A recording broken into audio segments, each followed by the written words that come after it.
Welcome to another exciting edition of the Voice of the College Nation radio show. I'm the College Genesis' chief host, guiding you through the next couple of hours into some interesting conversation, stimulating debate. But tonight's my fire and brimstone sermon. As college, I was supposed to be a preacher from the pulpit and everything like that. But here's from the pulpit of College Land, is College Genesis delivering his Thursday night sermon. So all you people out there in College Land, welcome, welcome, welcome. You're in College Nation now, and welcome to the show. Welcome to everybody. I know we're going to have a good show, explosive show tonight. I'm ready for it. So we're going to rock and roll with so much soul that only the College Genesis could do. Only the College Genesis could bring you the truth, the whole truth, and nothing but truth. Like I said, you see people like Afro Stink Tank falling off. He's all in love with Kamala. Now, what the fuck does that got to do with being a so-called Pan-African, they call it? So that's why I don't like labels, I don't like labels at all. Hello, Focus, whoever you are. I don't know who you are, but probably do, probably know you're on a different name on Facebook or something. But thank you for calling in tonight. Well, staying up to watch the show and everything like that. Like, share, and subscribe, folks. Like this video. If you come in here, like the video. That's how we push the algorithm up. That's why we need more subscribers. We need more people liking the show. And we're going to continue to do this. The least I could ask for is people to like the show and spread the show's message and stuff like that. And tell them where you had the best time of your life and you listen to College Genesis. This is a guy you got to listen to. And he does good shows and everything like that, I know I'm breaking into a crowded field when everybody got their own favorites that you listen to. Man, I can't listen to nobody but Diamond Samir. I can't listen to nobody but Brandon, Pan-African Strikes Back. I can't listen to nobody but The Information Man. I can't listen to nobody but Angry Man and everything like that. So everybody got their own little thing. They got their fan clubs. I get that, I'm not looking for influence, I'm not looking for influence. I'm just somebody with an opinion that thinks I have a valid opinion that should be heard. If you listen, you agree with my opinion. And I say a lot of stuff people agree with, and people think a lot of stuff I say, and then they say, wow, man, I always thought like this, but when Colin says it, it makes sense and everything. That's what I do. I'm bringing back sanity to our community, balance and sanity to our community. That's my job, balance and sanity, So in my series, when I first started on internet, I had always had main themes, right? I always started with sacred cows, right? And I list different sacred cows that we have and everything. And then I would say, then I have another theme I would have was the hidden hand of mass confusion, and I give examples like that. And one of my favorite themes is the enemy within, and I give like around many different people things, and I consider the enemy within our culture, that's my favorite one, the enemy within, And so tonight's show with the enemy within series, volume one, one is the yard Negro. We're going to talk about who the yard Negro is tonight, and I'm going to introduce you to the yard Negro, some character in our culture that was basically left out of history. And tonight we're going to expose people that you thought that were down. They're really actually yard Negroes. You can see the yard Negro is in between the house and the field. People don't know, like, anytime you have anything place in life, there's never everything's cut and dry. Yeah, the house slave. And I hear a lot of Africans say, oh, we got a house slave and a field slave, and they simplify it. No, it's a little more complex and nuanced than that. We had another character called the yard Negro in the mix. And the reason why you don't know about him is because most of the black political class and most of the black spokesmen are actually yard Negroes, who don't want you to be discovered. Well, they don't want you to discover who they are, right? So they're hidden in the back. They pretend that they're field Negroes, but they're not field Negroes. I'm gonna go over that tonight. Why is a yard Negro and a field Negro two different things? Okay. One, the yard Negro knew that he although he wasn't in the house when he liked all the things of the master and everything that the master had, but his hatred or pride or ambivalence towards the white man kept him away from the house, right? And so therefore, and it also kept him out of the field, because in the field was his doom, and he didn't want to be a dirty field Negro. He thought he was too good for that, right? So the yard Negro was always like your preacher. Let me tell you something. Some of our good characters and bad characters were yard Negroes. Nat Turner was a yard Negro, and so therefore, the yard Negroes probably had a little bit of education. They probably had a little more things than the field Negro, and they had little privileges. They were your drivers. They were your porters.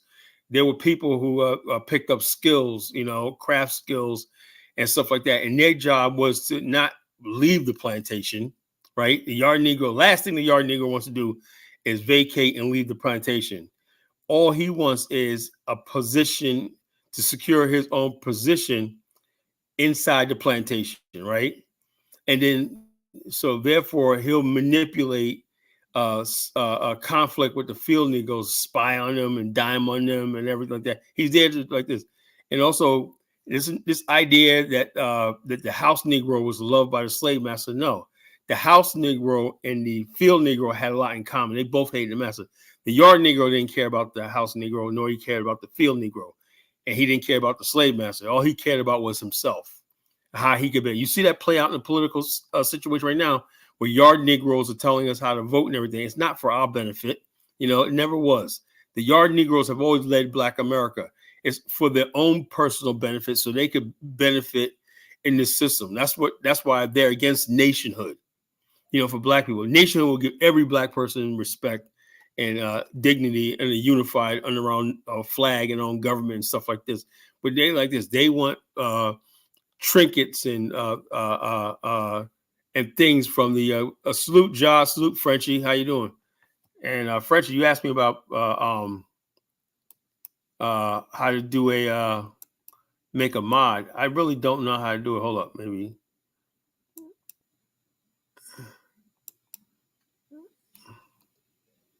I really don't know how to do it. I remember I did Ja's one by accident. And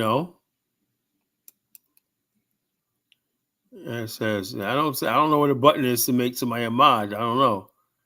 I did it the other day. I made Ja one. I don't know what I did, but it worked. You know. So I don't know. If somebody can come up here and tell me how to make somebody a mod. I have no idea how this thing works. I really don't.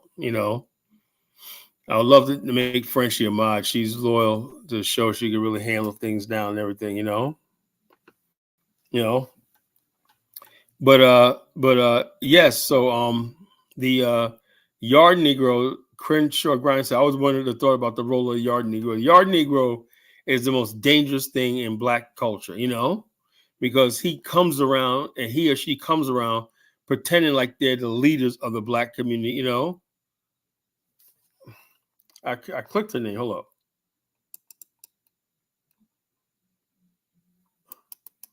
I click it and that's what I get. I click her name and that's what pops up. Let's see.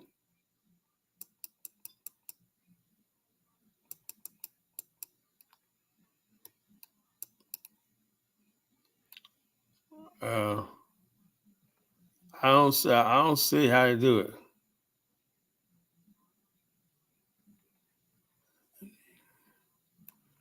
Okay. Add their username where? Frenchie Chi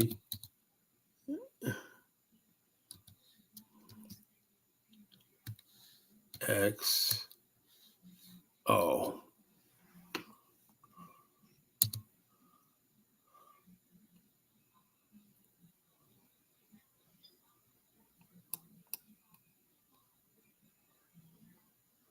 I don't get it. I don't know. That didn't work. And I click the three buttons. It says delete, put user in timeouts, ban user in their comments. That's the only thing that shows up. I don't know.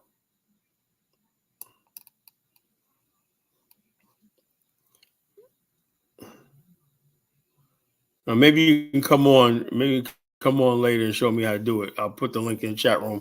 When you come on, Frenchie, you can show me how to do it. I don't know what to do. I don't know what to do. But the topic, back to the topic tonight. Yeah, Chicken George was a yard Negro. Yes. And also in the movie Roots, the first series Roots, right? Remember the character of what's his name? Richard Roundtree. That was Kizzy's boyfriend, whatever, like that. That was a yard Negro. Remember at that time where he was like the master gave him a nice suit, he was his driver and stuff like that. And also the master, he stayed out too late with the horse and the carriage. And the master said, I have a good thing of stripping you down, stripping you and putting you back on the field. Oh no, master. Oh no, master. No, master. The worst thing of fear of the yard Negro was we put back on the field. So when he was a good slave, he was a little more refined and stuff like that. He thought he was better than a field slave, right? The worst thing you could do for a yard slave, and most of the slave rebellions happened because the yard Negro lost his privilege. Yeah, he was a driver. The yard Negro lost some privileges, and he was bitter and angry. So he roused up the field slaves, right, and put their lives on the line for his own thing. His own thing. He don't have any clear thing, but if he can come in like he's putting down the rebellion, or he's the one negotiating between the disgruntled slaves, whatever like that, he knows he can benefit. You see how it works? As it works. See, in 2024, we got the same thing. Everybody's jockeying for position to tell the political candidates, if I'm your guy to keep the Negroes in line. Joe Massa Biden, when Al Sharpton and all them met with Massa Biden, that was all about them yard Negroes going to Massa Biden saying that we're going to put these Negroes back in line when I just give us the money. Roland Martin, y'all don't spend no money in the black outlets and whatnot. No, the DNC had all this money. They were mad at Hillary Clinton because she didn't spend enough money, the $1 billion she had into their their platforms that purport to speak for us. Now we see where platforms like mine and all these other platforms, all of us, that these yard Negroes don't really speak for the masses of black people. But the bottom line is, as long as they can convince white people that they're speaking for, the yard Negro is a middleman. He's in between the house and the field. He's a middleman. He doesn't want to be part of the house, right? He wanted the house because the house slave didn't have any really privilege either. The house slave and the field slave had nothing. The yard Negro could just basically do his own thing, have his own house somewhere on the master's property and stuff like that, live a good life, carve out a little place for himself on the master's property. That's what it's all about to this day. Yard Negroes carving out themselves a place in the white man's system and everything like that. And the key point is, while purport to be our voice and spoke to. And the white man knows this. White man's not stupid. He knows this. But the white man has never dealt directly with the masses of black people. He always dealt through these middlemen, and they always tell the white man what he wants to hear. He tells them what they want to hear. You tell them. That's why when you look at these people, it's like, who's advising these people about us or whatnot? You see black people talk about that. It's like, and then when they get in front of white people, wow, we need this, we need that, blah blah blah. Who told you that? Who told you that? And so there's a disconnect between what the masses of people think, and because of social media now, that people got so many voices out there being heard now, it's abundantly clear that a lot of these people never spoke for us. So Black America can go any direction right now. We can go, like I said, I knew this years ago. And I said black people would be susceptible to the idea of a black African infrastructure and nationhood and whatnot, because the only one keeping us tethered to America is the yard Negro and this alien testosterone. So you're anti-white. I'm sick and tired. I'm done with white people coming to my show. But this show is not about you. So you're out of here. You're out of here. I don't want to hear what you got to say. And you ever notice that white people always try to make everything about them. I didn't mention white people. I didn't mention them, or I never say, hey, well, I'm talking to my people right here. I'm talking about us. So what the hell are you coming on my platform with your friggin' white trash friggin' mentality? You get the hell out of here. Don't want you here. You know, I said, Bomani put up a lot of that shit. Let them on and let them talk their shit. You know, he's my West Indian brother. I'm African American. We know you guys ain't shit. We know we could build things without you. We don't need your opinion or anything. You know, I could build my world without them. You know, I could deal with white men as equals one day. That's all. It's not so calling me friggin' racist is stupid. I know where the white people fit into our equation.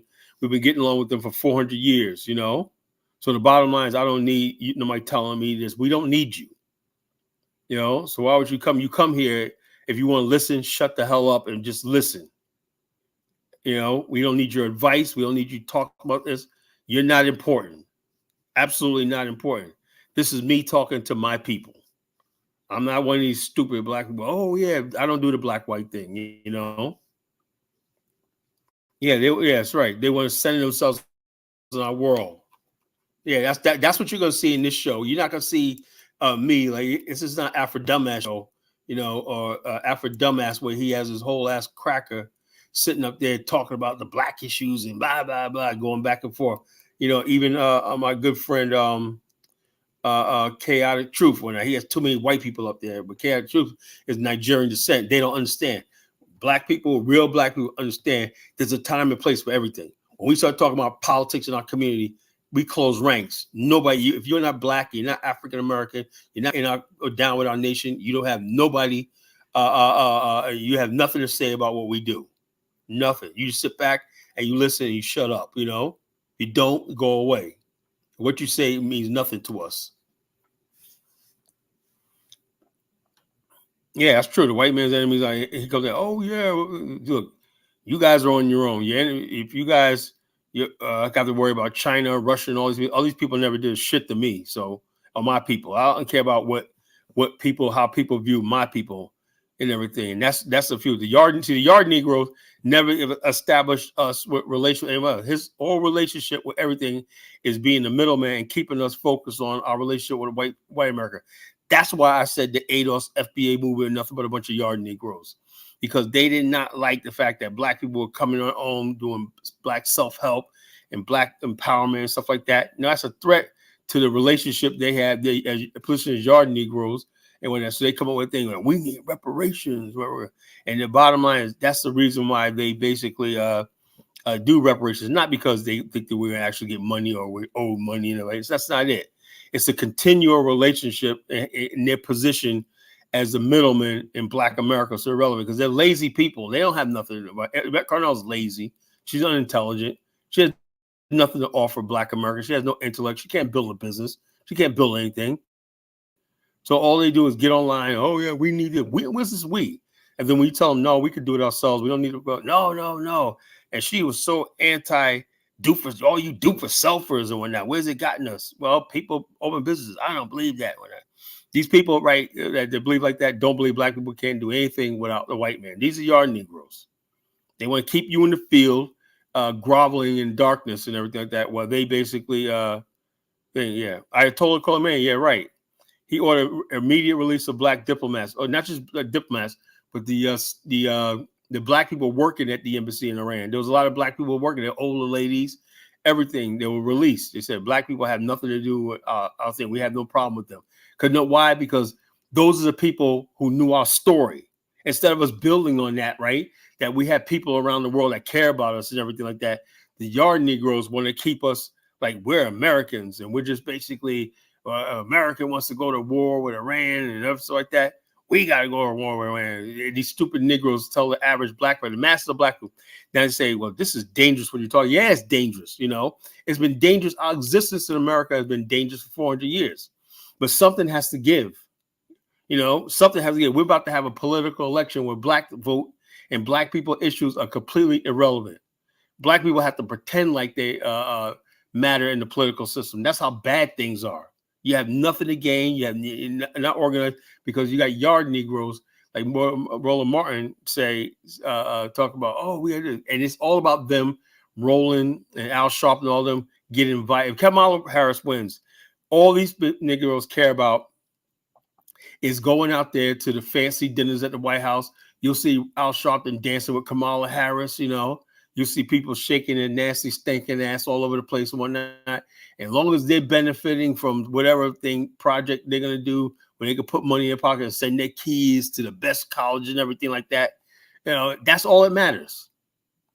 The community be damned. We're like I said, we black people in the field, the masses of black people are not, you know, we're not going to benefit.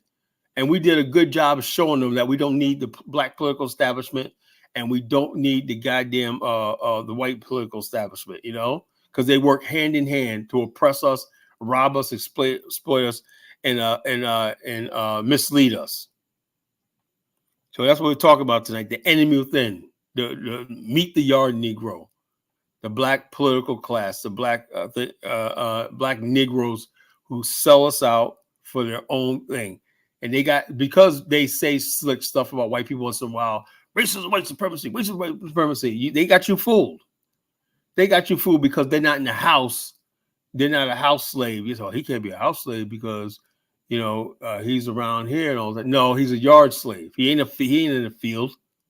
He's not a black nationalist. You know, the black nationalist is a field slave. The black people who are Pan-Africans are field slaves. The black people who believe in global black alliances with Africa, the people that believe in Afghanistan are field slaves, you know. Anything else are yard Negroes, you know, because they're still trying to sell us on the white man's political system, which the white man always going to have the power and upper hand and everything. But it doesn't matter. They don't care about that because they think the white man is eternal. He thinks he's eternal, so they don't have to do anything. All they have to do is just basically bide their time, and they get butter biscuits from the white man, you know, some scraps from the white man's table, you know, whatever the white man could give them. You know, back in the days, it'd be a mule to plot a couple of acres of land for themselves, and a horse, maybe give him a little patch where he can have some chicken, a farm on that, and he probably has his chick. He might even, the white man might approve of him marrying one of his house slaves and whatnot, you know.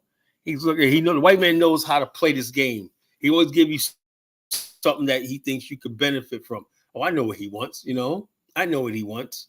Above all else, man, he wants comfort. He doesn't want to be breaking his back on that field. So if he's going to be my spy or my manipulator and everything like that, that's why they trained Nat Turner to be a yard nigga, but he turned on them. You know, he turned on the yard.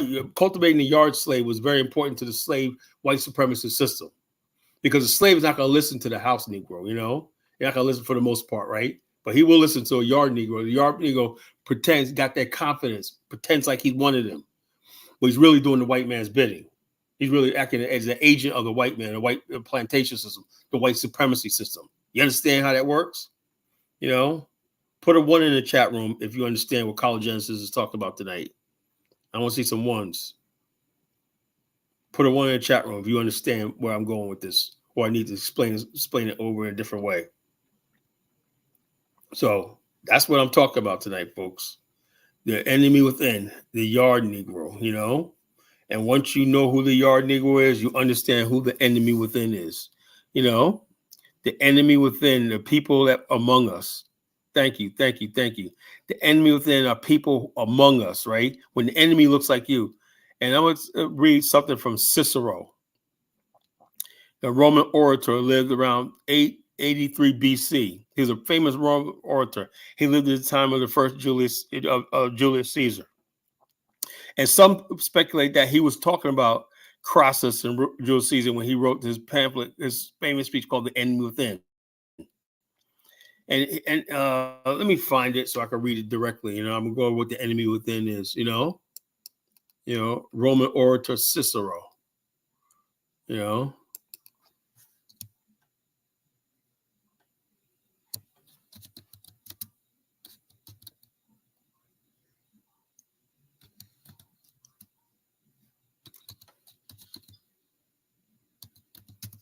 Cicero.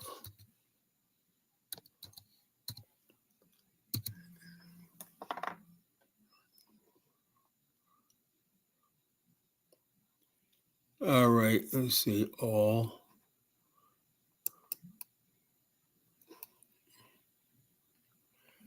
Let's see if I can find Cicero's.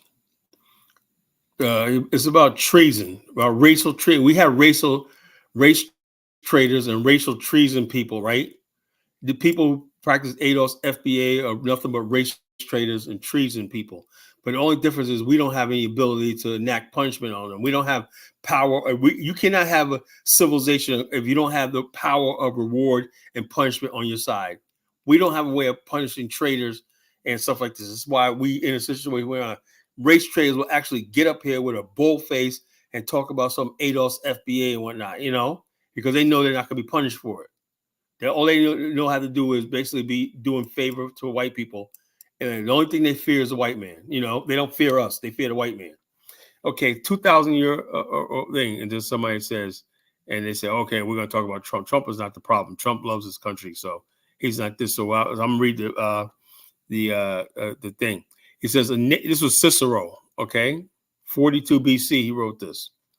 He said, a nation could survive as fools, even as ambitious, but it cannot survive treason with the within.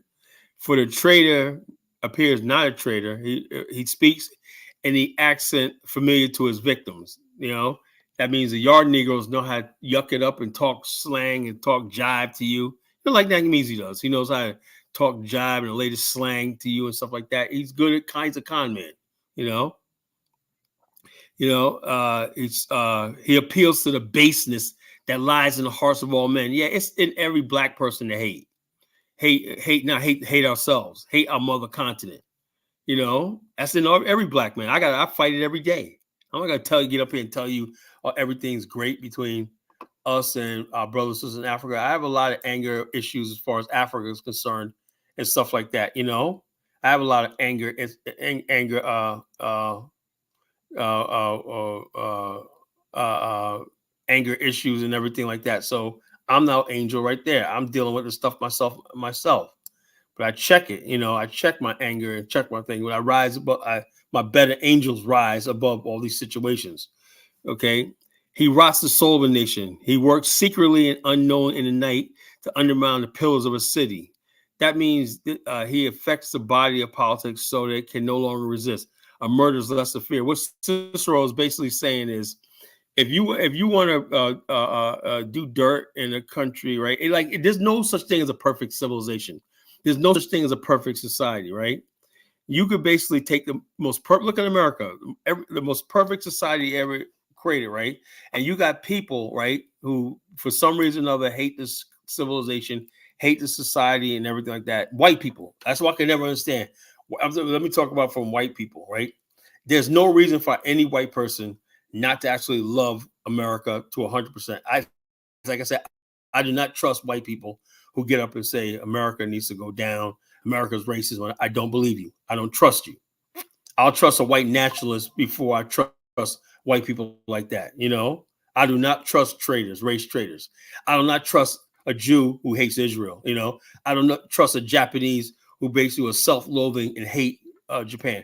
I don't trust an African who hates themselves and whatnot. I don't trust Black Americans who don't love themselves above everything. Charity begins at home. Self-love begins at home. So I don't basically trust anybody who walks around with this hate because I don't believe you. I don't believe you. When you see white people out there, oh yeah, America, this, and we got to help the Palestine. What the Palestinians ever do for you? Why the hell are you going against your own country that gave you so much and everything? And then that's one thing, right? To disagree with your country. Everybody has that. We have freedom of speech, thought, and everything. But you got people out there who are just like in every civilization. You go to Kenya, right? There's always going to be people, maybe not in power or something like that, who are trying to undermine the very existence of the country. And it's so easy. Just same thing happened in Liberia. Why did Liberia fall? Because there was enough people, the enemy within, running their mouth. Oh, this country is controlled by the American Liberians. Oh, Native man is a rightful owners of the land and like that. Why? And you know who the enemy within was? The yard Negroes of the indigenous people in Liberia, the yard Negroes, the people that the African American Caribbean ancestors took in and educated and everything. Those people turned on their own people. That's how it happened. You know, So no, I'm talking about Jews who hate Israel. It doesn't matter. A Jew belongs to the state of it belongs to Israel. you know. And so the bottom line, or you can say like this: I'm talking about Jews who basically hate Israel and basically talk smack. When I said, well, and they always Jews who basically always talk about all the stuff Jews did and like that, but they'll completely ignore the fact that the Hamas had women raping women and kidnapping them. They look past all that to focus on Jews who are actually defending themselves and everything like that. That's a race traitor. You don't even give your side a chance. You're like, oh yeah, and they always do it on this guise of we are better than that and everything like that. Your race and who you are as your race basically is who you stick up for. Now, does that mean that we can't look at it and say, look, let's create peace and everything, peace through strength and stuff like that, mutual dignity and everything? That's fine, but a race trade doesn't want that. A race trade wants to see his side lose. You know. Well, first of all, you don't know the history. There was no such thing as Palestine before the Jewish state. That's another thing I don't agree with, right? People always say this idea that, well, the Palestine. Why? So why? Let me ask you something, Aunt Nam. Jews actually built a state. There was no land called Palestine. That was just a territory of the Ottoman Empire. Then the British Empire took the territory over.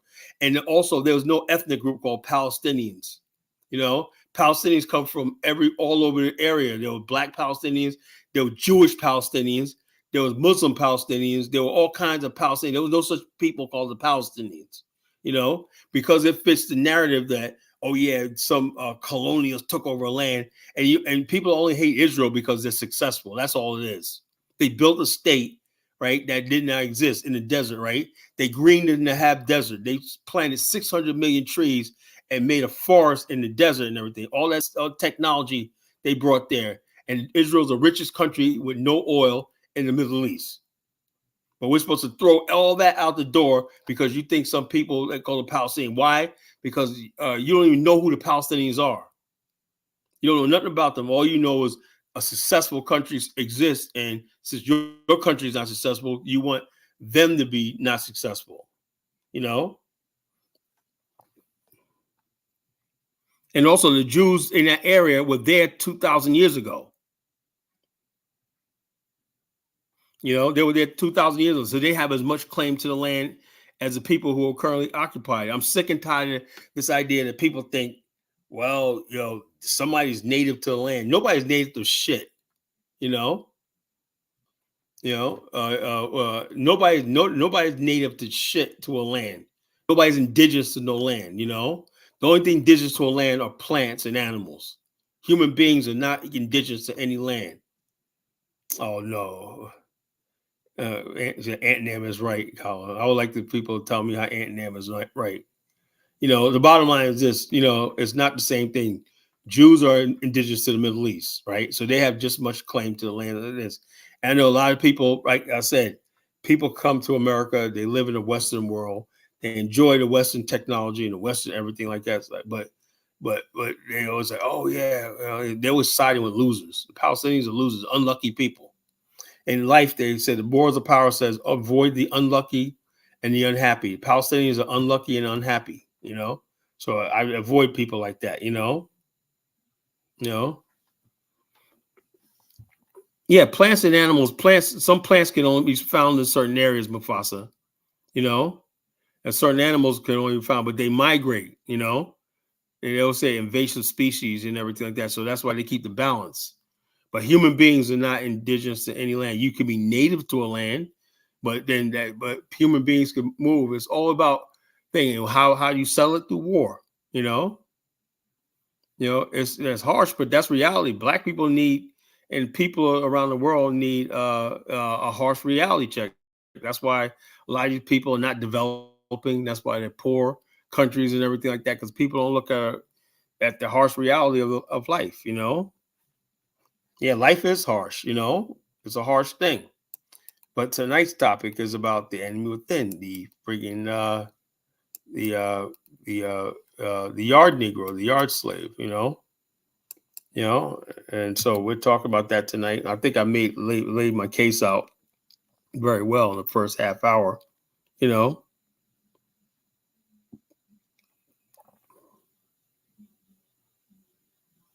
yeah, the person, like I said, like Rakim said, it ain't where you're from, it's where you're at. You know, oh, my people love doing that. They'll go to a land. We were here 15,000 years ago. You know, the reason why Jews could do that because they actually established the state of it. They built the infrastructure called Israel. So what do you do with all that infrastructure they built? The roads, highways, subway systems, and everything like that. Just hand it over to the Palestinians and everything? No, that's not going to happen. You know, possession is 9/10 of the law. You got people now even saying that, oh, the indigenous people of Japan are the Ainu people, even though Japan's a mostly mixture of Ainu and everything. But the pure Ainu are the indigenous people of Japan. So where's like 130 million Japanese supposed to go on those tiny rocky islands? Oh, they gotta go someplace else or whatnot. You give it back to the Ainu. It's always somebody telling somebody that built something that they gotta give it up after because you didn't have the intelligence to build it, that somebody has to give something up, you know? It happens all over the goddamn world. You know, as soon as somebody builds something, right, instead of them joining that society, that's one thing Europeans have an advantage over everybody else. They'll say if you can't beat them, join them. And most people of color, it'd be like, if I can't beat them and whatnot, I'm just gonna wish bad on them and talk shit about them online 24 hours a day and be so consumed with hatred, you know. You know, you can't beat them. People came to America like the Native Americans. Native Americans like we can't beat them, join them. The next thing you know, most of the Americans assimilated with American culture and everything. You go to like the prairie states and stuff like that, you'll see full-blooded Indians in the police departments, the sheriff's departments, the judges and stuff like that. They basically said, okay, this is the way it is. We got to move forward and everything. But you won't know that. You think, oh, the Native Americans want the land. And no, Native Americans, for the most part, said, you know something, we were beaten. Let's move on. You know, same thing with a lot of Mexicans and whatnot. You know, we're New Mexico and Texas, all that back. So let's move on. And so you go to these countries, these regions, whatnot, they completely said a lot of border patrol agents down there are of Hispanic origin. You know, and that's what I think America needs. America needs people that's going to freaking assimilate for the most part and add to the country because we got too many of these deadbeats coming across here talking about, oh, with their grievances. You know, and it's very dangerous. America's going to get very dangerous in the future if this keeps up. What's up, Frenchie? Hey, Kala, how are you doing? Okay, you had a little disagreement there. What's going on? What's up with you? Yeah, when you were talking about the Palestinians and how they weren't native to their land, I'm a Well, bit no, I'm shocked. I saying, didn't think you'd have ask that. me. Let me ask you a question. What is a Palestinian? What do you mean, what is a Okay, Palestinian? you say the Someone, Palestinians, right? All right. The name yeah, Palestine comes from the Byzantine and the Ottoman Empire, right? But there was okay, no such people called Palestines. right. It was just a land territory, right? That the British eventually took over. So where did the Palestinian people come from? Yeah, but Kala, it's like Atnam said in the live chat, there was no such thing as certain African countries until the Europeans came and carved up the map and named all these African countries. But we were still indigenous to Yeah, but the continent, but weren't as a, we? people, but Africans after the Europeans left chose to keep these institutions. They even wear the wigs that the Europeans left behind, and they do all this stuff like stuff like that. So they could have the same system of government and everything like that. And they also, why is Africans basically still going by the borders drawn up for them in 1884 if they were so bad? No, the argument isn't whether it's good or bad or not, it's whether they are native to the land. Because you No, but said they're not. Europeans always said they weren't able. They never tried to settle in West Africa. There are no European settlements in West Africa. Europeans settled in Kenya for the most part and Southern Africa. They didn't settle in West Africa. Do you have that same opinion for the what you would call Afrikaans in South Africa? Well, the bottom line is the South Africans people. I don't know. Like I said, you may have to losey up that. That's not my issue. That's a South African issue. I would say this, right? I would say like this. Hmm. As much as I used to always say, we need to get all those white people out of South Africa, Afrikaner, and everything. But how do you do that? How do you? Was people have helped build, the Afrikaners actually the ones who built the country? You know, they built the country. Let's be honest with ourselves. They built Pretoria, Johannesburg, Cape Town. The infrastructure and the industries, the railways and everything were built by them. Yeah, sure, black labor played a part in it, right? But building the cities, those beautiful cities that are the most beautiful cities on the continent, was built by them. And the bottom line is, how do you basically justify that now that you built now what black people in South Africa never did was they never built their own cities. They never built anything. They divested from the rest of Africa. You know, they could have easily outstripped the Afrikaners, right? But they chose not to. Now, most Africans in South Africa work for white companies. They're not building their own companies, right? They work acting as agents for things like MTN, ShopRite, and everything. They put a black face on it when I so that piece. So if you got black people saying when I heard Willie Mandela on them say the gold mines, the businesses, like that. So in other words, basically when the apartheid was ending, right, there was that means they basically believe the wealth and everything was a shared experience between black and white in South Africa. So in other words, they legitimized the presence of the white man in South Africa because they knew they could not run the country by themselves. South Africa is not a banana republic; it's a highly developed, industrialized country, you know. And so what do you do when you need the white population? South Africa needs the white population to survive, you know, and the black people don't seem like they're trying to build anything with the rest of Africa. It's just the truth. You know, the black South Africa has no real business relationship with Zimbabwe, the surrounding countries, and everything like that. So what can you do? And you tell the Afrikaners they got to leave. They're the only ones keeping the country afloat because the black South Africans didn't build their own infrastructure. This is just reality. It's reality. And people wonder why black people around the world suffering. I'm just trying to tell you the reality of this, you know? But Carla, it's sounding like you're saying, hmm.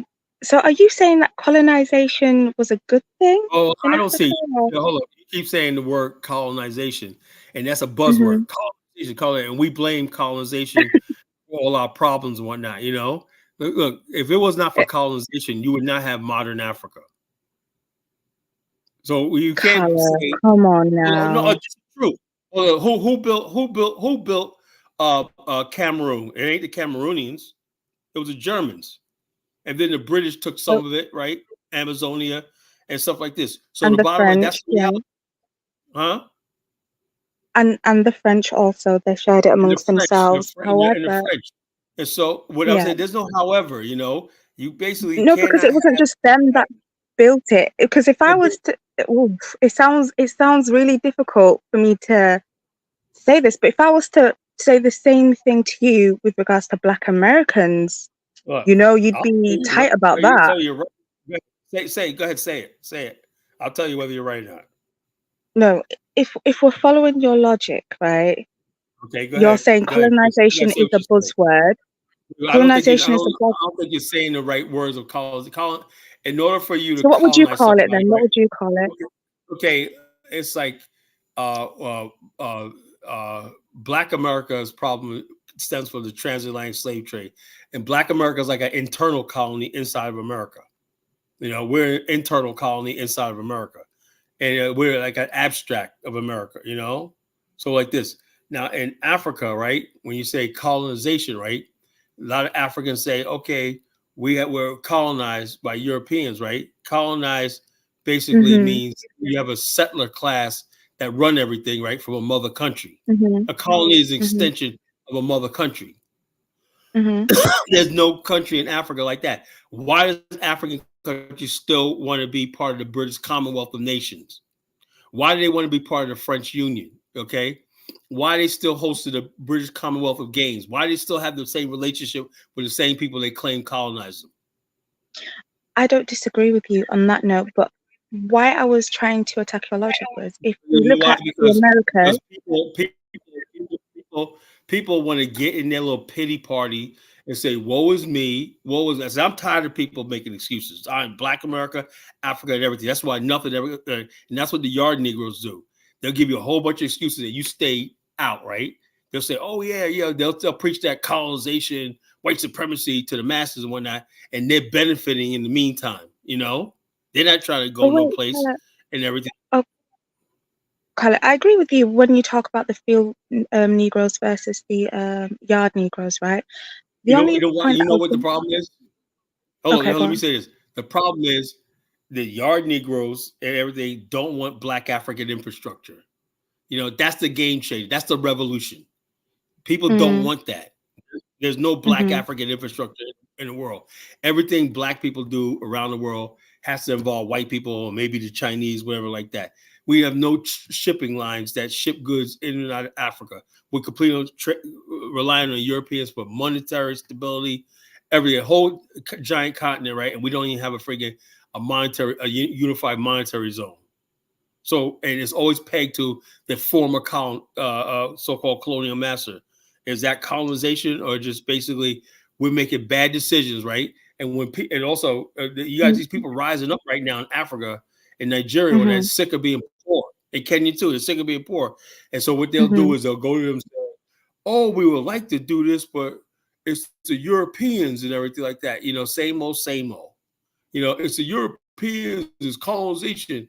And the Black people in America come and say, "Yes, my brother, you're being colonized." It's the colony is no, it's not that. It's you got corrupt people on the continent, right, who are only out for their own graft and their own corruption and stuff like that keep things the way they are. Same thing in Black America. Right. Is They it just use me or these did Carla buzzwords just like freeze white up? supremacy. Is it Hmm? just me or did Carla just freeze up? Carla, can you hear me? No, I'm here. Can you hear me? Yeah, I can hear you now. Sorry, you kind of just Can you hear froze. me? I don't know if it's on my end. Yeah, I can. Can you hear me? Okay. I can hear you Might be perfectly. my Wi-Fi. No, I was just Yeah, gonna it might say, be you. you You got that zebra Wi-Fi over there, right? You gotta get in between yeah, the mountains right there, and make sure no flock of seagulls are flying overhead or something like that, you know. not the seagulls, not the But the bottom seagulls. line, what I'm trying to say is is that we as a race, right? We already got our excuses lined up for why we're not going to do nothing for the next 100 years. 100 years from now, Africa and Black people are going to be doing the same damn thing. And what are they going to say? Oh, it's easy just to say white supremacy, colonization, and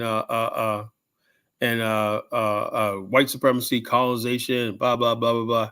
And the bottom line is, while this whole time they're always going to be Africans and African Americans benefiting from the same system they claim they're fighting against. That's just the Right, truth. right. But There's always Carla, going to you be said, people. you said Hey, guys. that the South Africans need, sorry, the white South Africans, right? So Well, let if me we're ask you going a by question. that If you logic, post-war, post-apartheid South Africa, right? Nelson Mandela got a lot of African Americans to come over there and fill in key positions in business and stuff like that because he said we Black South Africans just didn't have it. It's reality. If you don't know how to run a bank, you've been left out in apartheid and everything. The whites know they got a card to play for the next 50 years. And as far as like South Africa is an advanced country. It's not like some of these other countries. It's a highly advanced industrial nation, which other countries rely on. Other countries, if they fall, I hate to say this, right? If other countries in Africa fall, the world markets are not going to react to nothing. South Africa is a major player integrated in the global economy. It's a major player in the global economy. And so, although they handed the political realm over to Black South Africa's elections, the bottom line is the economy and stuff like that is still in the hands of the whites, the Indians, the coloreds, and all these other, and a few Black people, and some Black people from overseas, and you got a few Nigerians and stuff like that. That's yeah. the reality.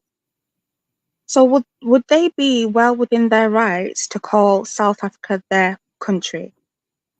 Well, South Africa calls itself a rainbow nation, and I said I never liked that, right? But I'm at peace with it now. I'm really just willing to say South Africa is a loss. It's a rainbow nation, but then again, is those who tell you, like we did a show a week ago, and we were showing some of the. We got my friend Mark Blanton who does the Real South Africa. He's a friend of mine, and him and his wife does the Real South Africa. They get middle class African Americans.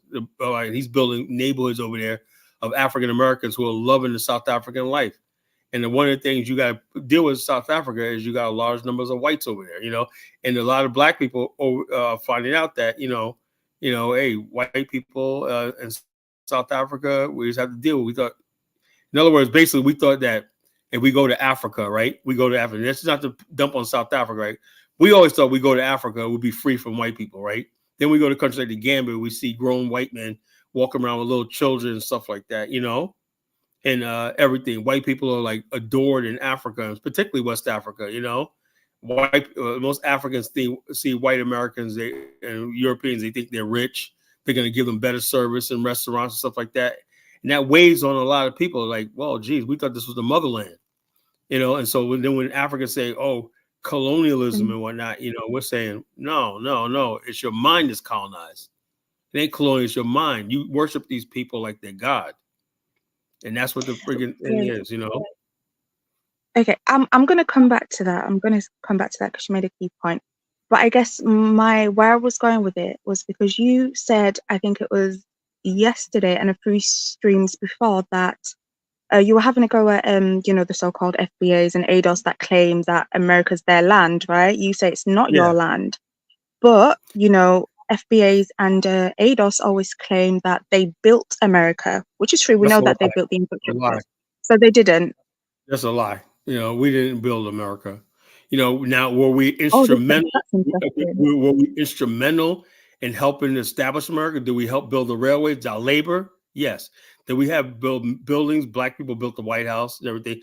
But to think that black men were sitting around crafting up a country that they're going to build and be at the bottom of, it's the stupidest thing I've ever heard in my life. We had certain circumstances where some black communities were able to thrive and stuff like that. We were here fighting some of the wars and everything, but we never really mapped out this country. We didn't build a transcontinental railway. We didn't build the canals and the major initial infrastructure of America and everything like that. We were laborers, they used our labor on many places, one in the shipping industry and stuff like that, and places like Baltimore and Nantucket and stuff like that. Yeah, black people are always basically instrumental in America's building, but to say that we just friggin' pulled out a map and pen and just drew America's boundaries up and see the shining sea, we crossed the Grand Canyon and all stuff like that to establish California, Oregon, and all that. That's the stupidest thing in the world. So ADOS people are friggin' nuts when they talk like that. And a lot of people get mad at me when I say that, but I'm only telling you the truth. I'm not worried about black people's feelings no more. I'm not worried about black people's feelings. And the only reason why they're saying that, right, is because they want to show you how that they're more deserving of America than black immigrants from the Caribbean. Well, we built this country you helped build this country. Now the story of being black in America is changing. You got people coming from Africa here, the Caribbean here, and stuff like that, and they're contributing their own way to the story called America. There's not a damn thing you could do about it. That's what they hate, because they didn't do. If we was able to build our own nation, it'll be ours, right?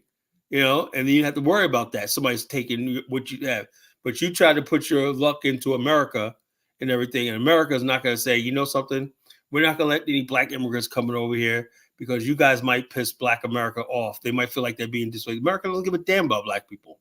You see what I mean? And so the ADOS FBA movement are fools. Kala, I love you, right? But today you've done a 180 and you've completely confused But me. I'm telling you, like I said, so you agree with the ADOS FBA that they built America? No, it's not that. It's because when ADOS and FBAs would say that, you wouldn't denounce that, But now you're firmly stated. Yes, I would. When you're mad at Africans, you would be quick to point out the achievements of Black Americans, and you would I talk tend about to because agree with Africans them. have this idea that Black Americans didn't do anything in America. No, we created a lot in America. We built Black America up here. And Black America is very big and vast. There's a lot of things we built in America, right? But did we build America? No. We built a nation for ourselves, a way of life for ourselves in America that we basically had planted roots here. Yes. Did we build America itself? No. How can you build something that you're not a part of? For the most part, I never said that. I want when people misread what I'm saying. That we play a key role in America's development. Yes, that's more than a lot of people. We contribute more than the Chinese. We could contribute more than the Irish, more than the Italians, everything like that. But America is a white Anglo-Saxon country. That's why he gets to decide who comes here and everything. And American culture is really based, the laws and everything at least are based on the white Anglo-Christian Protestant male, you know? And Right. so So what you just said, America is a white Anglo-Saxon country.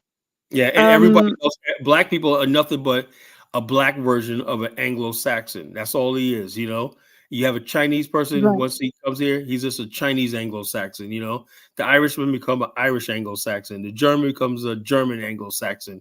The Anglo-Saxon culture is a Protestant culture, ethic, and everything like that is what America is based on. So black African Americans are just a version of the we call them BOSP, the Black Anglo-Saxon Protestant, BOSP you know. So we got Black Anglo-Saxons, right? And they call themselves African Americans, right? But they're really Black Anglo-Saxons, right? That's why they act like that. Real Black people who don't think like that understand, okay, we're in America and everything like that, but we also have an attachment to our motherland, Africa, and everything. We're here in America. We're proud of that. We're proud of all our people, what we did and everything. But for the most part, we know to the victor belongs the spoils, right? The white man was victorious in this country. He killed the Indians. He slaughtered the Mexicans, whatever like that. We didn't do that. Did we freaking fight the Indians to take them off their land? No. Did we No. fight take all those states from territory from Mexico? No. Who did? The white man. So how the hell the Okay. black man say he built something where you didn't shed no blood on your own behalf? You know? hmm Okay. So with your premise, so America is no longer the Native Americans' land. It's now the white Anglo-Saxons' land. Is that Yeah, what you're it's always been saying? like that. Yes. And that's the bottom line. And the Okay. Native Americans are never going to get it back. It's simple as that. That's just the reality. Mexicans will never get back New Mexico, California, Texas, whatever. They're never getting it back. As simple as that. And you think that's the same with South Africa as well? In South They'll Africa, never. blacks are the majority. And the bottom Yeah. line, the way South Africa is talk, like I have no idea, like if they have to just make peace with white South Africans and try to get along. I don't see any other way. I don't see white people leaving. I thought they were. 30 years ago, I thought white people, there was a large numbers of white people who left South Africa. I don't know if he was alive back then, but when apartheid fell, and I remember, I'm old enough to remember when black people in South Africa were getting shot by police and stuff like that in the apartheid era, the apartheid riots with the police and the Soweto uprising. I was a little kid when the Soweto uprising happened. We were like, yo, Black America was mobilized to bring down apartheid in South Africa because we saw people that looked like us being oppressed. Hindsight, I don't know whether that was a good thing or not, but we did it. We did what we thought was right. You know, but Mm, but I see now, like I'm shocking that instead of black people talk about getting rid of white people, they're more concerned hmm about getting rid of black people in their country. I would never have thought that. Yeah. Yeah. I would never thought that. And the same thing could happen with this AOS FBA if we don't check it. You could have African Americans actually hurt and harming in the future if this stuff spreads. This nonsense spread. Because if I look at Mm, South Africa, they're burning Mozambicans and Zimbabweans alive. yeah. Putting burning them alive in the streets. That's unacceptable. All And right. then we talk about this. Go ahead, Kidola. The truth matter is, Hold on, Kidola. Before you go ahead, I'm here to help Uncle Color make me a moderator. Color, do you know how to do it now? After No, what Jar said in the chat, I have no idea how to do it. You gotta show me. Color, you need to go to your settings. What? Your settings. What settings? If you go on your actual YouTube page, settings at the bottom. Okay, hold up. and then on the left-hand side, does it say anything about community? Hold up. It says guest. Let's see, guest. Let's see. Okay. Guest. Guests must authenticate, place sound guests, stream this to their own destination. Can stream this to their own destination. Yeah, I'll allow that. I'm cool. Yeah. Okay. Virtual background. All right. That was in settings. Well, you talking about settings on the YouTube page. Yeah, so if you go on your settings on your actual YouTube page, on the left-hand corner, it should give you a few options, and community should be one of them. All right. Your channel. Oh, you're talking about the page. How do I find that? Okay. Let's see. Adnam, you need to stop hating in the chat. You're always hating. Oh my gosh. No, yeah, that's what I'm saying. We got too many people like him running around. If Antnam's country was popping right now and they had money and jobs and Antnam had a woman, he would not be on this chat room bothering me every night, you know? I know we're talking about the community page, but I could do that with somebody else's thing. Go to their community page. I don't know how to look up I don't even know how to look up. Let me see if I can find my page. Kind of, if you no, not your actual. If you go to the beginning of your YouTube page, how it would look if you just clicked on your YouTube account. Yeah. Okay. The yeah. Let's see. I don't. Yeah, you need to call in. Let's see.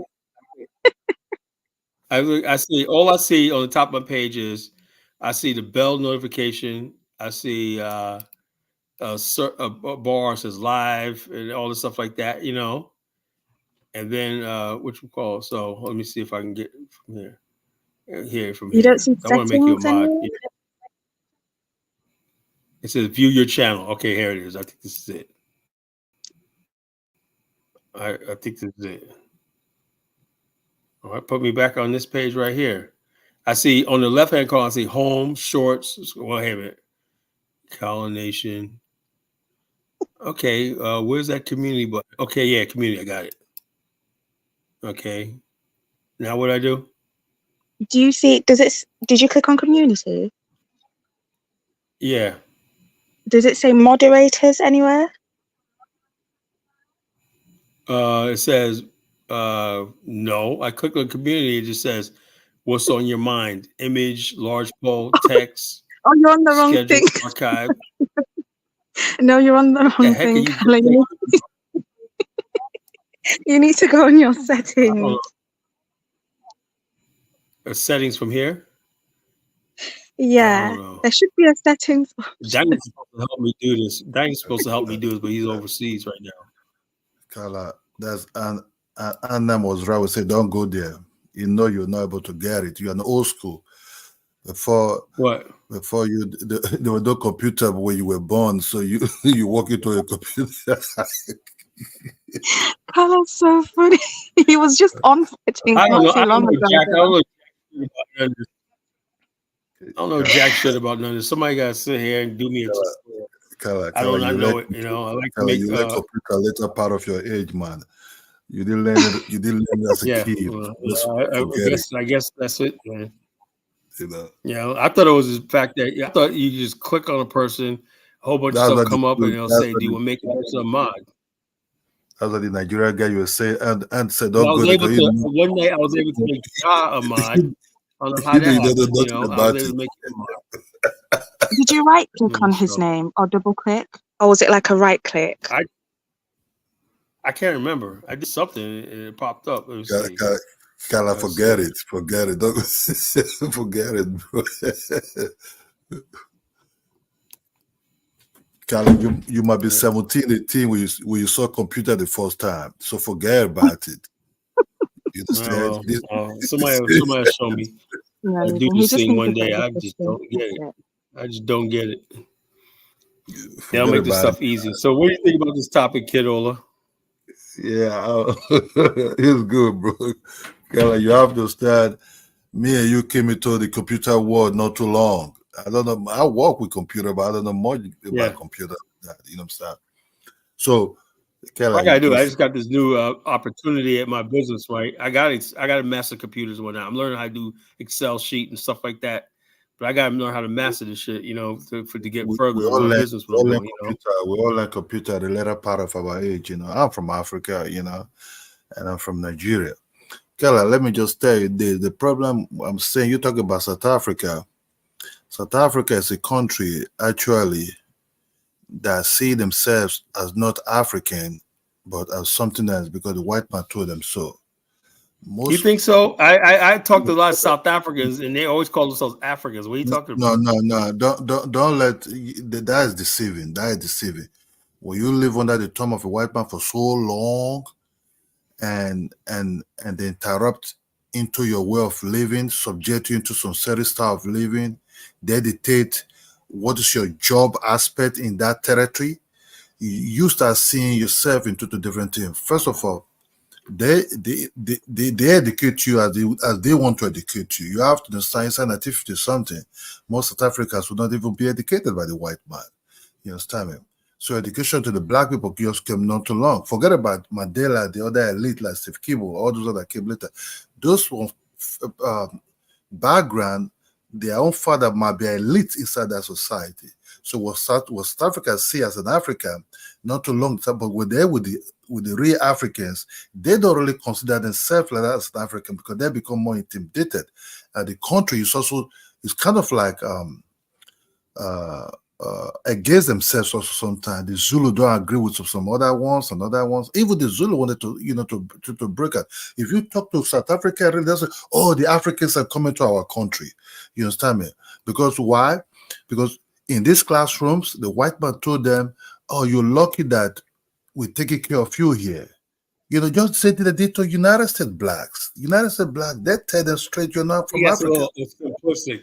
When I was, I know like South Africans, most South Africans, Zimbabweans, and that had during Mugabe's time and everything, resented white people. Most South Africans have a race conscience. How can they do that and have a race conscience too? So you don't talk about Zimbabwe. Zimbabwe are different set of people that in that zone. That's another thing, but I don't agree with is people attacking South Africans. I condemn them.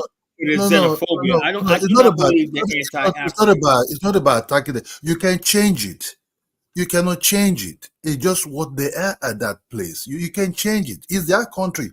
They don't see themselves. They call Africans Africans. They don't see themselves Africans. Forget all this. Look, let me tell you something. You understand?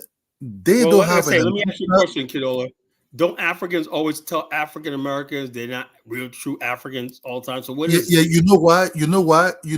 Is the same. That's Nigerians, not us. Look, in the same playbook, South African people are in. In the same playbook, Black Americans are in. In Black Americans, it's not their fault. When they put you in that class and start telling you you're lucky that you're not an African, you're an American, that Africans have no food to eat. You know something? I mean, interrupt you. They tell that to the Irish, the Italians, America. They tell everybody. We learned as an American, right, that the best thing you could do is however you got here to America, whether you were a slave, or Irish or anything, you're lucky to be American. That's why with the Italians, right? Carla, with the Italians, right? They didn't really change their identity where they're coming from. Europeans they were Italians. Hold on. When they came over here, they were first Italian Sicilians. They didn't call themselves Italians. They called themselves Sicilians. Everything. It was a couple of generations they started calling themselves Italian Americans and stuff like that. When the Irish came over here, the Irish didn't call themselves Americans. American was an Anglo-Saxon. The Irishman was an Irishman. Carla, you have to understand. They didn't really do propaganda against an Italy territory of where these Italians are coming for, Sicilia, whatever they're coming for. They didn't have no special propaganda against the Europeans, Americans that live in America, but they have a special propaganda. Actually, let me tell you some little story. Let you know something. In New Jersey, right, and during World War I, right, German U-boats were off the coast of Raritan Bay in New Jersey, right? Do you know the huge immigrant population of Irish, Italians, Germans were a threat to national security because they were we working with Germans and flagging in U-boats and stuff like that. It wasn't until Lucky Luciano, mob boss, or that was released and put an end to it, and he was sent back to Italy. But the bottom line is this: there was no these Italians have been here a generation, and they had no allegiance to America. And so basically, it had to take the government hiring a mob to stop that. So this idea that they weren't persecuted, they felt like they were alienated in America. Kala, we Africans study people for a very long time. But you got to be here. You got to be here and live here. Hold on. We study people for a very long time. We study the way you people move, the way you people talk, and the way you people think. You understand me? Because it takes us time to study you people. But you people study continental Africans. What you people study about continental Africans is what the white man told you. You understand me? No, actually, why is it? Actually, I studied a lot of Africans by reading books and stuff like that. What is the hostility? It said most of the books I read about African white people were very favorable towards Africans. To be honest with you, look. When Black America said we brought people to United States, it's like a joke. 1950s, 40s, some Africans already came to United States possibly to study something or to look at something, right? The 1960s, when Black America opened the door to Africans to come to United States, is because of geopolitics. The Soviet Union was already doing it. The America gets scared. The whole thing is Black America was established in America. We had communities. Yeah, but that doesn't make Black Americans Black Americans that brought Africans to the United States.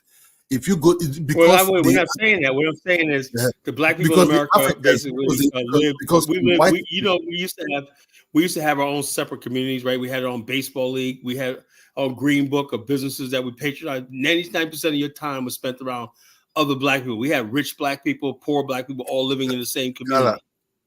Kala, when they give you that scholarship to come and study in the United States, we had our own colleges and stuff like that.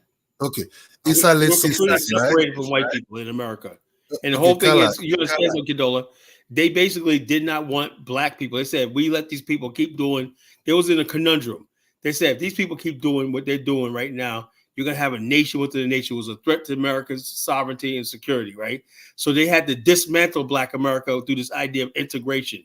Integration just means we shut down our institutions, our churches, our banks, everything, and merge with them. We shut down the Negro leagues, was making millions of dollars to join their baseball leagues and stuff like that. The Green Book, we have a thing called the Green Book, where when you're traveling, a Black person knew where to stop, gas stations all throughout America and everything like that. Get rid of the Green Book. A lot of Black businesses fell under the guise of integration. We got rid of the Green Book, and next thing you know, a lot of Black businesses folded. Kala, you to Black Americans that live in America, the history is good, but to outsiders that coming like the way they hit like other Black immigrants that's coming to the United States, the Black Americans don't know much about your history. They don't know much about what the white man is inviting them. But you have to understand, most Africans were coming to the United States, there was no scholarship.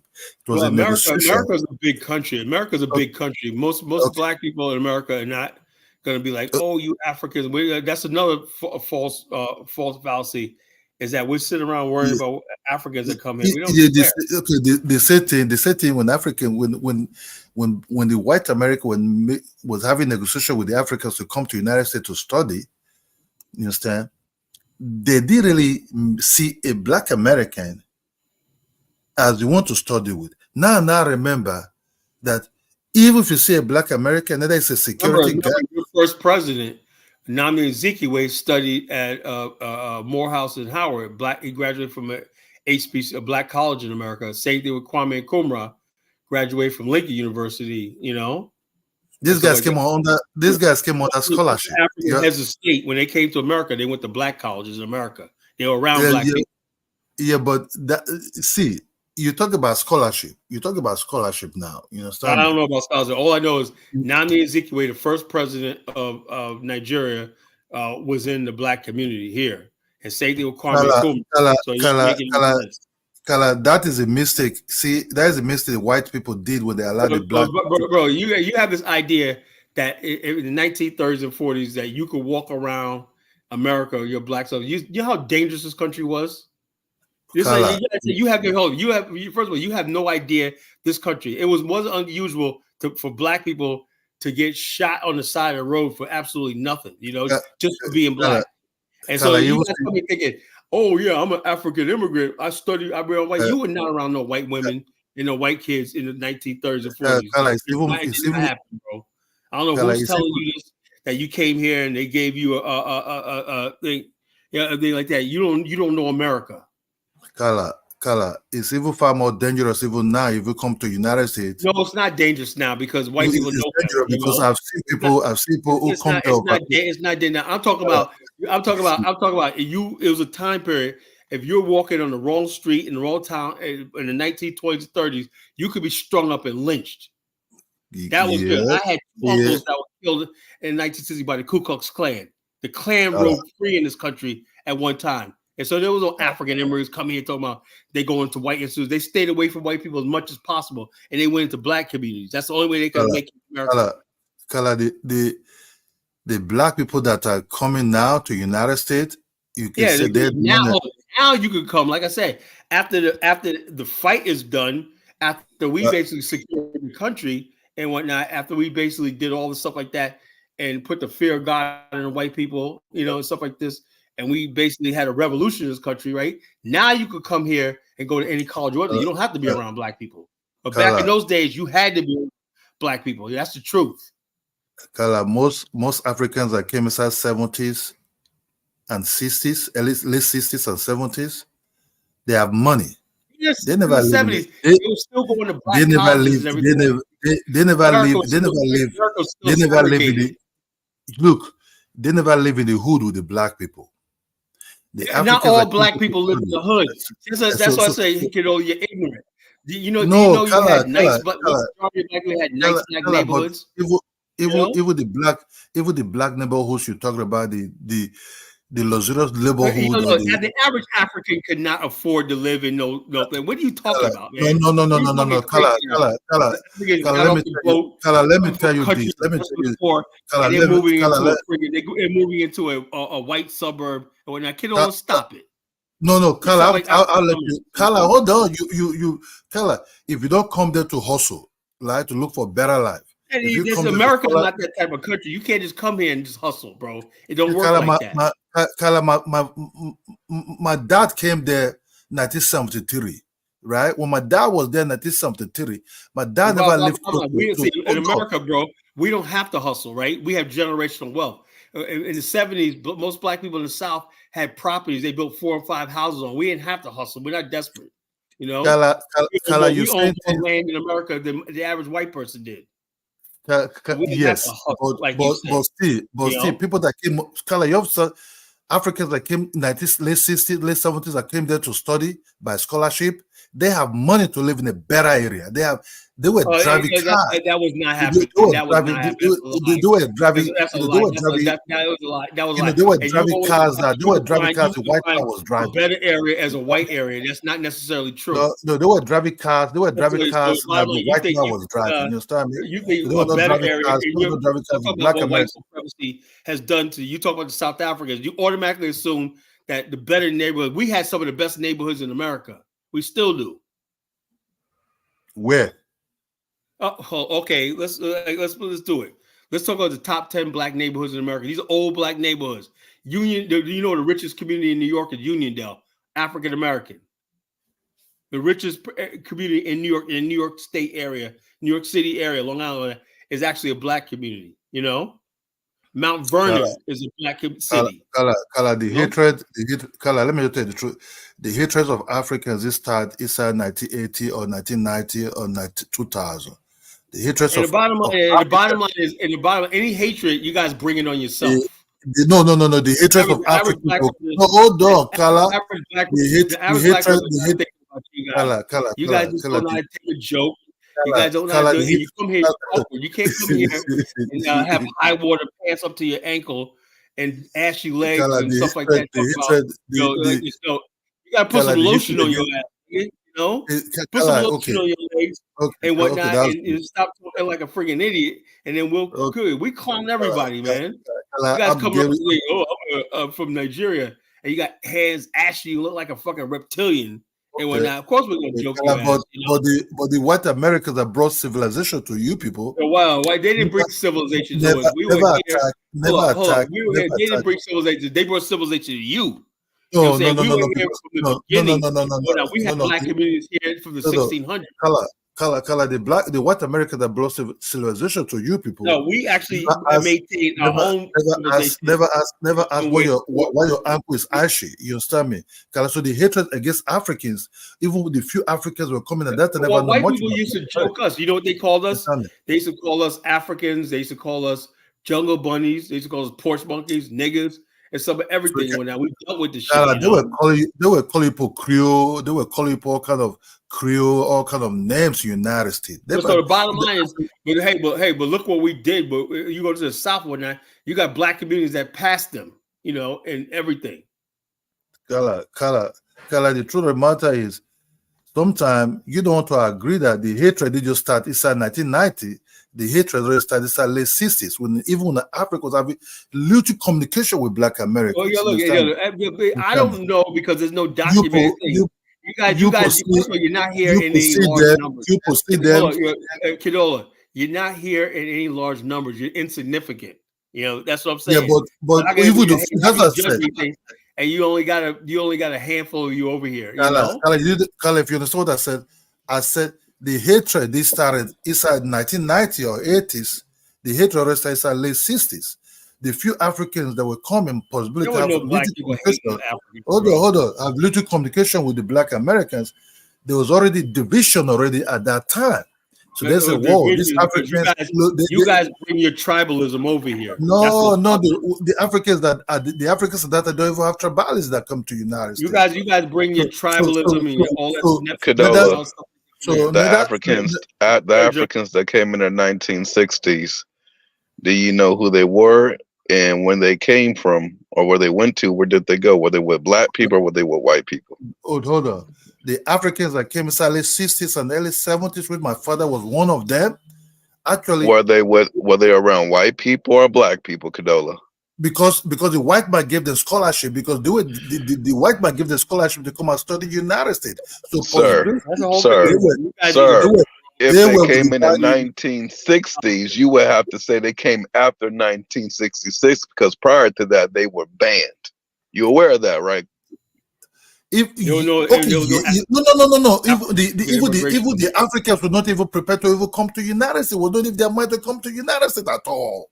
So few that came to the United States. The first president that went to the United States of America was dead broke. He worked jobs to go to college.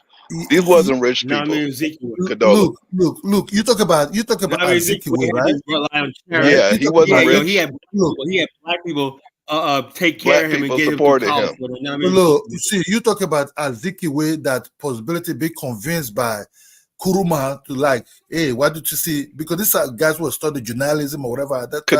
Kadola, if you would just admit that Nigeria was better off in the 1960s and 70s with the military rule that they had, those Black American educated people, in comparison to your people who can say now, I went to Chicago State University like Janubu, you see the difference between the country was better back then in comparison to what it is now.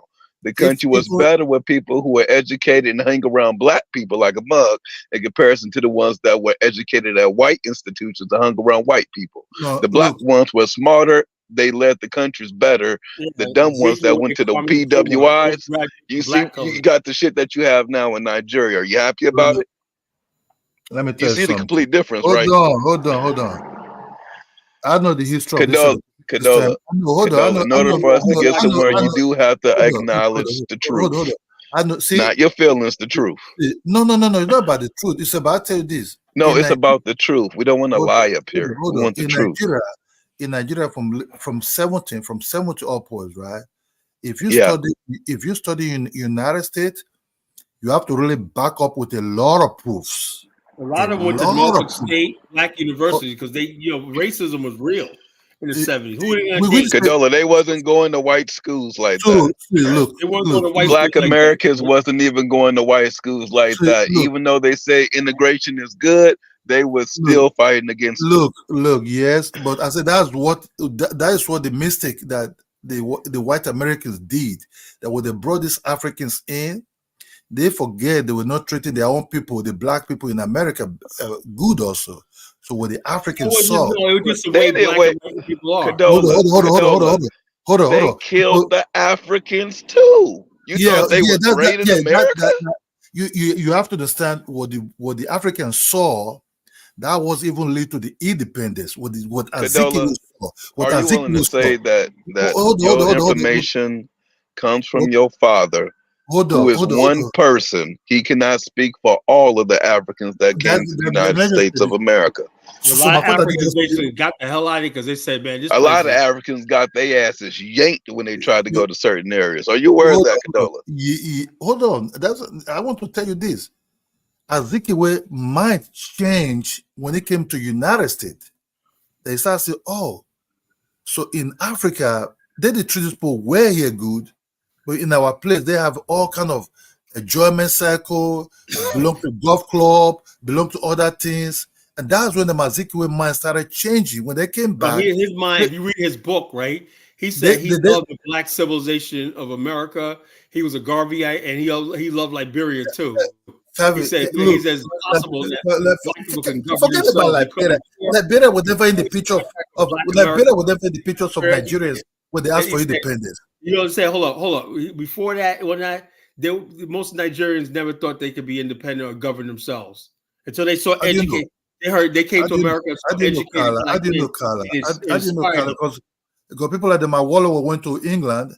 People like Tuninao went to England. Back then, England and Black America. So you have to understand. They already know how to govern themselves already. It was the black people in the West. Black people in the West.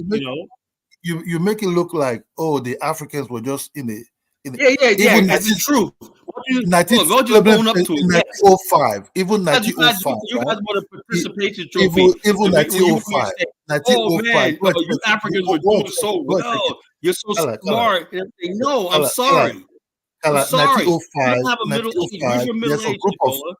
The Chinese had a middle age. Chinese had 1905. You have nothing. Already Nigerians who were asking the white people already at that time, we can rule ourselves just with the rulers. You understand? It's at 1905 already. No, not the modern world. How are you going to do business with the modern it happened that the Second World War broke. If that was the case, you could do it. How are they going to negotiate the fact that the palm oil and everything was owned by the Royal Nigerian Company and everything like that? That was your reality. Kala, they never own no shit. Kala, they never own the palm oil. Kala, you get it wrong. Nigeria was a big cash cow. What are you talking about, man? Kala, you get it wrong. They never own no shit. You talk about that palm something you talk about? That war even brought a civil war between the British and the Nigerians. Oh, you guys were not going to fight the British. Hold on. When the women fought the British, you understand me? The British never really controlled. We tell them we're going to settle them. They can be by the boat over there. We settle them. And they pay us, but they're not going to own. Forget nothing that they're not going to own nothing. That's what we told them, and that what really happened. If the British own anything like Liberia, if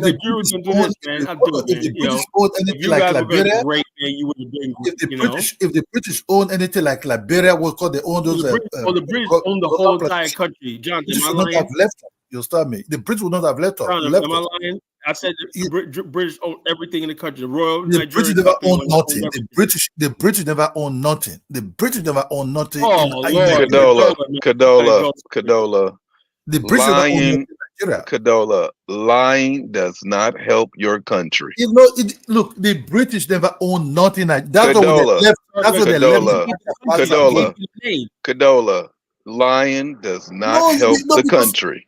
Because you talk about a lying is dumb. And the pump shop you talk about is even close to me. You talk about Ibadan. You talk about area. You talk about Delta State area. We have to give you some Zongo treatment, you know. We have to no.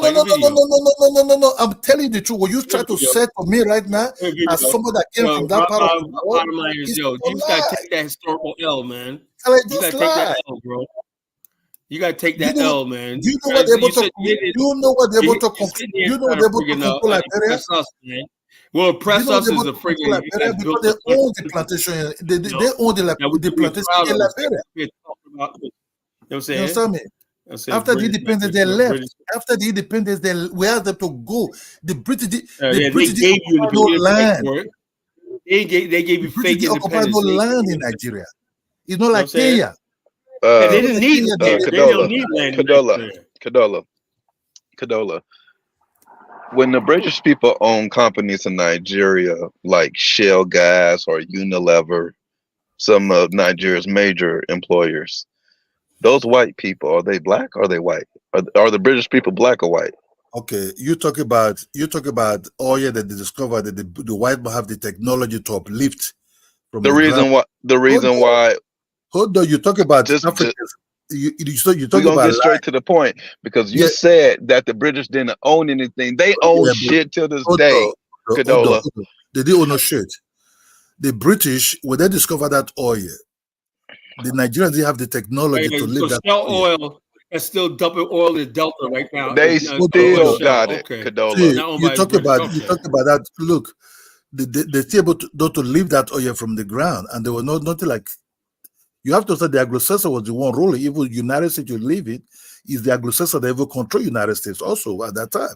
So when they find those oil, I think you have to have technology. You just can tell that to Dynasty Samir. It just what happened in Russia now. You can tell to Dynasty Samir. Cadola. But it doesn't work. Cadola. Is your money printed in the UK today? No. Where is it printed? Printed in Nigeria. Oh Lord. You understand me? When the naira changed from the pounds, when the naira replaced the pounds, British have to print. They don't have the technology. Hold on. When the naira replaced the pounds, the Nigerian people already tried to print their own money in the country. When the Buhari was there, money was being printed in Nigeria, but not in London. You understand me? That's one thing you have to understand. You can say they have their so-called reserve in London, but not in Nigeria. But that will also change. But say the white man control any place, land, or anything in Nigeria does not exist. And they don't need to control land. And when Nigeria has no value, you know what I'm saying? When you control land, they control the infrastructure. Who told you that? They let you control the land, but you know it's substantial. Do you know oil at that time? Look at South Africa. Why is the white man dominating South Africa? Cadola, Nigeria just started printing its money less than 10 years ago. We're talking about back then. But you talk about. Are you sure you wanna keep lying? No, not about lying. I told you that the independence of Nigeria. If the white man control anything in Nigeria, they will not. The white man don't live like that. They are like a vote. They control everything. Tinubu. All right, Tinubu. Okay, what happened to Tinubu? Is Tinubu controlled by the British and the U.S. or is he doing everything on his own? Lie to us. You know why? Hold on. He's Lie to us.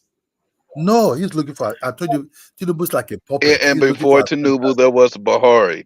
Was he controlled by the U.S.? Not at all. Because Buhari have no property. He have no bank account in the United States. You understand me? Buhari is living in this village now called Dara. You understand me? In Dara. He live in the United States in Dara. Even Jonathan the America cannot even yes, they collide with Buhari to try with Jonathan because Jonathan didn't want to sign the gay laws. Stay again, but they thought Buhari would say most will come and do it for them. Buhari say, hey, no. All right. I want to be correct. Good luck, Jonathan. We were against gay laws when he was the president. That shit wasn't legal back here. You understand? So nothing like the white man controlling. No. After the independence, we had they have control over everything. Kadola. Everyone else on the world acknowledges, even Russia acknowledges the power of the West. So do the Chinese. You gonna tell me that Nigeria is the only one exempt from that shit? No, see, they have their crone. They have just the way they assassinate other leaders, people like the very same way that those people in those francophone countries said we had to get rid of these motherfuckers because they were controlled. You think that your people, Tinubu, the one who said we may have to go into Niger to go ahead and restore the person in power. That person ain't controlled, huh? Niger would have mollywopped them, bro. Niger, them motherfuckers a beast. They would have mollywopped Nigeria. What happened now? I don't think you know what you're talking about, Kadol. You might want to step down on this one. What happened? What happened now? Listen. What happened? Look. What happened now? They are controlled in the motherfucker. Look. When Tinubu said he have to invade Niger because French was cooking on his head. That would have been such a good thing. He tried to invade Niger. He would not have succeeded there because I'm happy they did it. Right no, because let me tell you one thing. Tinubu would not have. Right now. Tinubu would not even dare to attack the Niger River. Tinubu would not even dare to attack Niger. He's not in Nigeria to start attacking other. Tougher. You have to understand Niger soldiers are beasts, man. Those guys are beasts. That whole Sahel region, you guys are no match for the Sahara. Niger is part of Nigeria. Niger have causes. Nigeria and Niger have no differences. They're completely different people. No. I got a question, Kadola. With all due respect, can you explain to me why, if you're not controlled by the West, obviously, why did Nigeria sanction Niger? Was it by their choice? You think they made that decision? They shut down the power and electricity to Niger, sir. Look. So was it by choice or by force? Look, Buhari, what Tinubu No, this is Tinubu. Hold on, let me tell you. You asked me a question. Let me give you can look, an answer can never be shorter than a question. So most definitely. But it has nothing to do with Buhari. It's Tinubu that did it. The coup happened. The coup in Niger happened under Tinubu. Don't bring up Buhari. No. Will you Tinubu on his own decision decide to sanction Niger and shut off electricity to them? Will you sit in an exam? They ask you a question. The question is very short, but the answer is very long. So let me give you this answer. Oh Lord. Tinubu was looking for an acceptance when it came to that power. You understand? When it came to power, it was shaking. His background, his educational background that America covered up for him and everything. That you know how corrupt United States is also. Breaking that guy result, whatever, the so-called we are transparent, we are this, we are that, we are that, never showed up when Tinubu came to power. America blocked everything. So Tinubu was able to wangle himself. You see how corrupt America is with money and say, I will answer to you. I will not join the other ones to move towards Russia. So Tinubu was not actually on his own mind. How did you guys manage to fumble America's chief rival in the world? Same with China, and Africa still managed to fumble that. And go right back in the hands of America. You see these Western countries are the black people in the United States are even problem of Africa. In that Chicago you talk about, the Black Americans were signing that degree for Tinubu and everything. Then they come and say, "Oh, we were not there." You see, they were all hiding the same thing also. Carla, hold on. I don't want him to run. I don't want him to get lost in the sauce. Those fake signatures. Kadola, please don't get lost in the sauce. Do the white countries, do the white people still have control over Nigeria, given that Tinubu sanctioned Niger? But what happened later? He sanctioned Niger. But what happened later? The sanctions last for about a year? No. Because the Niger blocked him not to fly over their territory. And the Northerners told him, don't let these white people control you. That's what happened. The Tinubu thought he have all absolute power to do whatever I want to do, like United States. But in a country like Nigeria, whereby we live ethnically differently, you don't do that. Kadola, I agree with a lot of what you're saying, but at the end of the day, he was controlled by the West, and that was it. Controlled by the West? Yeah, controlled by the West. And destroyed by the North. You know what I'm saying? Controlled by the West and destroyed by the West, because he didn't have to get involved from the beginning. Controlled by the West and destroyed by the North. He didn't have to get involved from the beginning. He could have said, "Wow, look what happens in the Niger. God bless their heart," and then turn the other way and focus on the economy that he should be fixing and providing for the people that he should be providing for. You know when the sanction Niger, there was still business going on. The Northern will still doing business with their causes. Niger, Kadola, with all due respect, you can't stop Fulani people from working with other Fulani people, and they live right next to each other. No matter what sanctions you put up, even the military people up there are, for the most part, a lot of them are Fulani. You think they're going to side with Tinubu? They said they wouldn't. Fulani civil. That's what I said. Tinubu not even dare to attack Niger because Fulani civil. Only because of that reason, right? Not because. Yeah, but Fulani civil small population in Nigeria, also in Nigeria, Hausas. These people are Hausa people. Why you talk about grandfathers from Niger? It's just that border they just did. Niger have cousins in Nigeria. They have family members. These people share the same tribe. How can you allow an Hausa man to pick up a gun? Kadola, I agree with you about all that part. The only part we're focusing on is that white people still have control over your government. It ain't that deep. At this moment, yes. Yeah, what are we arguing about? If they have control over this government right now in 2024, they had control over it in the 1960s, 70s, and the 80s and 90s also. You see the way they destroy Nigeria economy? Because they control that dude. You listen to Kadola, when y'all had your Nigerian civil war and the Biafra movement was going, Biafra was backed by the French. The other parts of Nigeria were backed by the British. No, the British. Meanwhile, the British were playing games. It was the Russians. It was the Russians that backed us. It was not the British that backed us. The British was like on the fence watching what will happen. It was the Russians that helped Nigeria actually to win that war. There is never a place in hell in which the British sees an opportunity to be a part of some shit, especially when you guys claim and still claim today. The British did do nothing. God won't have help from the Russians. When after that war, when Molita Mohammed took over, Molita Mohammed was dancing towards the Soviet Union. It was assassinated behind the scene from CIA. As a person who grew up in a white world in their system, these white people always take a side in every conflict, even when they ain't got no business being in it. They took a side in yours. They had a side, and they funded their side until they realized this shit is useless.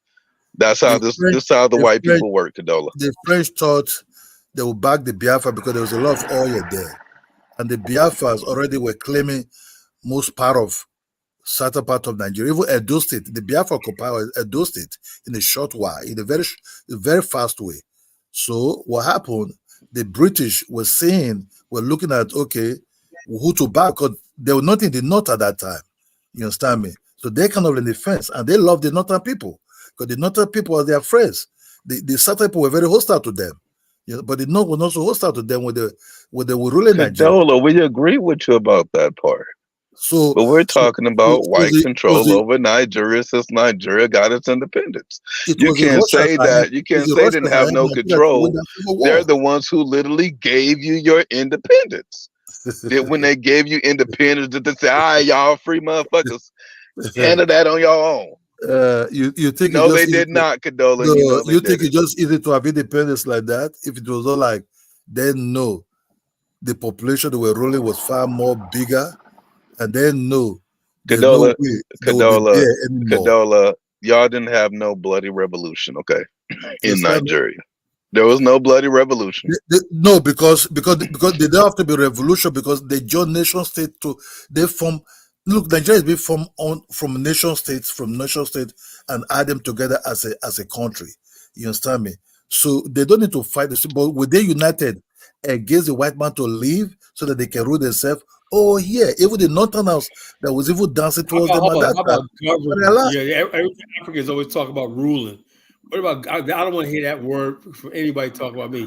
It's about we want to administer and govern. That's what I'm looking for. It's always like rule. I don't want nobody ruling over me. I want administration and govern with the transparency and accountability, rule of law. I never heard you in any African talk on that level. With the defeat, there's no shame about it. The white man defeat the Africans and colonize them. It was always there. You understand? There's no shame. It's not about it. The white man came with the better technology. They came with a better gun and everything. The Africans. Hold on, Papa. Did you just say it's not a bad thing that the white people did that? No, it's not a shame because you look at Ukraine. The Russians is whipping Ukraine ass right now. Even no matter the weapons America supplied to Ukraine, because the Russians have also better weapons. The Africans, they have guns, but they have the ability. Because Africans have guns, it was a good thing that they were colonized. The Africans have no guns. The Africans just fought with horse and Condola, I want you to listen to what you just said. The Africans have no guns. The Africans have no better. Okay, now, are you saying that colonization was good because it gave Africa more development, more better weapons? Was colonization good? Yeah, that's what I was trying to say before. You get it wrong. Africans are going through a conundrum. Condola, I'm just saying what you just said. I want to make sure you're not saying what you just said. And I ain't getting it wrong. I said it's not a shame. It's not a shame. It's not a shame for Africans because the white man defeated them in that battle that the white man colonized them. It's no shame about it. We admit about that. Yes, they defeated us. Through that process, they brought their gods to us. Then the African was curious. Which type of gods are these people worshiping that give them social power? The African never say whereby you shoot 1 or 2 bullets, Mustang and kill almost about 3 people at the same time. The African was shocked because they have to kill one person possibility with spear or arrow or bow on a horse. So the Africans will feel a little bit primitive. We're gonna move on. We'll get that topic later when somebody else will come on. But I want to play this video on Nigeria. Then I'm gonna get back to the topic of the enemy within.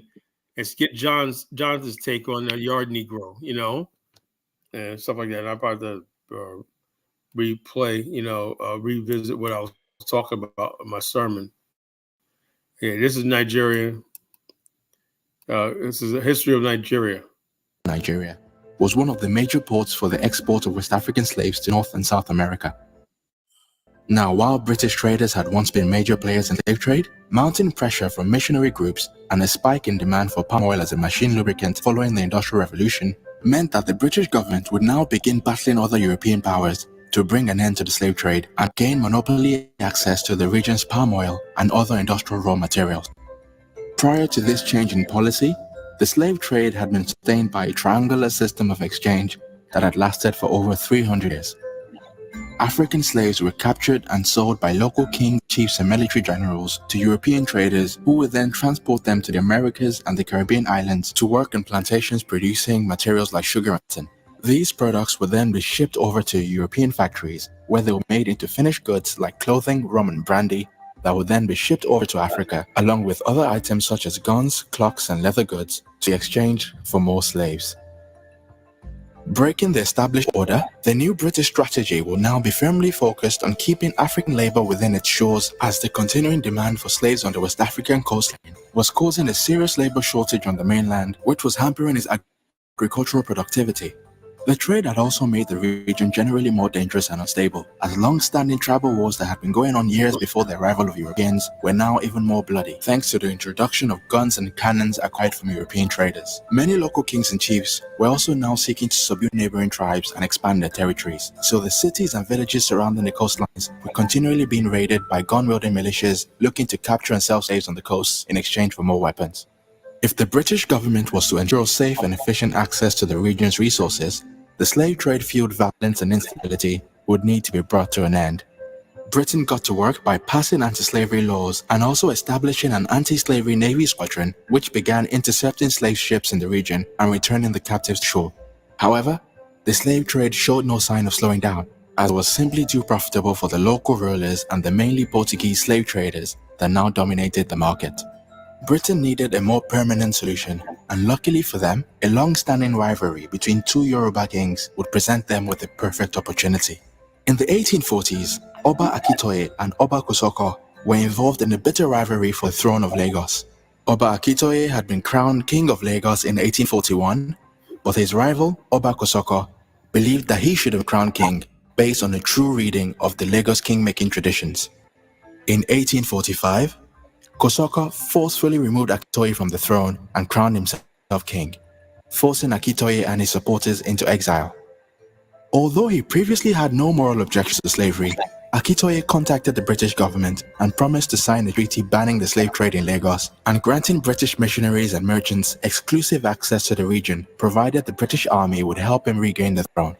Following a battle referred to by locals as Ogun Agidengbi, which can be roughly translated as the Bowling Battle, the British Royal Navy inflicted a heavy defeat on Oba Kosoko and his army of over 5,000 men and reinstalled Akitoye as the king of Lagos. As agreed, Akitoye passed a law banning slavery in Lagos and granted the British government and its citizens significant privileges and influence in the region.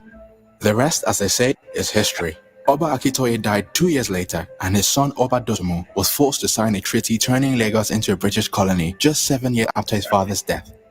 With slavery abolished and Lagos now a full British colony, Portuguese influence in the region dissipated and Lagos became a commercial hub for the export of palm oil and other raw materials sourced from the surrounding regions. Following the infamous Berlin Conference of 1884, the map of modern Nigeria was outlined for further exploration and conquest, and Sir George Tolman Godey's Royal Niger Company was authorized to secure the territory. Recruiting and enlisting many local militias to its cause, the Royal Niger Company embarked on a campaign to conquer the territory, and within just over a decade, it had forcefully secured over 400 treaties from various local rulers, pledging their allegiance and granting full legislative and judicial authority to the company. After having established itself as a de facto government of a region encompassing over 250 ethnic groups and over 400 languages, the Royal Niger Company officially transferred control of Nigeria to the British government on the 1st of January 1900, receiving £865,000 as compensation. Just as a side note, the Royal Niger Company still exists today as part of Unilever plc, the company behind popular brands like Ben & Jerry's, Lipton, Dove and Vaseline. Recognizing the vast differences between the people in the region, the British initially divided the new territory into a southern Nigerian protectorate, which had become majority Christian, and a northern Nigerian protectorate, which had remained majority Muslim. However, while southern Nigeria was very productive and ran at a budget surplus due to its abundant natural resources and its people's embrace of education and commerce, the north was a largely loss-making enterprise that cost the British more to administer than they gained in the trade of its raw materials. It has been suggested that the financial woes of the Northern Protectorate was due to a combination of its relatively fewer natural resources and the strong Islamic culture in the region, which was very resistant to secular education. Needing an urgent solution to the Northern Nigerian budget deficit, British High Commissioner Frederick Lagarde decided that it would be a great idea to join the two vastly different regions together into one united political entity.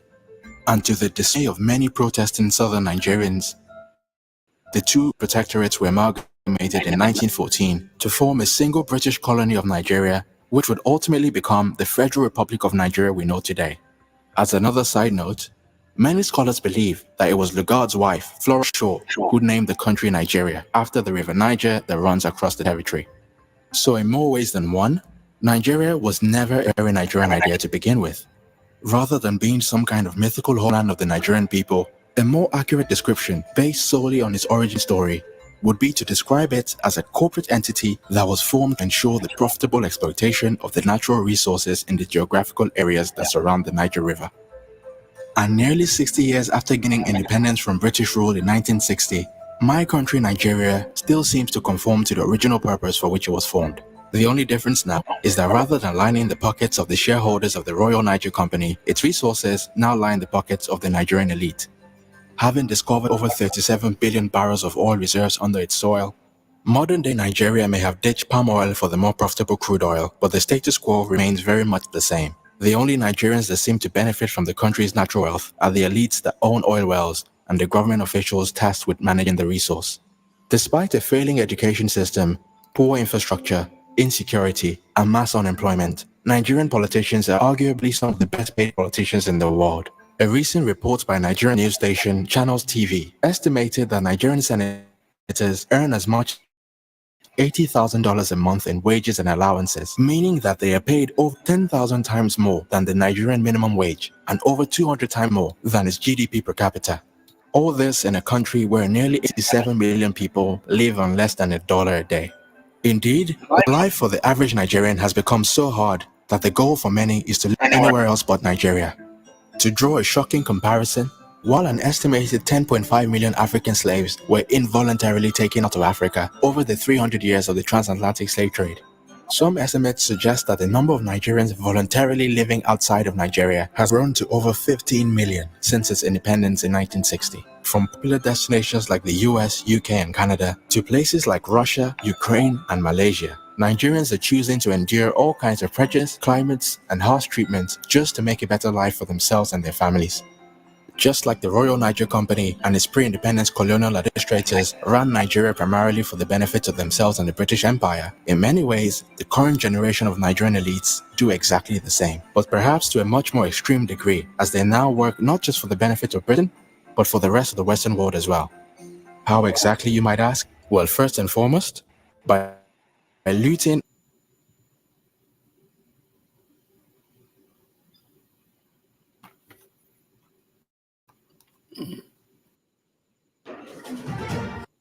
And we're back in third quarter planning. Adams is quarterbacking this project, and she is looking.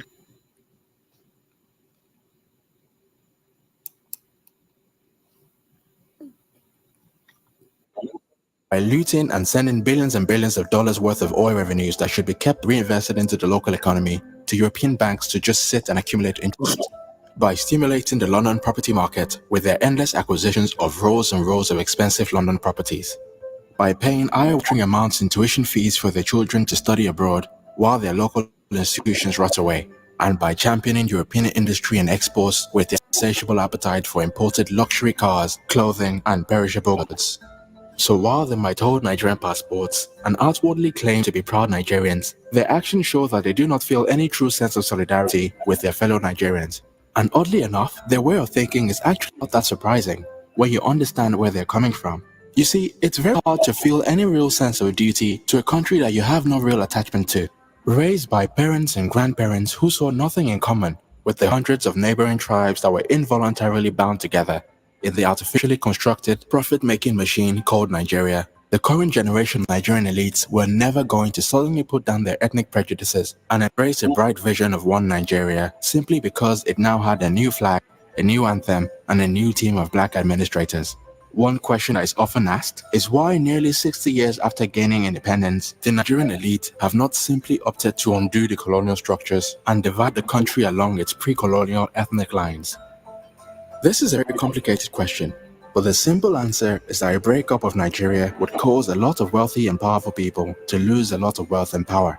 And the millions of lives that were lost during the 1967 to 1970 Biafran War show just how far those who benefit from Nigeria's existence would be willing to go to keep Nigeria going. But here's the thing, regardless of how it came to be, or why it still exists in its original colonial form, The reality is that the hopes and dreams of over 200 million people now depend on the success or failure of Nigeria. And moreover, there is now an ever-growing number of young people for whom Nigeria is their mythical homeland. Unlike their parents and grandparents, they really do see themselves as Nigerians as opposed to Igbo, Yoruba, or Hausa. They speak Nigerian English as the first and in some cases only language. They hardly understand nor revere the historic traditions of their parents and instead identify more closely with the emerging contemporary Nigerian culture. A culture that is being built around the growing music, fashion, and mode industry, an ever-evolving shared language, and a shared struggle to succeed in the midst of adversity. For these Nigerians, Nigeria is far from just a money-making venture. It is their one and only homeland, and they continually hope and dream of a day when it will be led by visionary and just leaders. But with minds supplemented by their ethnocentric upbringings and their many years at the forefront of the neo-colonial exploitation of their country, perhaps it is unrealistic to expect any serious change under the leadership of the current generation of Nigerian elites. The question that remains to be answered is whether the next generation of Nigerian leaders will be any different. Once again, it's KB Taiwo for New Africa. Please like, share, and subscribe. Until next time.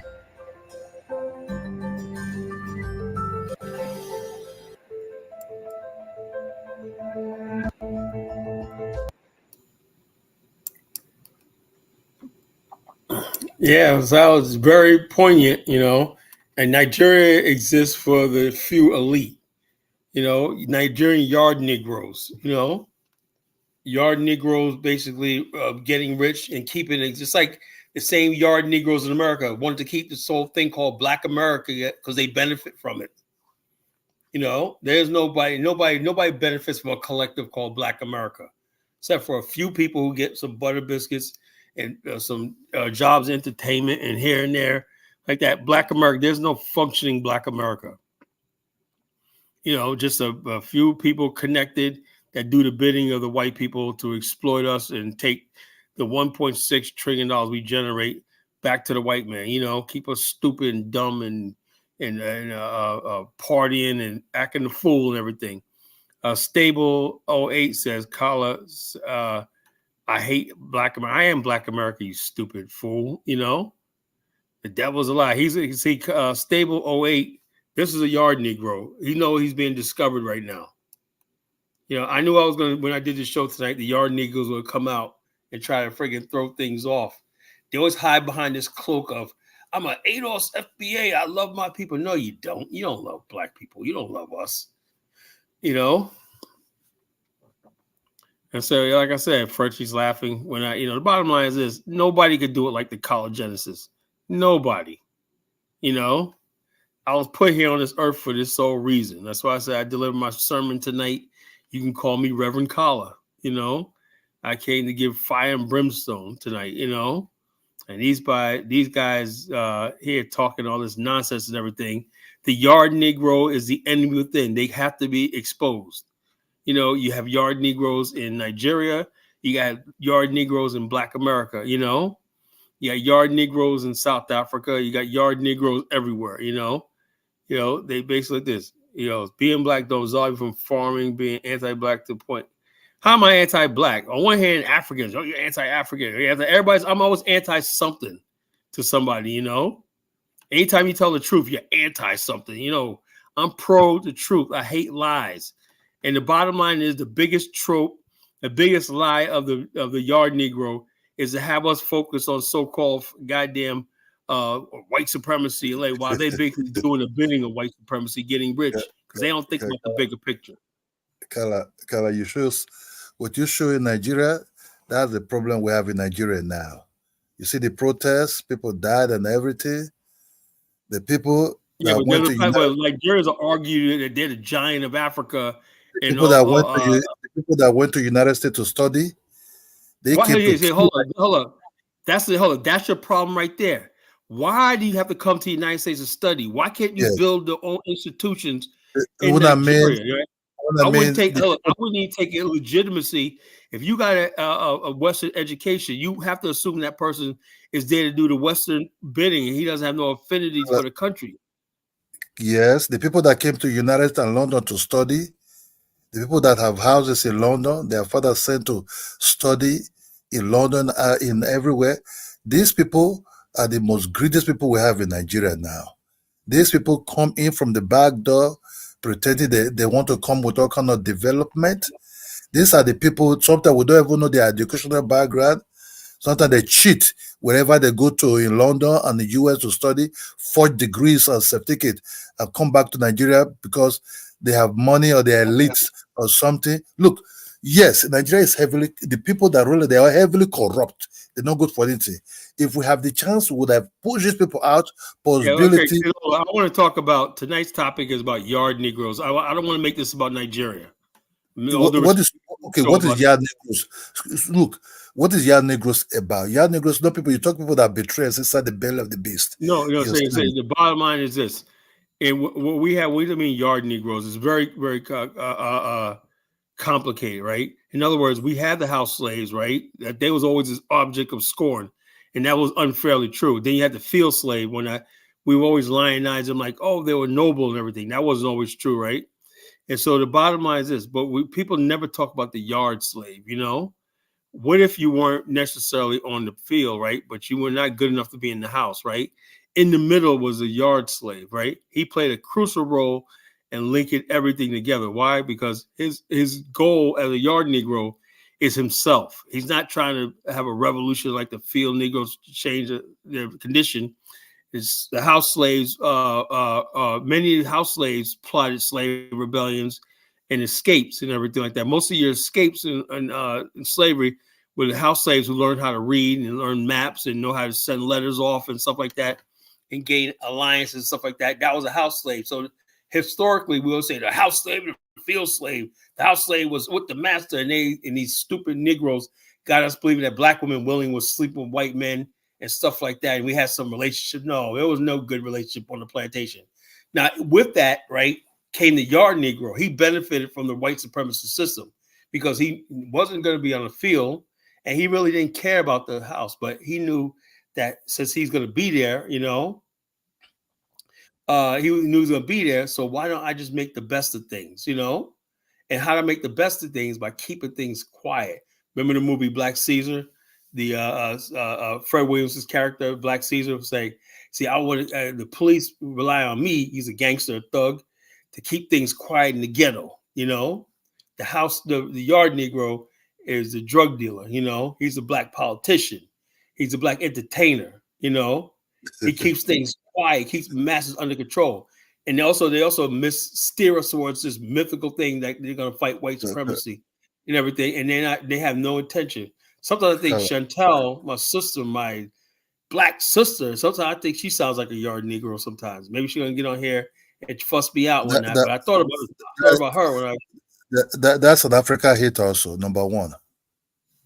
Yeah, so a yard slave is somebody who's out for himself, you know? And the bottom line, all he wants is some crumbs, some butter biscuits. They're so brazen right now, the yard Negro, that they don't even bother telling you why you should vote for somebody, other than the fact that they're personally going to benefit, particularly with the Democrats. You know, Kala, you talk about you people mulatto in your country. Well, we don't have that issue in this country, man. No, we don't have. We don't have that issue. We don't. You don't know our culture, right? We don't have that issue. The people that fought for you. Don't deny the people that fought for you for freedom. They are the house Negro, not the field Negro. No. You see, like I said, it was a combination of all that. The field Negro never really have space to voice out their voice. It's the house Negroes that the one which are the mulattoes. And that's another myth. Hold on, there was another myth in history that all the house slaves were mulattoes. That's not true. Okay. What are we saying? What are we saying today? The heavily light-skinned so-called Black Americans are still the one dominating. There were also heavy light-skinned people that were field slaves, and a lot of the light-skinned people were actually yard slaves. You know. The heavily light-skinned Negroes, the heavily one that can pass as a white, are the one that's shaping your people identity. No, hold up. First of all, those were mostly free blacks. Yeah, but they're the ones. They're the ones shaping you people. The wealthiest faces of Black America in every category are darker. They're not light. Forget that level. But people like this Smokey Robinson, people like them. For every Smokey Robinson you could drop, we can drop a James Brown. The one you see now that from ADOS, the one you see now from FBA.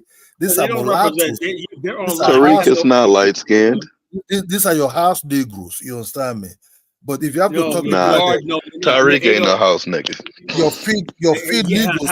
Tariq is not a house nigga. He's a yard Negro. Your feed Negroes. He ain't a yard Negro either. Your feed Negroes. Your feed Negroes that look like Africans. They be told by the house Negroes. You automatically assume that all the field Negroes were Africans. They did told by the house Negroes. You're African. People don't know whole culture. They want to like this. That's why Africans. Kala, we say them. We say them. We say them. What you're doing is you say them. No, you don't. You don't studied Black American history long enough. You know. Kadola. The one that came to Liberia, they are mulattoes. They were mulattoes. Kadola, the people that ran the country, the presidents, you can look them up. They weren't mulattoes. What are you talking about? Who was it? Kadola, was it Tubman? The one that is shaping your identity right now at this modern time, they also look heavily light-skinned people. They can even pass us like no, that's not true. Kadola, that's not true. Your FBA, your ADOS, Kadola, you're from Africa. Your definition of light skin is not the same as ours. Yeah, according to most Africans, I'm light skinned. When I go to Liberia, I'm light skinned. So what's the difference? I'm light skinned in Nigeria. Yeah, I'm light skinned in Liberia. So, Kadola, your definition of light skin is not our definition of light skin. My brother, and the light skinned people have always, in terms of Black America, have had the least power. They were never the dominant. We know. They just the ones that could pass as white when it was convenient. They didn't have no power in the Black community. What are you talking about? So Kala, your yard Negroes, you have just spelled out. Your yard Negroes are people like the Chantel that is coming here to voice his whatever is. No, I was joking with Chantel, but she sounded like she is.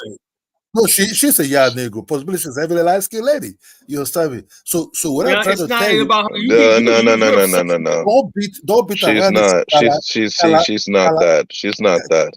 Don't beat her hand. Kadola, hold on. Don't disrespect our sister. She's not like that. No. Kala just said it straight. Your light-skinned Negroes, the so-called Kadola, you taking a shot. You taking a shot at her for no reason. She's not even up here. I would argue that a man that sleeps with a white person marries a white person is a yard person. No, at least I agree. I did. So you are an example of that, right? No, because a living example. Because as he hold the flag at the staff of office as a real nigga. Kadola, based on what was described in that thing in that video that Colin played, you are an example of what those people are saying is wrong with Nigeria. From my understanding, Kadola, you said it yourself on this platform. Your father traveled to the United States to get educated, and then you were sent out abroad to be educated. Those are the people that you said were the problem in Nigeria. That would mean you're still the problem. I hold the real staff of office. I hold the real Shaka Zulu staff. The stick you see in my hand, that's the real Moses staff, the real Negro staff. You understand me? I don't change. I don't beat around. I come Kadola, in. You can't lay in bed every day with the enemy and then be like, it's okay. It's not me that's the problem. Office. But what you people have is your heavily light-skinned Negroes that are problems. Kala, don't hold on, Kala. Kadola, you can't say heavily light-skinned when you make children with white people. Okay. You're criticizing your children. You don't understand. You don't understand me, Jonathan. You make light-skinned babies and then criticize light-skinned people. Who the hell does that? Can I get you the thing? Stop making everything about Gola and Nigeria when it's getting old. Check this out. Here's the Liberian past presidents, right? And J.J. Roberts, he was probably the only real light-skinned president. He's the first president. And then you had James Spreving, right? He's a Gullah Geechee from South Carolina. And these paintings right here, when you look at the real paintings of people, they're much darker skinned. You know, Stephen Alabama is second president, a very dark skinned man. Cheeseman, right? His real picture, he didn't look like that. You know, this painting right here, I forgot this thing. I think it's Payne right here. His picture, he looked like friggin' James Brown color. You know, that's how he looked. Whatever. But white people who painted Liberian presidents always painted him looking Caucasian looking. You know, then you had Edwin Barkley. This is President Gardner. If you look at his real picture, he looked like his real picture, not this painting right here. He looked very, very black. But Westerners always painted their pictures like E.J. Roy. He was a full-blooded Igbo. He was a full-blooded Igbo. First person to graduate from Ohio State University. Became one of the richest men in the world, and before he became president of Liberia. He graduated from Ohio State University, first black graduate. You know, his parents could have been Nigerian immigrants to America, you know, in the 1840s. You know, that's a unique history that he might have came there with the British as a free black person from Igbo land. You know, he settled with the black community there, a free black community in Newark, Ohio. You know, and there's William Tubman, Talbert, and there's William V.S. Tubman. President is Charles Taylor. He was the Angola indigenous man, you know. So the bottom line is the idea that the mulattoes created Liberia was a lie. You know, the first the unification when Liberia became unified is when the upriver people used to go to Liberia, were the descendants of the black free slaves that were darker skinned, that was descendant of the field slave, that was slave history. They settled upriver and built their own communities. The people in Monrovia were mostly the light skinned people of Monrovia. They were the merchant princes and stuff like that, the Presbyterians and stuff like that. But at the time go on, the upriver settlements became more powerful than the Monrovia settlement, you know, and so therefore it was a balance there. So it was this idea. Now, they say did the light-skinned people have a jump in Liberia? Yes, because they were the first black, mostly the free blacks in Liberia history, like Elijah Johnson, were mostly light-skinned. That was always been like that. There's been light-skinned free black people since the 1600s. So it's always a community of light skin. I had them in my family, free black people that were really, really pale, that were free, and they lived adjacent to the black community one night, maroon community, stuff like that. But they're still part of the black community. That's the difference between Black America and everybody else. Other people, the free blacks that were light-skinned, formed their own identity, like in Haiti and Jamaica and stuff like that. Black Americans were unified based on color and stuff like that. We don't have that unity. A free black man could be a pastor of a church. He has all different colors in his congregation. That's the history of Black America. That's why we're so homogeneous and we're stronger than a lot of Africans the black people that have these divisions. Like South Africa got the coloreds and everybody like that. But in Black America, we're just one group of people.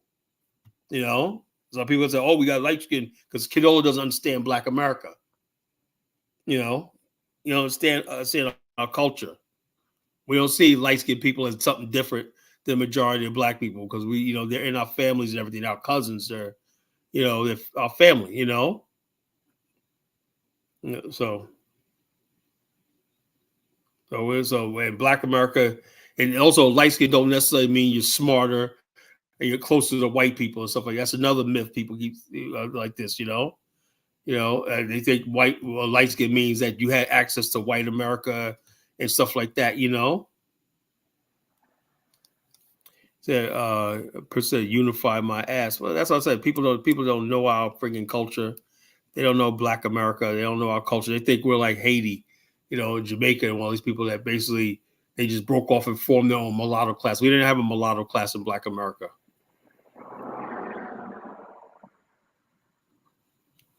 Collar disregards his native, and what native ancestry do I got? He don't understand his heritage. He disregards native ancestry. What native ancestry? Native American? I got like 1% Native American blood in me. Wow. You know, you gotta love that 1%. What? You gotta love that 1%. That 1% is part of who you 1%. are. 1% Native American blood in me. God, that makes me a fucking Comanche Indian. You know, I'm an Indian now. Out here, you know. I ain't one of those self-hating black people. Yeah, I ain't one of those self-hating black people. Oh yeah, I got 1% Native American. I got this European ancestry. That makes me part. Like no, African Americans are Africans. Black Africans. We have some European ancestry and bloodline, but most black people are at least 85 to 90% African. That makes us black Africans. Culturally and racially, where there's no difference. Mhm. Now, Africans choose not to accept us. There's nothing we could do about that. That's not our fault. If we have some European ancestry in us and everything, that's just the way it is. We had no choice in that matter. We're, of course, we're not full 100% African blood, but the bottom line is this, that's where history happened. That's what it is. But our spirit and our soul has always been black African because we always identified with being African. That's the truth. Carla, So I don't know. do you believe that Black Americans should accept the fact that we're an ethnic group?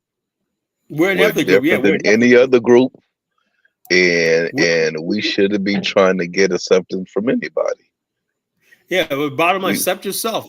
We shouldn't be. The problem with Black America is either we're trying to get acceptance from Africans, white people, or anybody else, and we feel like if somebody don't accept us, and whatnot, instead of saying accepting themselves and whatnot, people made us feel like there's something wrong with you. Like we're Ghanaians, like talking about, yeah, man, Ghanaian food is gonna replace soul food. What kind of shit is that to say? Good luck with that. We're gonna make you give up that soul food when I eat Ghanaian. No, man, I'll get sick if I eat Ghanaian food like that. I like my soul food. People. I believe that Black Americans should drop the whole idea of being, overly trying to claim being African. We can acknowledge we got African genetics, racially, but we're Africans. We're African. Ethnically, we're a different group. Be proud of the group you are. Hold up. Igbos are ethnically different Yoruba, but they're still black. Same thing with us. We're African. Yeah, we're still black. Doesn't change. I never said we're going to stop being black. When I say black means African. The black race, Negroid race, the African race. You're African. You're black. All black people come from Africa. What? Do all black people come from Africa? Yes, all black people come from Africa. That's it.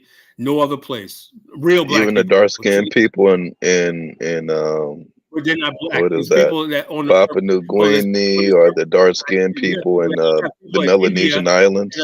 Melanesian Island, but they're not African. Genetically, they found their genetics are nowhere near close or similar to African genetics. You can put African, Melanesian, but there are darker people in the Melanesian Islands than Africans are. Well, what you're going by is a white man's definition like this. White people just look at, oh, you're black, you're one race. No, you could have black skin and you're not actually a real African. Just like you have white people, white skin, not really white people. The Ainu of Japan, right? They have white skin, pale skin, right, but they're not true Caucasians. Skin color don't determine your race. Skin color does not determine your race. Your lineage, your DNA determines your race. How we grew up, though, race was identified by your skin color. Is the reason why we look at all brown people as those brown people, even though they're not all technically related. The identity problem, because there's people that may have black skin, but they didn't come from us. They can't show you any traces of where they come from. Your lineage matters. I know for a fact that my ancestors were brought here from Angola and the Congo in the 1600s, right? And if you're one of me, that your ancestors come from the same continent, West Africa, Central Africa. But the problem that I have is a lot of people like to say, well, the first humans on the earth were African. Well, that's the case. We all are African. But we all descended from Africans. But there's no proof of that. You got the Peking. I agree. There's no proof of that. There's no proof of that. So the bottom line is this: all we can go by is when you do your DNA. That's like your DNA origin goes back like 25, 30,000 years, right? So whatever you were, your DNA is gonna tell you what you were 30,000 years in your inception, you know. And most black people, just like most black people, can't when they do a DNA, they can't trace anything to like the Nile River Valley civilization whatsoever because we have no connection to that racially. I agree with you. Now, Kala, being that, we can look at black people Kala, being that we can look around the world and we'll see dark-skinned people in China. It doesn't matter. It doesn't matter. In India, in Australia. Yeah, but would it be crazy to believe that same thing would happen in America, that there were dark-skinned people here already? No, I know, because first of all, dark-skinned people don't exist in a cold climate. Dark-skinned people live in a tropical climate everywhere in the world. Black people had no reason to be in a cold climate. Black people come from the equator, the equatorial. That's why we have the hair we have, and the skin we have. We come from the equator. There are dark-skinned people in cold climates. Kala, you have to understand. Eskimos aren't dark-skinned. We will talk about the ones that they show aren't. Just like the Chinese that they show tend to be white, but there's dark-ass Chinese people that they never show. Chinese are not dark-skinned. But there are Chinese people that are dark-skinned that they don't show. The Chinese that come from dark-skinned come from Malaysia and stuff like that. The southern China and stuff like that. You always had like the Manchus, Mongols. They're very fair-skinned. But even though they're dark-skinned, I'm talking like darker than us. There are Chinese people that are darker than us. They're not. No Chinese people darker than you and me. No, it's not. There no Chinese people darker than us. That's not something you can look up. Trust me, bro. You got fooled by these stupid Negroes to be fixing colors and stuff online, saying, "Look, the Chinese are darker than us," and they know what they're doing. They be friggin' photoshopping and doing all stuff like this. Like, give it up, man. Jeez, nobody's. No Chinese people are darker than black people and whatnot. That's not true. You look at them, you could tell they have like this yellow orange color or not, and because maybe the pixels not right and everything, they look darker. Kala, as a person that's been to the Melanesian Islands and different other places, I would admire the fact there are darker people than us. It does not matter in cold climates. It does not matter. I know a lot. I know an Indian guy was darker than me, but I know I'm African and he's from India. Yeah. I 100%. I 100% agree with you. We're not the same race. But we're not the same race. Is there a possibility that there were dark-skinned people in the Americas? Look at your hair and look at their hair. Yeah, black people, Africans have nappy hair. One thing black people can't get rid of is the fact that hair. Kala, I won't go that far. My daughter ain't got no nappy ass hair. What's wrong with having nappy hair? You sound like a self-hate. That's a natural state of black people's hair is nappy. That's why we never want to I don't agree with that either. So black people got straight hair. I don't agree with that either. That's what we never want to you got a lot of self-hate. Kala, I'm intelligent enough to know that I have a daughter and her hair is not nappy, neither is it straight. You don't see beauty in black hair. You got to straighten your daughter's hair. Kala, I think that you don't understand the damage that a lot of people have done to black women's hair or black girls' hair. Well, if black women to make it be a certain way, and then the idea is that now the hair is black nappy. Women love their natural hair. But black women who have long hair who are darker than me and you, Kala. My daughter is one of them. She don't have nappy ass hair. So what would be the excuse for her? Black women natural state of hair grows up. It doesn't go down. Kala. That's not Kala. What are you guys calling nappy hair? Kala, what you're saying can be disputed because I just said my daughter is fully black. Black parents, black grandparents, all the way down the line. Her hair doesn't get nappy. The bottom line is this: black people do not have straight hair. Kala, you could have hair that's not straight. No, you don't. Still not have nappy hair. You got straight hair, you ain't black. Kala, are the Ethiopians black? Are Ethiopian women black? Ethiopians are not black. Ethiopians are not. They're black. African though, right? No, they're not. They'll tell you they're not. They're a mixture of Arab, Caucasian, Phoenicians, all the other people. They're not true black. They're not true Africans. Ethiopians will tell you they're not 100% true that, but they identify as black, you know? But they're not true Africans. You do their DNA comes from the Middle East. Carla, how can you say African people born in Africa aren't true Africans? So it doesn't matter. You could be like, so in other words, you're trying to say the white Afrikaners are actually Africans now because they've been living. No, I'm not saying they are. I'm talking about we know that Ethiopians aren't Afrikaners. What's the difference between them and the freaking Ethiopians? Their blood comes from someplace else. The only indigenous Afrikaners are the colonizers of Southern Africa. That's who they are. The Ethiopians aren't that. We never allow the black people to define who is black, who is not. Black American definition of black. Carla, is it safe to say that you have a very racialized, self-hating point of view?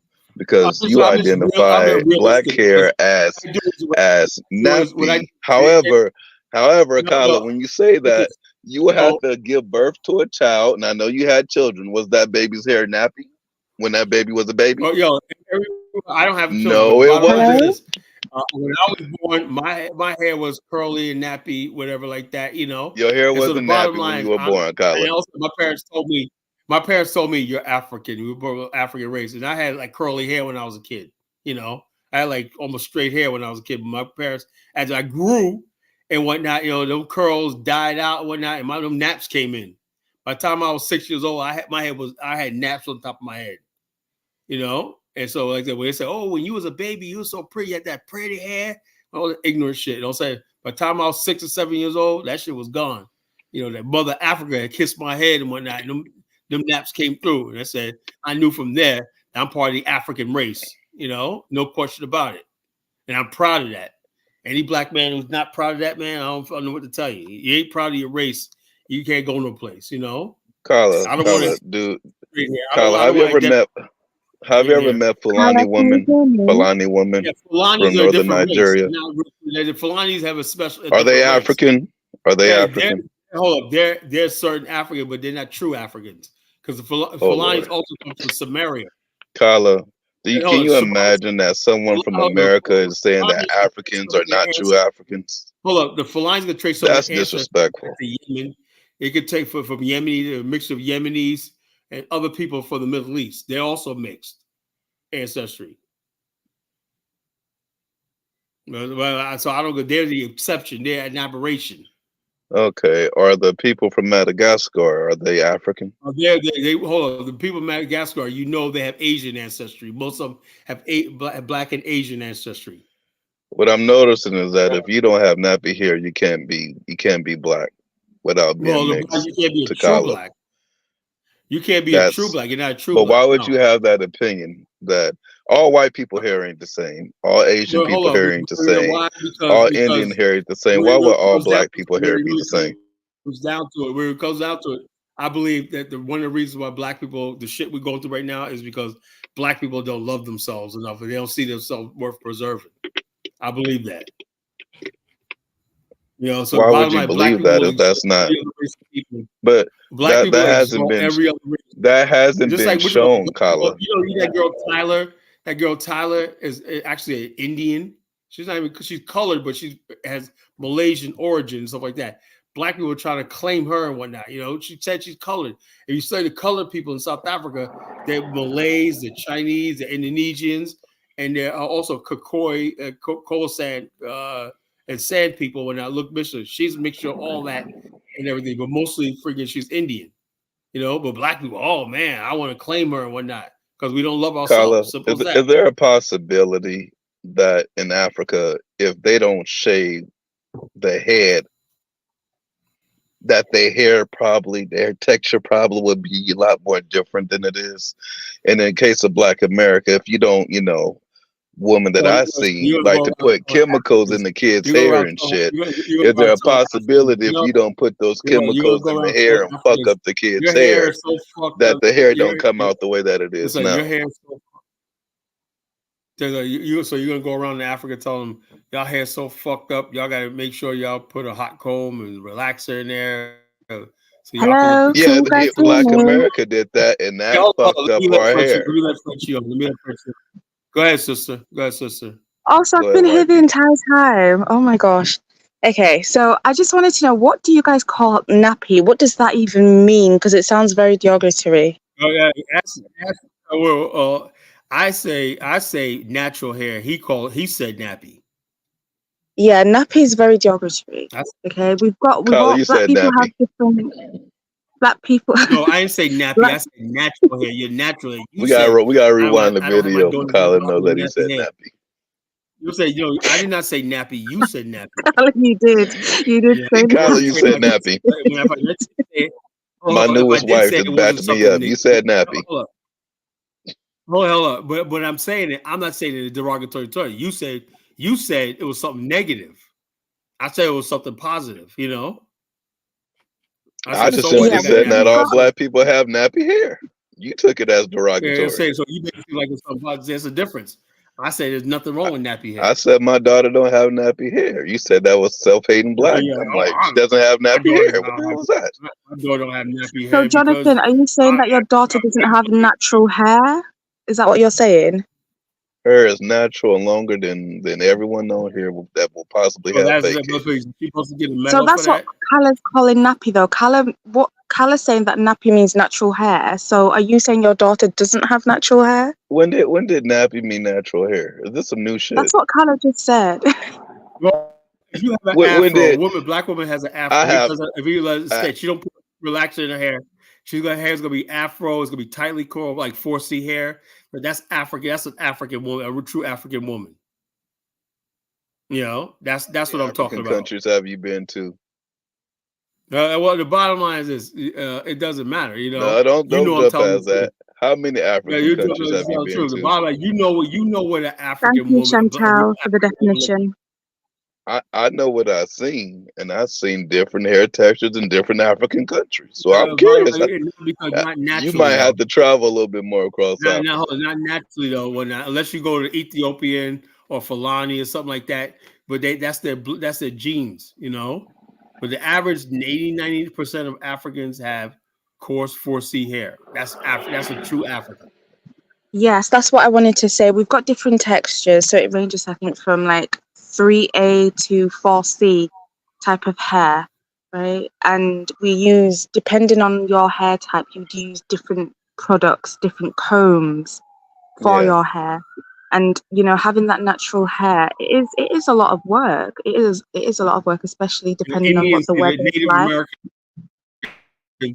And people who are indigenous to North America got that long hair naturally freaking going down to their legs and whatnot. You know, that's not That's not an African woman. I know a lot of brothers want that to be their woman, you know, because we lust after freaking every other race of women on the planet. You know, we want to redefine. Carla, would you admit that if in our culture, unfortunately, that black women felt the need to, you know, try to make our hair like white people, that if they didn't do that, if they didn't fuck up the girl's hair, cut the girl's hair, that it probably wouldn't be the way it is. Because from what I've seen, my daughter, my nieces, they all got nice long hair. And it ain't nothing like, I got a cousin that got hair that looked like, goddamn, girl, what the fuck? Black girl does not have nice long hair. But her mama did all kinds of bullshit to her hair, too. So I want to know that if you just leave their hair the fuck alone, would it actually be the way that we think that the hair is?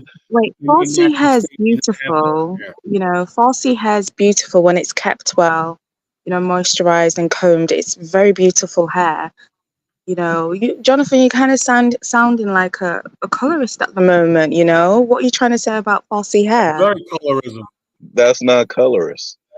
Now, Frenchie, my love, you said earlier that Africans have different types of hairstyles. That's what you said. They have different types of hair texture. Different types of hair texture. That's what you said. Yeah, and I agree with you that they do. I was talking about black people as a whole, not just African people. And I agree with you. So what I want to understand is that if I could prove the opposite of what you're saying, Colin, will you then say, okay, what I'm saying is not fully correct? Black Americans also have different types of hairstyles or hair textures. We're not all the same. We're not a monolith. A lot of black people in America have European ancestry, so of course it's going to be different, you know? Okay, my daughter ain't got that. So what's the excuse? The bottom line is, in my family and whatnot, women in my family, they have long hair and whatnot. They always say, we got Indian in us. And I said, no, we don't have no Indian in us and whatnot. It proved it. My sister, always had sisters and cousins that had long hair and whatnot. And our DNA is less than 1% Native American. So, but we have a lot of European ancestry in there. That's where it comes from.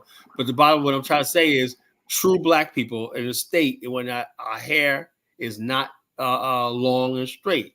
For the most part, it's the Black people in America have been cutting their hair, adding chemicals that dry out the hair and cause it to break. If they don't do that from the birth of the child, would that child have long hair? But no, it's they crazy, can have long hair, but it's not going to go. Hold up. First of all, Black hair grows out. It goes up and out.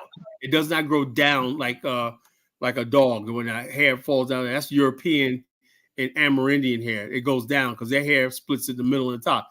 African hair follicles go to Carla, not even their hair actually does that. They put chemicals in their hair to make their hair do that. No, their hair. No, Europeans have hair that. Carla, if you go to a store and you see different kinds of hair products for them to get the hair the way that they want it to be, that means that their hair isn't naturally like that either.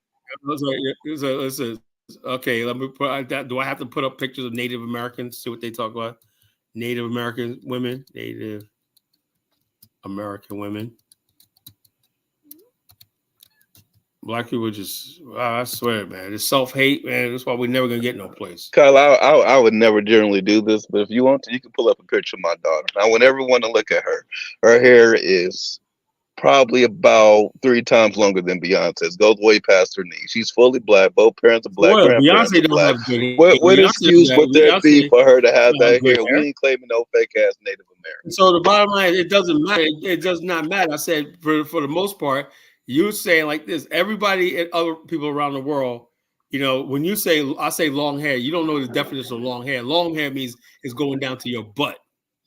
That's long hair. Not just Kala, if we don't cut our hair, if the woman, Kala, we can look back at rappers that got long ass hair. The women cut their hair. They cut it. I say black people's hair. If they never cut the hair, would the hair be long, bro? So you telling me Snoop Dogg gets Snoop Dogg gets long hair. Rapper Mystical gets long hair. Allen Iverson gets long hair, but the Black woman in America don't get long hair. Jonathan, is your wife Nigerian? So you're obsessed with hair color. She's Nigerian. But when they were younger, they went to school, they shaved their hair. But if they never shaved their hair, would their hair still be the way it is now? But what do you mean by be the way it is now? Normally, if you shave your hair, it'll grow back, won't it? Did you go to school in Africa, like when they were like little kids? And they shaved the girl's head just so they can go to school. Okay, they in school, they grow their hair again. They put these like little twisty things in it to try to make it grow, only to go back to school, and then they shave the girl's head again. Oh, that's what they do in Nigeria. Okay. Yeah, that's what I'm saying. That's what I'm saying. Now, interestingly, I have seen that the kids that go to private schools, non-government schools, but the kids that go to private schools, they have long ass hair for some reason. Are they different than the other Nigerians that didn't go to the private schools?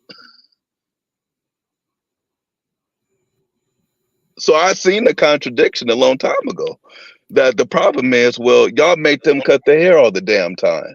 But the kids that don't have to get their hair cut, their hair is long than a motherfucker. So I have no doubt in my mind that seeing that my daughter's hair has never been cut, and there are Nigerians who go to affluent schools that don't require the hair shaving that never been cut. No one's going to tell me that just having short hair and this and that is just the normal thing. It's not. They cut the fucking hair. This is verifiable. No one can deny this. Short hair. Yeah, he's right. Because my you know what a real African woman is. So do you like a real African woman is not a person that's forced to shave their damn hair. because the men say so. It's not like the woman ever woke up like, I want to shave my hair. It's the men that's been doing this shit. What's the obsession with long hair in the black community? It's really, really weird. I don't know, because people want to be white. People's that. Carla, I think you got to. Carla, I'm starting to think that white people have brainwashed you. That everything that you think is the opposite.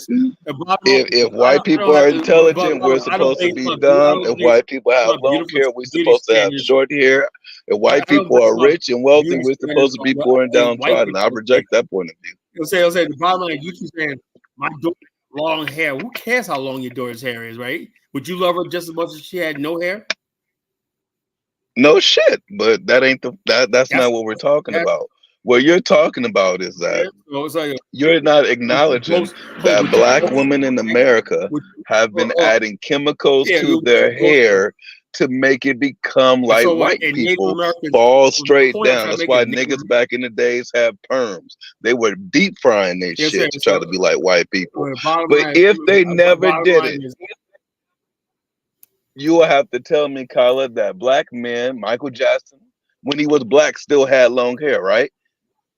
If he never, the woman never can have long hair. That's what you have to tell me, Carla. You're a Jerry curl activist?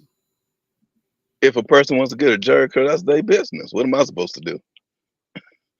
So but the fact of the matter is, in order for Michael Jackson to have a Jerry curl, his hair had to be long. His hair was long. So are you going to say that black women in America, hair don't grow, but black men hair do? These other people, Native Americans have real long hair. Let's look at some of these Native American women. This is Native American. I don't want to look at them ugly bitches. If black American women never cut their hair, will their hair be long? Long hair. You sound hypocritical. That's Native American. That's Native American. And I ain't talking about their beauty, whatever like that. That's Native American. That's what a Native American looks like. They got the ugliest bitches on the planet. That's verifiable. That's Native. No one's looking at Native American women. Black people, that's Native American right there. The most beautiful Native American was a cartoon Pocahontas. Outside of that, they all ugly as hell. You guys don't like your own history. You want to be them. You want to straighten your hair like them and everything. But you call them ugly, but you want to look like them, don't you? Native American. This is what people, these you Aboriginals that to America want to look like. That's what they do. Oh, we're Native American, we're not. We have the real long hair. You got black people wearing stuff like this necklace right here. So I'm a Native American. Freaking fool Jane Calloway and everything. This is Native American. That's Native American. That's Native American. That's a Native American girl. That's Native American. That right there, those Asiatic features, that's Native American. Black people are not native to this country. This right here, this picture right here, this woman, black people try to do a filter and put big lips on her and widen. Is that even a real picture of a woman? Yeah, this is a real picture. That's the original picture. Like a camera took that picture. Now someone drew that shit. Well, whatever it is right there, that's the way the person looks. So it ain't a real picture. And black people you guys try to Photoshop the picture and alter the features and make it look black and whatnot. That's sad. That's not a real picture, Carla. It is a real picture, man. So I'm going to tell you, but that's not a real picture, right? No. You guys want to be something? No. Someone walked somewhere with a camera and took a picture of that person. That's what they were like. Or someone drew that shit. Hold on. You guys want to be something or something what you want. Why? Why do you guys have pictures show some dumb Negroes? Carla, I think Carla, you might have to ask the Native American people or the pretendians to come up here and talk to them about this. But I don't think any of us up here said this is not now. This is what you're saying. You're Aboriginal. I'm telling you, that's how the Aboriginal to America looks. Black people are not Aboriginal to America. No, they don't. We're not conducive to the cold climate and everything to this cold climate. You know, why would we leave a freaking warm climate where we have everything to this harsh freaking land? That doesn't even make any logical sense. The only Africans you see in America, black people you see in America, are where white people had slavery and white people brought them. You don't see no black so-called Aboriginals in Ottawa, Canada, Kyla, and all the only reason why I disagree with you is because based on, modern today, Africa has the same exact shit they had it before they were colonized. What the fuck's the difference now?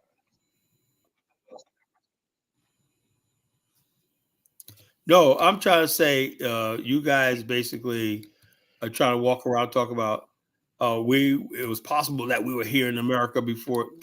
I didn't say we were here. I acknowledge the fact there's a possibility dark-skinned people could have been here. You can't find dark-skinned people everywhere else on the planet. And then out of nowhere, they're nowhere to be found in America. That sounds dumb. We can't sound dumb up here. They'll say the dark-skinned people, yeah, there was dark-skinned people, but they don't mean they were related to us, you know? Yeah, they wasn't related to us. There's a possibility that they were mixed in with us, Kyla. Is there a possibility that those dark-skinned people were mixed in with us? So we get mixed in with white people, mixed in with Native Americans. We don't get mixed in with other dark people. Black people in America. You just, like I said, what this up is, go take your DNA test. You know, when you go take DNA test and you put your results up here, then you talk to me. You know. Colin, when you took your DNA test, what did it say? That's the reality. That's real. Right? Colin, when you took your DNA test, what did it say? And everybody, like I said, I was 85% African, like 15% European. I have 2% Filipino and 1% Native American, something like that. Most of my ancestors' DNA comes from the Congo and Angola. I have no ancestors from the Senegambia region, and I have some ancestors from Mali and some ancestors from Eastern Nigeria, Cameroon, Eastern Nigeria. Cool.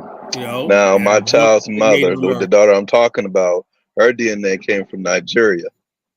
So why did the daughter got the hair the way it is? If black women just don't have just can't grow hair. You can go on with this hair stuff and whatever like that. I have no idea why. That's what it is.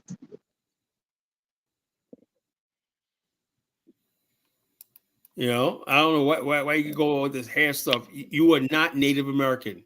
Your ancestors were brought here in the transatlantic slave trade. Look at this fool right here. You're not talking to a pretendian. This is what I'm talking about. Fuck the Native Americans. I don't care about them.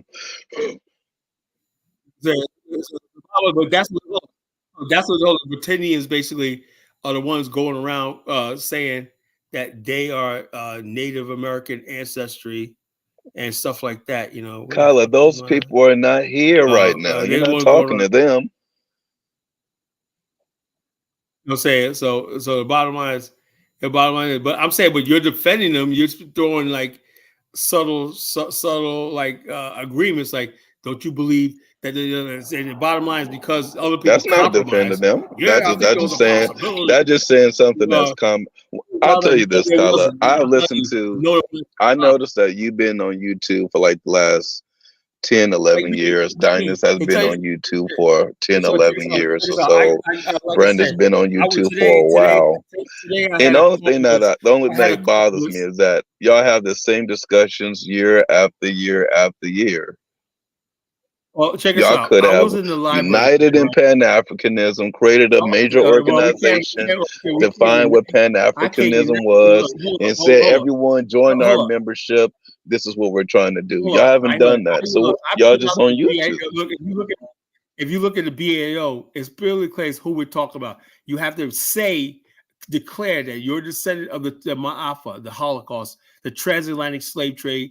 You're Black African descent or African American, Black African descent and whatnot. If anybody comes up there when they say we ask the question when you join the BAO, what are you? Are you Black African or not? Somebody said I'm a Native American. Guess what? Get the fuck out of here. You're not joining us or not. I'm very clear. Because if you can't say who you are and know who you are, you're no use to me. You know, you got too many people want to friggin' water this shit down and say I'm Native American. I'm just like, you know, they get all the stuff like that. Nothing ever read. Carla. They can't point to your book they read. You know, show me the book. They're not.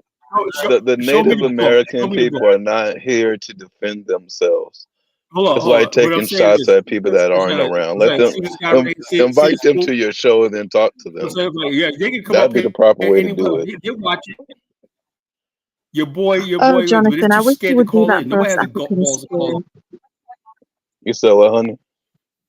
I said, I wish you would do that for us Africans too, you know, defend us like this. I will when there's a need to. I defend I Nigeria when people talk shit about Nigeria. What you talking about? Because if they talk shit about Black America, well, then I'm gonna open up the door. I'm open up the floodgates of hell. But at least I agree that I'm an African. You know, then I have it gives me the right to talk about Africans and whatnot. But when you basically like, well, we're different race and stuff like that, then that's a race traitor. I could talk about Africans because I'm one of them. We're a different ethnic group. If you threw us in Africa, are you going to say we're Yoruba or Igbo or nothing? We're Mersey? It doesn't matter. Just like African Americans are. It does matter. African Americans are a tribe or whatever like that. You know, but it really comes down to it, or among real Black people, it does not freaking matter. When I'm with a group of people and we got Jamaicans around me, I got Nigerians around me, ain't nobody think about that shit. All we're doing is we're around our own people and whatnot. It's only when you get on social media, everybody want to divide themselves. You know, when you're around Black people, is there a possibility, being that in human nature or in nature in general, people tend to be tribal and separate? Well, it's a normal thing. Look, they're tribal to a point. Everyone is tribal to a point. Hold on. They're tribal, but get this. If you understand history, right? The Greeks were tribal. You had the Spartans, the Athenians, all them fighting each other. But guess what? When the Persians threatened, guess what? We got to remember we're still Greek. When the Mongols were invading, when all the Han tribes in China united against the Mongols. When I say, look, we got to fight against these enemies, when not only the Black people, right? They'll be like, you know, we have absolutely no reason to hate each other, and we'll still hate each other, and we'll go around white people saying that we got this division and whatnot. White people are like, damn, y'all should be unified against my white ass. When you sitting there talking about, oh, we're so different. No, you only point the differences when it's necessary. When lines of demarcation are drawn, and so you can point out differences and everything. But normal conversation, Carla, I would very much agree with you. In today's world, if all the Black people from different countries or ethnic groups in America were literally white people declared war on us, I don't think any of us would be wasting our time talking about this. We will literally try to fight the white people. We'll literally be fighting. Let me ask you a question. Then why is Black America not unified? Why we can't get nothing off the ground? Carla, we're so unified. That's another thing. Carla, what? I got a question, Carla. I'm concerned about this because you say this a lot. Now, just out of curiosity, what do you mean? Give me an example of Black people in America not being able to get nothing off the ground. Everybody in Black America, right? I said years ago, we had to buy Black people and stuff like that, and I said, look, wouldn't it be great if we basically built our communities up, protected our communities, and like this? And Black people, like you said, for the most part, they don't want to do that. You know, we're not unified. You know, we okay, Carla. With all due respect, are there Black businesses in America today? It doesn't matter. No. Because you said we got to shop Black and buy Black. Are there Black businesses in America today? Last time I checked, you own one, I own one, partner own one, a whole bunch of people own one, and Black people support those businesses. So what are you talking about?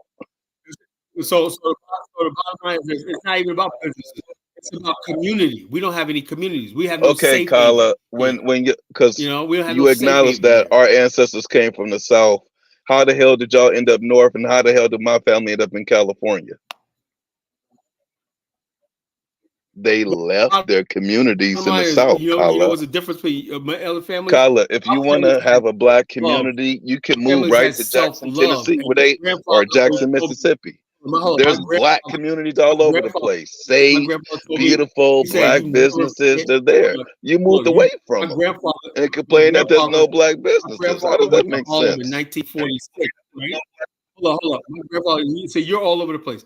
My grandfather basically came to New York in 1946. When I was born in the late 1960s, he said, "Look, when I was growing a kid, he said our ancestors were slaves. We came from Africa on slave ships." When he said, "Never forget who the hell you are and where your ancestors came from."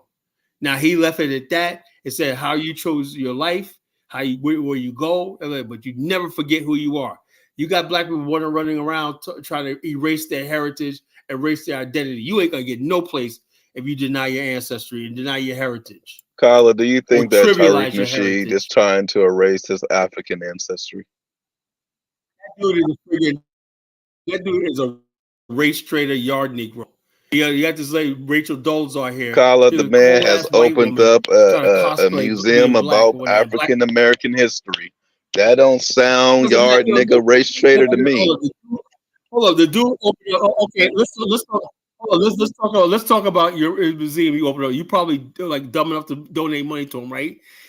First of all, when you have a museum, what's exhibits do they have? Can you name the exhibit?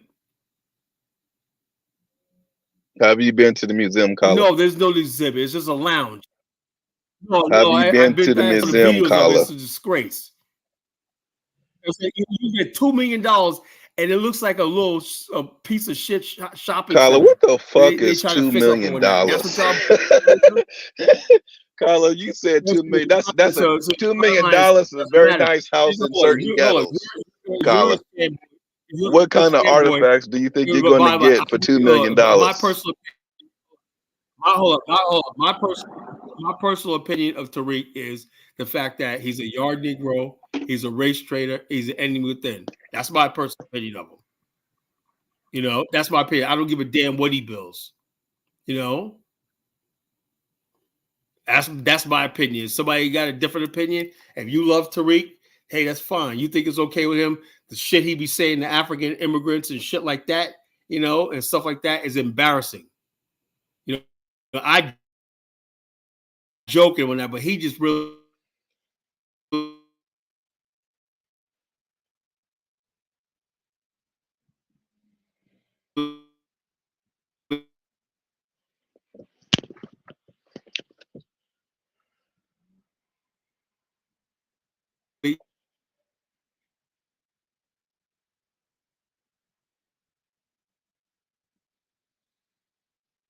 Hello?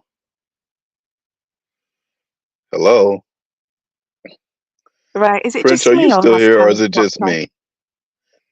Oh, Kyla's gone. Yeah, Kyle's gone. I don't know what happened to his internet. He had me thinking it was me the entire time when it was him.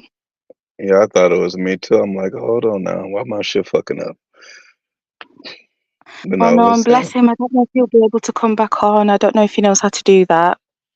He will. He's not that old. He's not that tech savvy though. Yeah, well, that's the age, right? He'll learn. Although I disagree with him. Tariq Nasheed is not a yard in the person. One thing I hate is that when people get so full of hate or dislike for an idea or something, they take everything to the extreme when there's no need to. You can dislike what Tariq Nasheed says, but you can't knock the effort that he does put into with his documentaries and whatever, of course, action he has taken. He has results. And I listen to a lot of people really who don't have results. What results does he have? Are you talking about that Well, museum, aka the nightclub? well, the music, you know what? If you go to a museum, any Jewish museum, white museum, Asian museum, those museums they don't have a budget of $2 million, do they? Got to be honest. They don't what? They don't what? They Say that don't again, have. They please. don't have a $2 million budget. Okay, but for $2 million, that's all that $2 he million could is not come up enough with. money. You could barely buy a house in the hood in California with half of that money. So what do people expect to get with $2 million? Kind of like Kyla himself. Let's say he has a home that's $500,000. It ain't as big as the museum that Tariq Nasheed opened, right? Now $2 million, you gotta have staff at the museum. Is that not included in the budget? You got to get the artifacts. You think people are just going to hand over that shit, or you got to pay for it? I just don't. If anyone who ever opened a business, you know that there are fees you pay. When you get the property, you got to have a budget, but you got to think about the building, the staff, the maintenance, the artifacts, and then everything else that goes with running and properly maintaining the museum. $2 million ain't shit. It ain't shit. So to think that he was supposed to open up this amazing, beautiful museum on $2 million is either you being retarded or being disingenuous. No, retard isn't a very nice word, but no one's Well, saying that then they were expecting. disingenuous. You will have to be disingenuous. Because Frenchie, if I No, ask you but right when now, could you open up a uh-huh. museum? Los Angeles is not a cheap fucking place. Why did Can he you choose that spot open? then? He What lives was in the Los reasoning? Angeles. He lives in Los Angeles. If you're going to open up a business, So you're he going to did that. open up one where you live, or you're going to open up one where you don't live in another state. I would open it. No, but I would do it where it would make sense. Are there a lot of Black It Americans makes in sense Los to open Angeles? up a business. Of Are the course, there majority of is. his FBA cult following in Los Angeles? Because if they are, then it makes sense. But if they're not, then no, it doesn't. You go to where the people are. That's what I would thought, where the business Uh, would be. the problem I would say with that is this, right? It's easy enough to be like, you know what, Kyla, we're all here, right? But then you're in the UK, right? So Hold on, should I you need open to up that address business in? this dusty bandit in the chat. How, Mike Jones, why don't you focus on regaining the respect of Black Who is American Mike women Jones? before you address me? Okay? You pathetic excuse of a man. Your women don't even respect you. So stop addressing me. Mike Jones, leave Okay? my baby alone. Fight for white men. Leave women alone. Weirdo. Sorry, Jonathan, you were saying? Yeah, as I was saying, you live in the UK. I live in Nigeria. There's a brother in here. He lives in Detroit. There's another person in here. They live in North Carolina. And there's another person in here that usually comes on. His name is Zongo. He stays in Washington. Then there's another person that comes on in here. He stays somewhere in California. Now, if Kyla decides that he's going to do a business to support his group, where is he supposed to support? What is he going to open up that business at? If all of his supporters are divided across the country. So are you saying that all his Tariq Nasheed supporters are literally scattered across the country. they're scattered across, Verifiably, okay. yeah, they're not all in one place. It's the internet. Anyone can hop on it. Some of them don't even live in America. You got a person that comes on here. The dude lives in freaking the Netherlands. And he has as FB as can be. You see what I mean?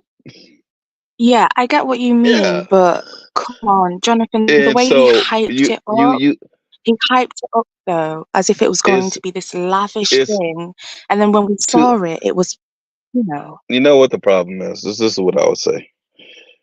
We always compare everything that we do to other people's shit. And when it's not up to par with other people's shit, despite the fact that people don't want to give up the kind of money that you got to give up to have up what other people have, we look down on it. You didn't give up enough to have something lavish. And what bothers me the most is that people that do the criticism are the same people that didn't give. The loudest ones in the room are not attempting to do what Tariq has done. The loudest ones in the room didn't even contribute. So what in the normal world, what the hell would we call that person? You're not contributing and you're not even trying to do what that person is doing. We'll call you a hater. That doesn't make any sense. That's like a person that leaves a country and says, I can't deal with this shit. I'm going to go live over here. And then they criticize everything that the people are doing in the country to try to make a difference. They're not there to suffer with the people. Because I heard Nigerians disrespecting the whole protest and the people that are trying to get things changed out there. You left the country. You said to hell with the country. And you're complaining about the people that at least are trying to do something. Fuck you. That's disrespectful as hell. Sorry, what's your? Sorry, I was focusing on the chat. You know, that idiot Mike Jones. What were you saying? So, what's your gripe with Nigerians? I don't have a gripe with Nigeria. So what are you talking about, Frenchie? You just said As an something about example, Nigerians and the protests. Black Americans will criticize people who are actually doing something, and will be like, "Well, they're not doing it like this. Well, if I was doing it, this is how it would be." And blah blah. But no, you're not doing anything. But they're just criticizing Tariq Nasheed and his museum. If they want to criticize the stuff that he says, fine, go for it, right? Yeah, because there's a But you, difference between hating on someone and criticize them. You know, Tariq's a public yeah, figure. He's not above reproach. a He said a public lot of figure things. because He is he's on would you not YouTube. consider him a public? So you wouldn't consider No, him a hell public no, figure? because he's on What would YouTube. you consider him then? He's a fucking YouTuber. I don't think he would He's a consider himself as streamer just a YouTuber, Jonathan. Tariq would not because call himself a he YouTuber. has 200 He's and a some movie thousand maker, followers. ex-rapper, He you has know. 200 and something thousand followers on YouTube. So he's an influencer. Is that appropriate? I guess that would be more better because if that's the case, well, then is Dine as a public figure? Because he's on YouTube. There are people bigger with bigger platforms than both of them. You got the guy in Uganda. I can't think of his name at the moment. But is he now a public figure too? Because he got 400 some thousand people on YouTube, on followers on YouTube or subscribers on YouTube. Is he now a public figure? What the fuck? So define public figure We for me, just please. throwing around titles. No. He would definitely be considered a public figure. He has a great deal of influence, you know, over Black Americans. Well, a subsection of Black Americans. You're talking about 200,000 people. That's a lot of people. You know, people with at least over 10K would be considered influencers. So why wouldn't Tariq Nasheed be considered one? Doesn't he host protests, marches? He talks about reparations and all these kind of things. He's a movie maker, ex-rapper. So you wouldn't consider that a public figure? No. Okay. Great, Okay, maybe we'll just great agree to accomplishments, disagree. but no. Well, no, no, no, hell no. The internet has put people in a position in which everyone could claim themselves to be a public figure and be a public figure if it suits them. You could be an influencer if it suits you because you have these viewers or some shit like that. Well, I would consider you an influencer or, well, fuck that. A public figure is you actually have a effect that could change policy. Martin Luther King is a public figure. I would call Khalid Muhammad more of a public figure. Louis Well, is Farrakhan, a there any public way that we figure. could get the They're not at that definition up? level. Because I'm pretty sure that Tariq Nasheed would qualify under the definition. Is there any way that we could pull that up? If we're just going solely off of definition, because he's Let me not look it just a up. YouTuber. He actually isn't just a YouTuber, you know? Let me see.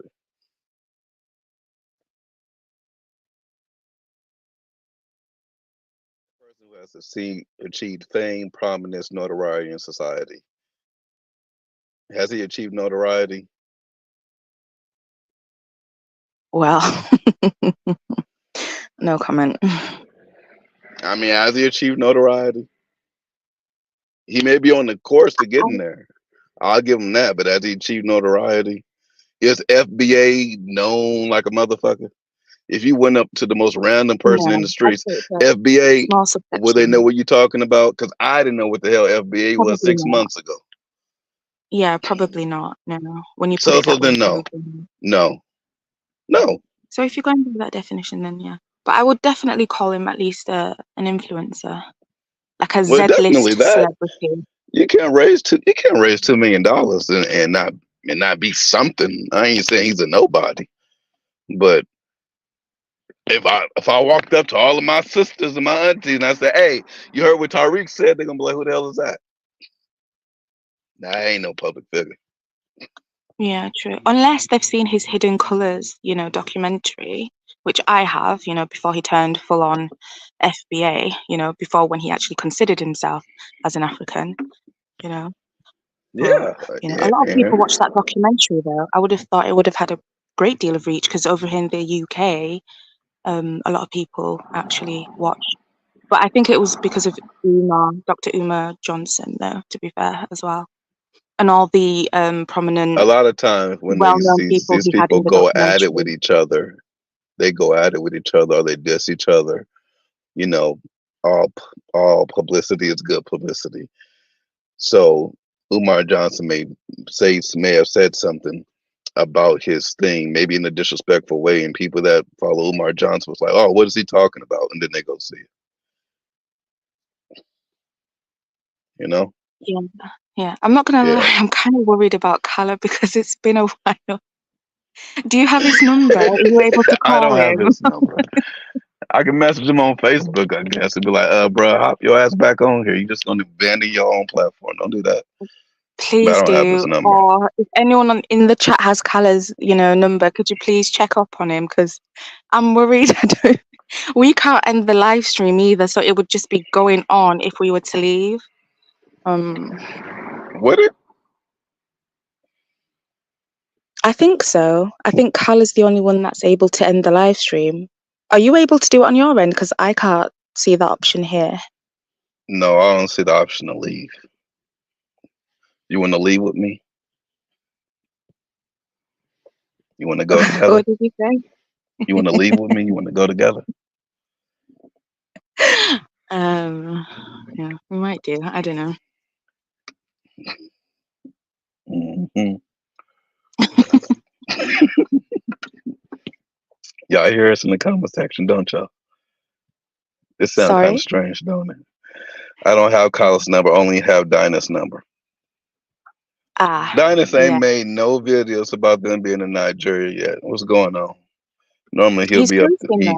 He's posting on Instagram and stuff. Oh, okay, on Instagram, cool. Yeah. But damn, I don't want to be on Instagram. Too many of these goddamn social media platforms. I can't do it. Jonathan, you're only 35. Yeah, I'm 35 and I got a life. I can't do it. Okay. I just can't be. I can't be with the phone 24 hours a day. Instagram, Facebook. You wouldn't need to be on it 24 hours. I don't even want the notifications. I don't even want the notifications. You can switch them off. I don't know how do I say this. The less shit I got on my phone, the better. No, I understand you. The less shit I got on my phone, the better. My sisters all the time, she'd be sending me some damn videos. Look at this video on Instagram. I'm like, nigga, you've been doing this for 6 hours. What's wrong with you? Nigga, ain't you supposed to be studying? She'd be like, yeah, but I got caught up scrolling Instagram. I'm like, exactly, nigga. That's why I don't have that shit. I don't want to get too caught up. It can be. It can be a distraction. If you're constantly on it, then definitely. Yeah, they find ways to try.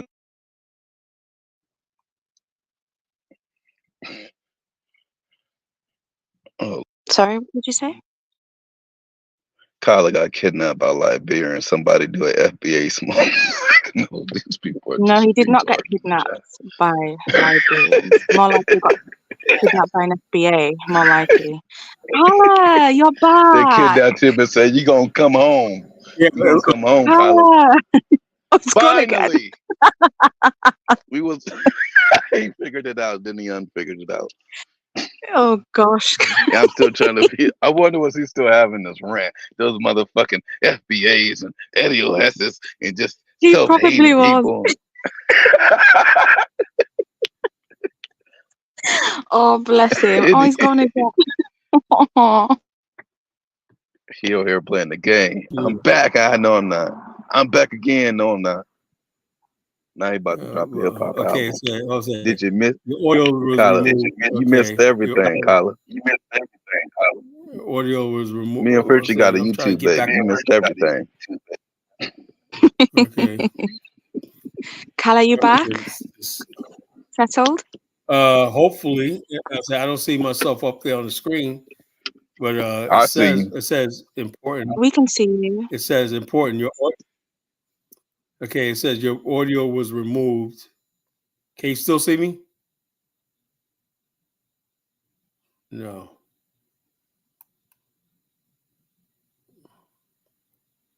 Kyla, we're looking right at you. We see you. Okay, so my thing is in my picture, I can't see myself on the thing. So I don't know what's going on. Oh yeah, here we go. There we go. I don't know what the hell that was, but it just crashed. I was sitting there talking, next thing you know, it just crashed. I don't know what's going on with this stuff right here, the YouTube stuff, it just complicated. So yeah, what you called me and said the StreamYard's having trouble. Mufasa said StreamYard's been having trouble. Like Mufasa. Oh, okay. And he called me, said, yeah, StreamYard's having trouble. That's probably why I went down. But yeah, about Tariq, I can't rock with him because the bottom line is, and I get it. Sometimes I feel he does defend Black America and stuff like that, and against people who are trolling and stuff like that. He's good at that, and he's very funny at certain things as far as humor and stuff like that. But he goes too far. It's like this. If you do like me, I say things about Africans, but everybody knows that deep down inside, I love the continent. I love the people. You could tell he's trying to divorce himself or detach himself from this African continent. I'm like, yo, look, dude, man, without a mother continent, without that identity, you are absolutely nothing.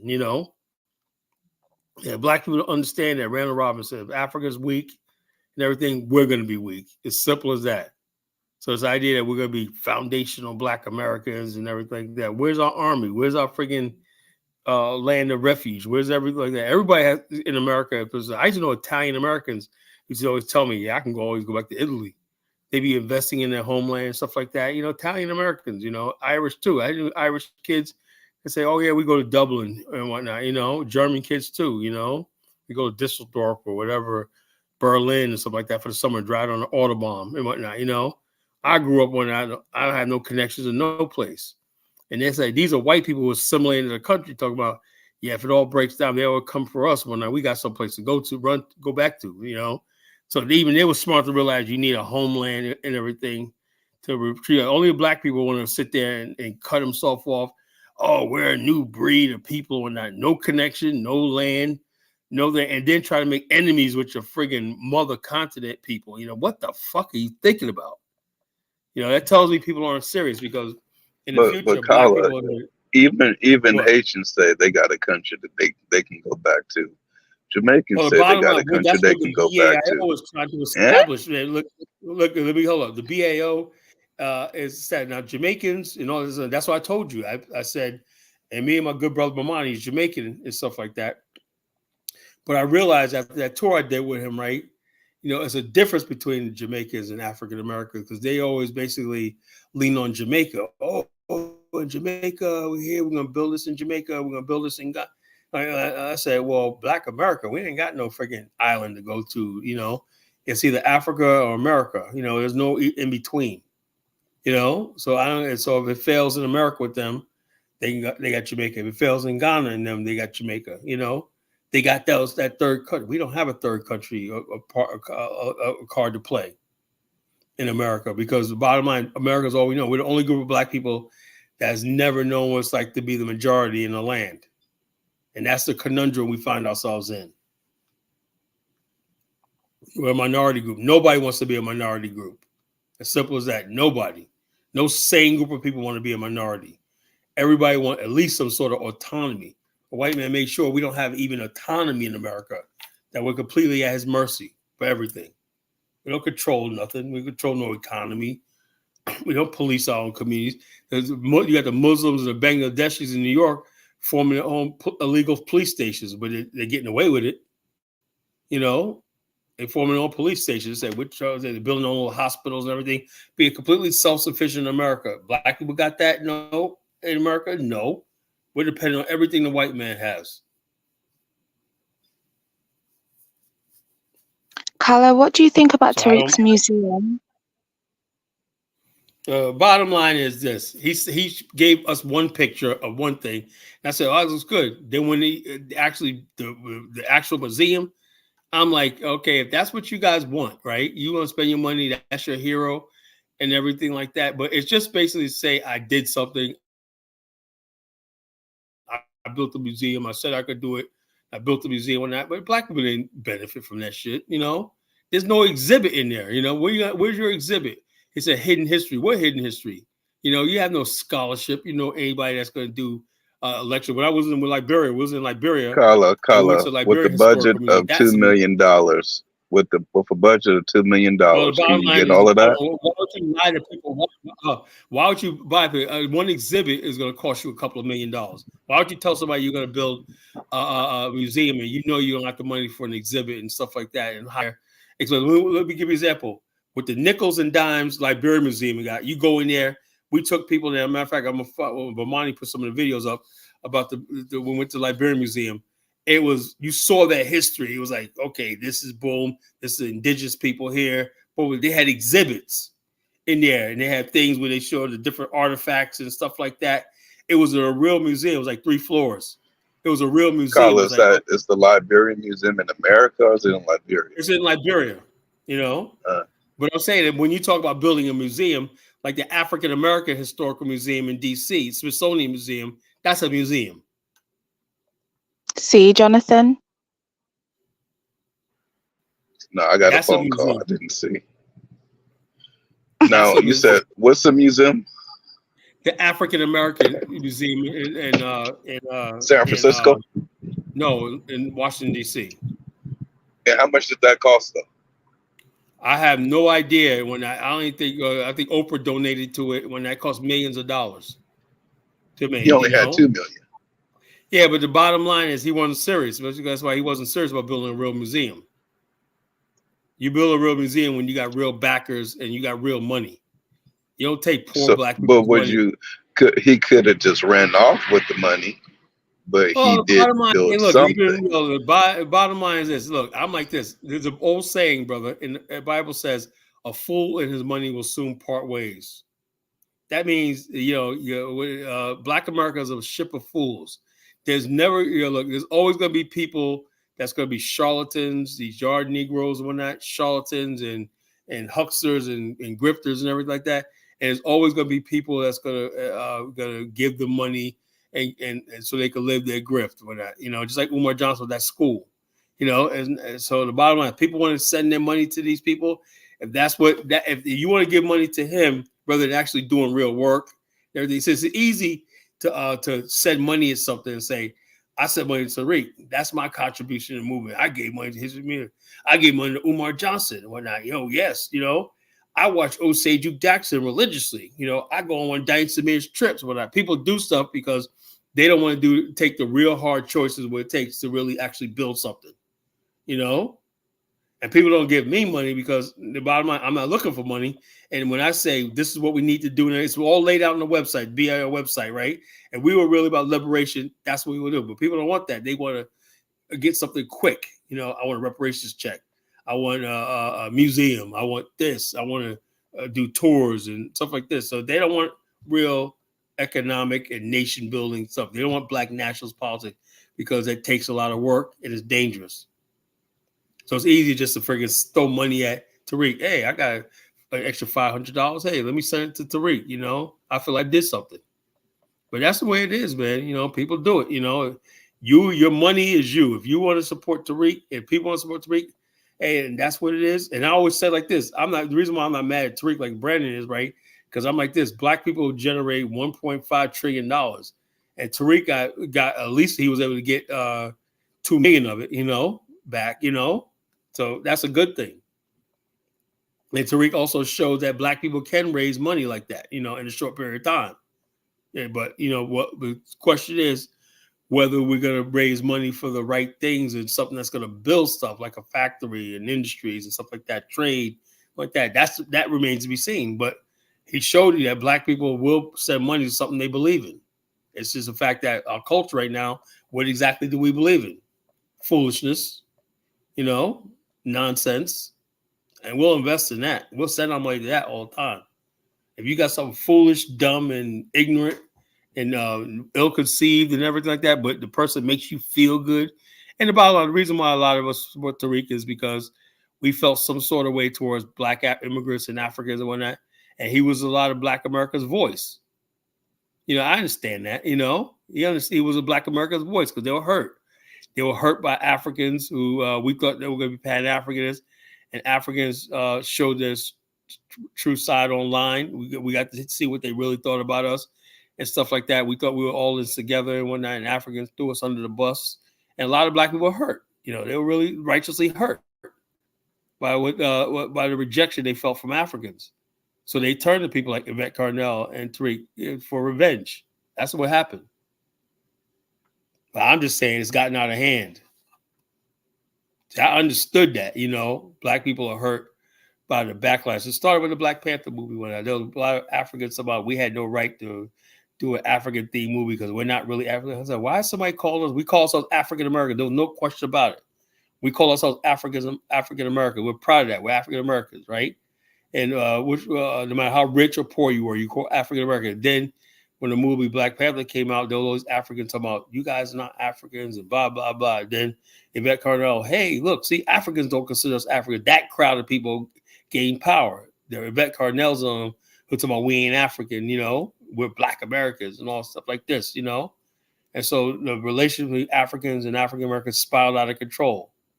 That's the truth. And I warned Africans back then, you guys are playing with fire. Don't do this. You are playing with fire. They just basically going online, just running their mouth recklessly and everything like that, you know, towards Black America. I said, don't do it. Now it's out of control. It's dangerous right now. We're living in dangerous times, you know, so it is what it is.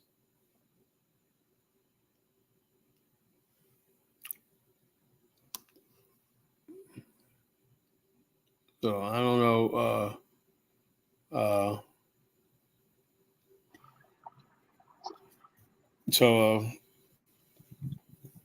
Wait, so Kala, are you saying that Africans started this divide? Yeah, I have to say, Freddy, unfortunately, yes. They 100% did. That's 100% started. That's interesting. 100%, I hate to say it, but 100% they started this, you know, because from my vantage point, because us Pan-Africanists are the first people they attacked. You know, we don't believe in Pan-Africanism. You guys stay in America. Y'all coming here, they're calling us colonizers. We're Pan-Africans trying to come there to talk about building. And we never took anything from Africa, right? But we were called new colonizers. They tried to rewrite Liberia's history, make it seem like, so y'all gonna do another Liberia 2.0. And I was like, not knowing nothing. Every Pan-African leader in Africa got removed by Africans. Yeah, and everybody. It's just that simple. They're not about the Pan-African shit. He was just because he was a Pan-African. They got rid of Kwame Nkrumah, his own people. Yeah, but it wasn't the people. It was people that were. People.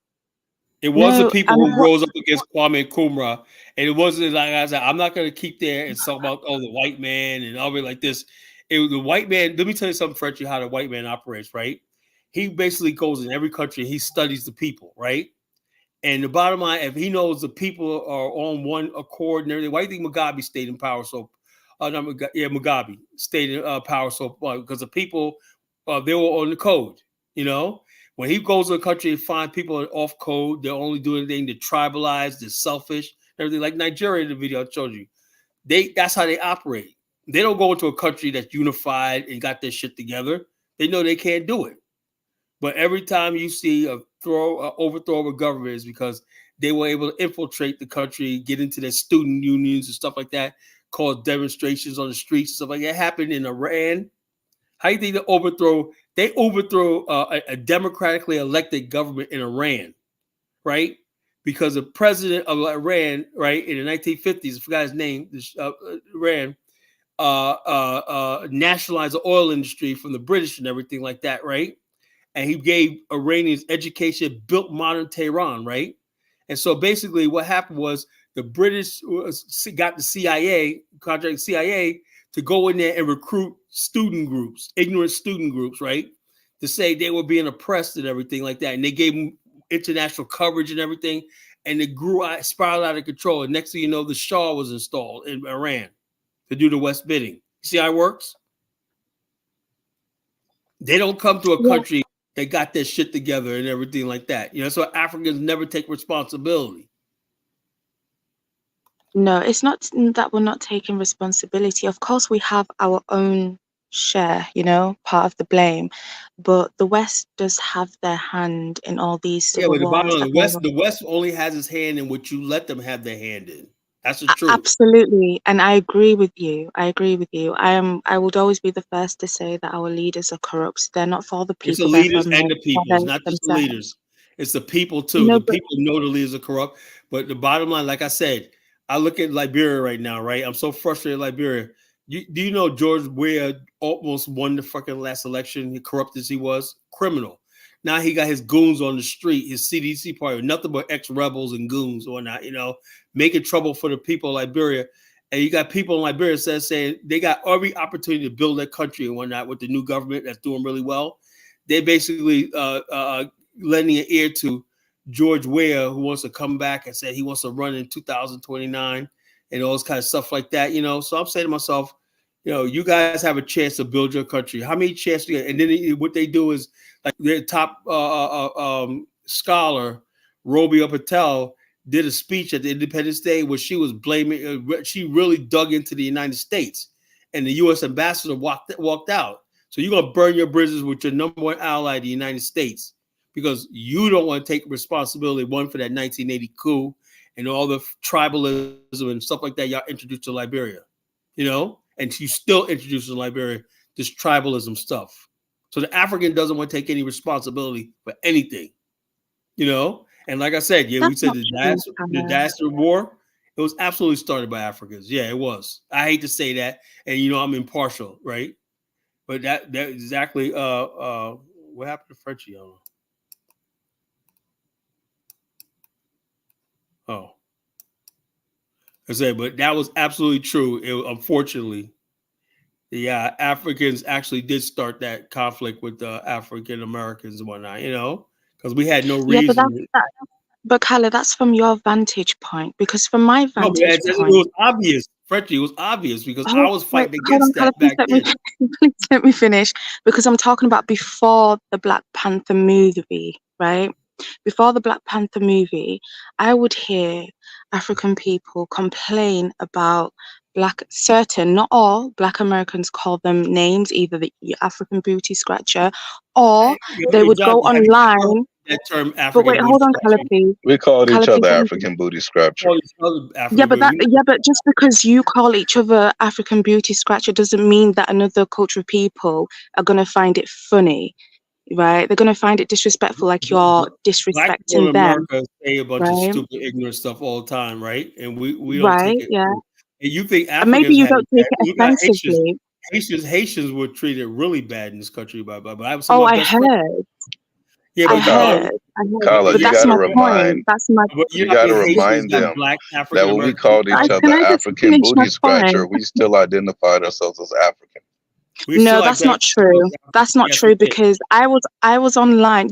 Maybe some, not all, because when I was online, I would see African Americans categorically state online that they are not Africans, they're native to this land. This started way before the Black Panther movie. Well, there's always been people that were ignorant and stuff like that. But that's my point, Kala. That's my point, because you say we started it, but from my vantage point, I've always seen some African Americans make disparaging comments about Africans. Focus so much on them instead of going into our institutions and getting with the Black people that like you and stuff like that. You say, "Oh, I heard some African Americans, so I just wrote the whole entire community off." That's not true. African. So if you was around enough African Americans, you know that those people that talk like that are the minority and the minute. Trust me. Exactly. And that's what me and Jonathan were talking about earlier, about Tariq's group being the minority. It tells me is that Africans wanted to believe that, you know, just like when no. Africans don't believe it's the majority. Well, hold on. Let me say this. And why is it that almost every African, they'll come up to ordinary Black person who's a decent person, right? And they will basically unload on them about, I was told to stay away from your people because y'all no good and everything like that. Why would you tell somebody that, you know? Kala, be fair, you need to name the culture of people that say that, because that's not all Africans. Say that. Oh, even Haitians. That's not true. We were told that we got to come over here and study hard, as if Black people in America aren't going to college, studying hard, that we don't care about our kids. They have this idea that what they're doing is they're taking the white man's version of what they think we are, the white racists, right? The white racists are trying to oppress us. They're trying to break our spirit. And so they put it out there that Black people got all these problems and everything. Any problem Black America have, we've always solved our problems. We can solve our problems today. We don't need the Democrats or Republicans. We don't need it like that. We can solve our problems easily, and we always do. We're very resilient people, right? And so therefore, the white man wants to put it out to the world that the problems in America are these Black people, slave descendants in America. They're the problem in America, right? And a lot of Africans choose to listen to that, you know? There's ignorance. There's ignorance on both sides, because the same way some Africans mentality, and the bottom line is, you know, when they come over with that mentality, that rubs off. Black people could sense that, you know. Absolutely, and it's understandable. But the same way that you've got some ignorant African people that would take what they see on the media. See the intelligent Africans. The whole thing is we don't see the intelligent. Kala, please let me finish. We're the intelligent ones. We know we got ignorant people, you know, but it seems like all Africans seem to be ignorant, you know, for some reason, you know. No, it's not all African people. You know, we've got like how many millions, almost 1 billion Africans on this planet. We're not all ignorant, and African Americans don't know a billion of Africans. So you can't generalize a whole group of people. That's not fair, because the Black immigrants in America are less than 2 million. So you're judging us based off of the immigrants that go over in America. The Africans on the continent love us, you know. The continent love us, right? Exactly. Here. So that's why we don't pay attention to these people. We know the continent. That's why you think the record numbers of African Americans are going over to Africa for vacation, living, and stuff like that. Because we ain't pay attention to these idiots that we see and everything like that. We could do that. Our mind says, you know, it's got. Let me get the full. Kala, look at the chat right now. Look at the chat right now. Kala, be fair. They are not saying that it's a minority of Africans. They think it's all of us. They blame us all. Okay, well, bottom line, these are people that don't want anything to do with you in the first place. Trust me, you know. That's my point. But that was my point, that I always saw certain that would disassociate themselves from Africans way before the Tariq Nasheeds and the Yvette Carnels. You know, so I'm talking about that subsection. That's not all African Americans. I know that. What I'm saying is this: is like we know for a fact, like me, my wife's Liberian, right? If I was basically at the time when I was basically first met my wife, we weren't dating. That was 10 years ago, right? We were just friends online and whatnot. I was always cracking up because I always joke Liberians and whatnot. And I used to have her cracking up, and she thought it was just so funny and whatnot, you know. And she said, "How do you know so much about my country and whatnot?" And we were friends since then, you know. And so the bottom line is this: if I basically went by the Liberians that I met on, some of the Liberians I met online, me and my wife wouldn't be together, right? Because I'd be like, "Oh man, I forget them people," or whatever like that, you know. But I knew there got to be more to the story, right? So, like I said, when I went to the country, and got to know the people, the sweetest people on the freaking planet. I said, man, I've never been treated like this. The kids were so respectful of adults. I said, man, this place is great. People feed you. They treat you like a brother and whatnot. You know, they want to hear what you talk about. I had kids on the street, Kala, and whatnot. Love me. I never got that sort of recognition in my own community, you know? And so the bottom line is, I said there's more to people. But Africans seem like they don't want to know us, you know? They're like, okay. And it's all tribalism. You heard Kidola. They're basically so wrapped up in their tribal group and whatnot. It's not just African Americans, even with each other. It's like, dude, you guys are two groups of people in the same land. How can y'all still beefing and fighting? And we can understand that, you know, because when we see a Nigerian, I don't see an Igbo, Yoruba, and everything. I know they're different culturally, but we're just like, okay, you're both Nigerian, make it work, you know, make it work. They got Nigerians determined to be like, I only care about Fulani, I only care about Hausa, I only care about Igbos, I only care about Yoruba and whatnot, you know, I only care about my kingdom here and everything like that. And that's why the country never is going to go anywhere place, you know. Yeah, but Kala, so it's unfortunate that people just tend to be people they bring to the continent until they meet white people. What gets me is, it's like Africans always draw lines between other black people, like South Africans trying to kick black immigrants out, you know, everything like that. But the line of demarcation is never drawn with whites and Indians. It's always other black people, you know. Why is that? You know, you never hear about what them talk about. Do you know there's over 200,000, there's 2 million or 200,000 illegal white immigrants in South Africa? You never hear these black South Africans talk about that. These people come from Portugal and Netherlands, everything, doing lucrative jobs and everything with no paperwork, expired visas and everything, no work permits and everything like that. But you never hear them talk about that. The only people they're concerned is the freaking the black people, their brothers and sisters who probably want to come for a better life and everything like that. And I really feel bad for those people, because a lot of people seem like they're good people. One guy from the Congo, he said, I was an engineer in the Congo, but I can't get work here. So he got to sell fruit on the side of the road in Johannesburg to make a living, because the South Africans won't give him no papers. South Africa could have solved a lot of its problems, right, if they basically enfranchised or connected with the rest of the continent, not just Black America. But they turned their back on the rest of the continent, you know, and everything. And that's not just South Africa. It's a thing where I think we learned this self-hate from our mother continent. That's sad. Our mother continent abandoned us in America, right? And the mother continent never helped us out and everything, can't no ability or don't want to and everything. And so a lot of African Americans feel detached. They're like, well, what's Africa ever did for us? You know? And that's rightful. That's understandable. But I'm saying, look, I look at the bigger picture. I said, we can build something. We still can salvage this relationship, you know, and everything like that. And it makes it hard when I tell Africans, you guys gotta stop this nonsense you're talking about, you know, because we're trying to build. So we're trying to convince African Americans that we're Africans. We should build with Africa and everything like that. Then you got Africans. Oh, y'all not Africans. Y'all trying to be a colonizer. Y'all really white, and y'all. It's like shit. And then the super people like Ebert Cardinal. See, look at the comment section for my last show. You know, somebody in the comment section said, "Carla, give it up. You're not African."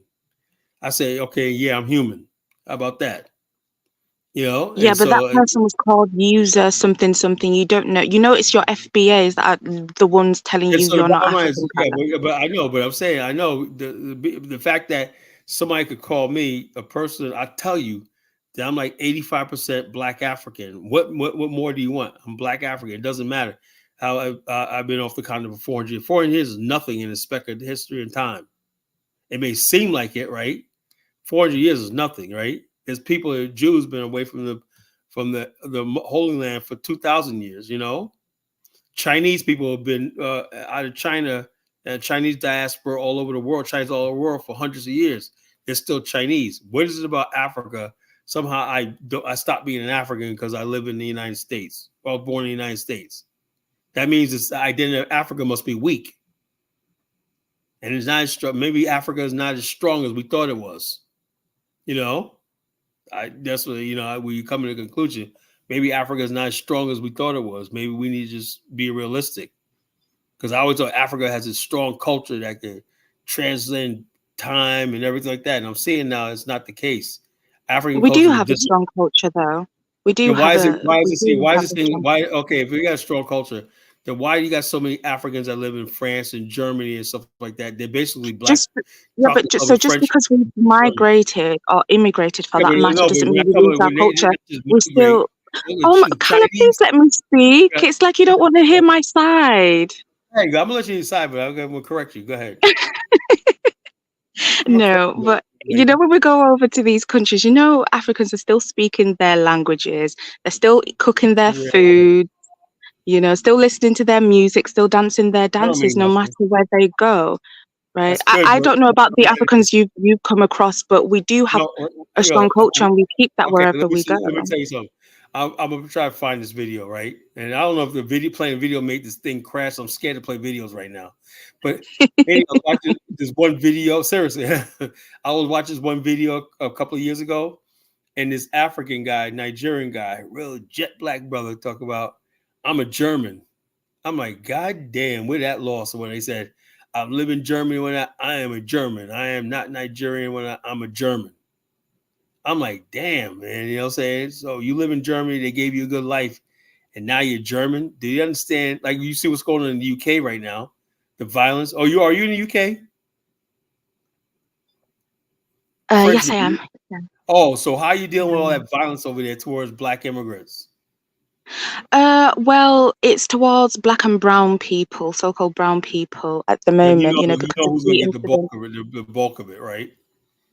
Oh no, it's the Muslims. It's 100% the Muslims. They've been burning down mosques, attacking them more so than they have Yeah, black if I was people. a black person, I would not be walking around like nothing's happening. I'd be like, Oh, yo, what? trust me, black people are very well aware of what's happening, and they're walking in numbers, and they're actually going actively looking for the places that these, what we call them, the EDL, English Defence League, of the places that they're looking to have their so-called protests.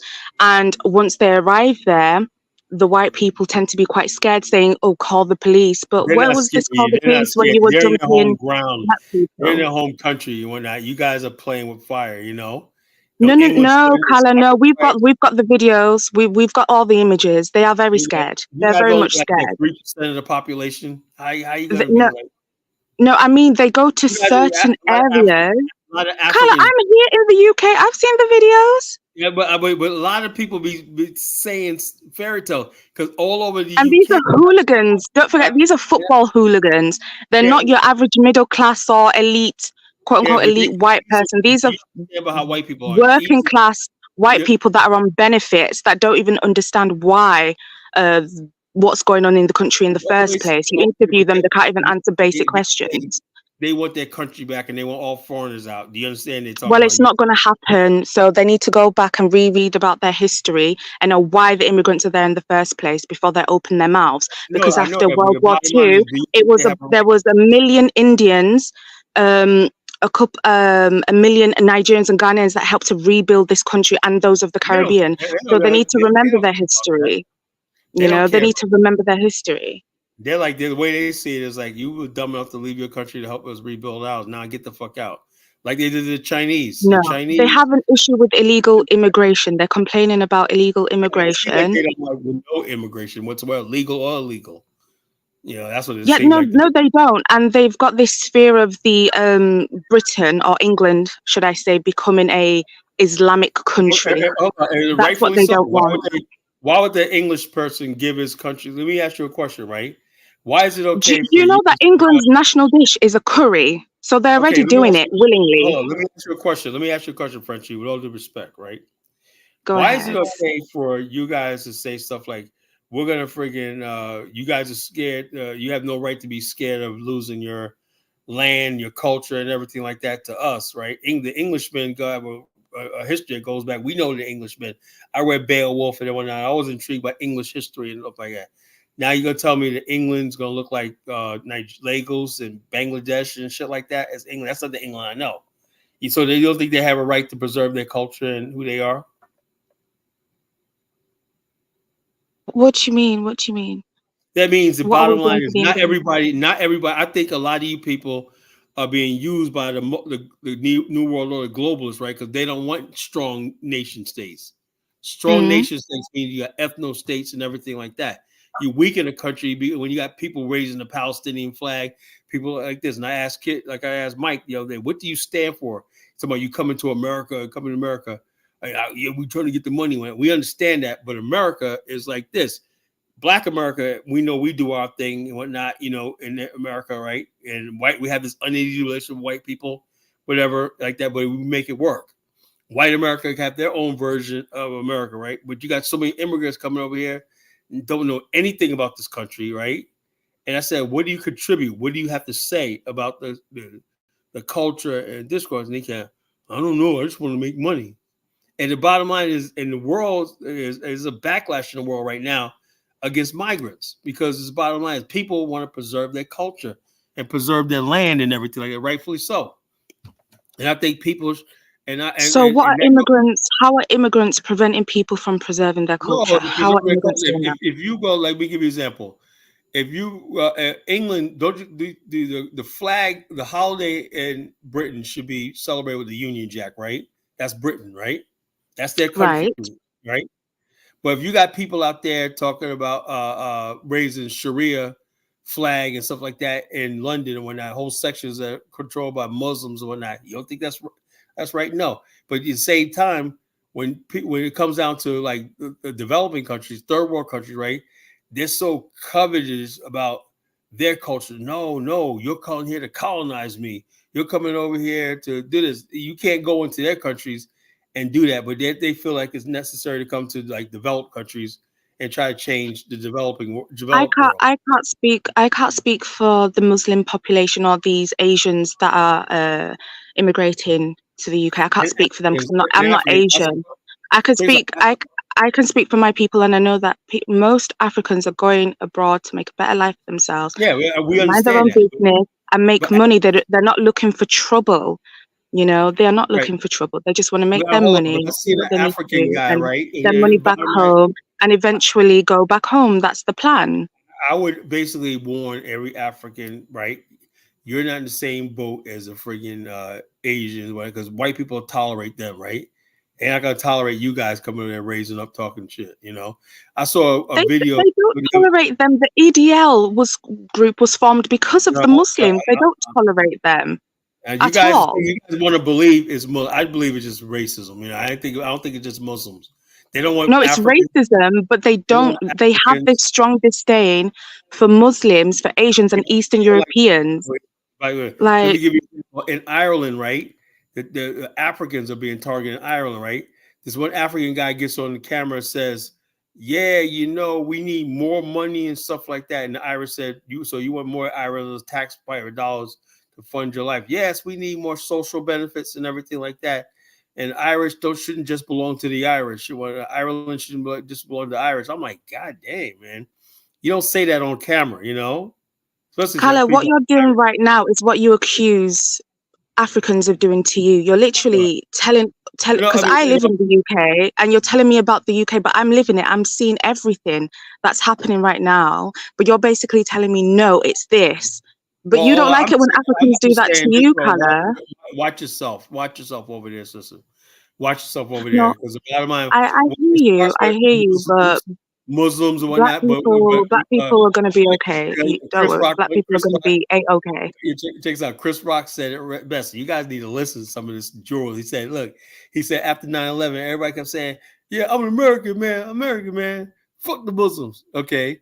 He goes, I'm American man. Fuck the Democrats. I'm American man. And he said, and then he goes, then I begin to listen carefully, right? Because sooner or later, they're going to be like, yo, we know, right, Jonathan, right? Sooner or later, they're going to be like, yo, man, I'm an American man. Fuck niggas. That's coming. And so Africans don't think this Mike Leach, this Mike, not Mike Leach, this Mike Jones, you need to grow up, okay?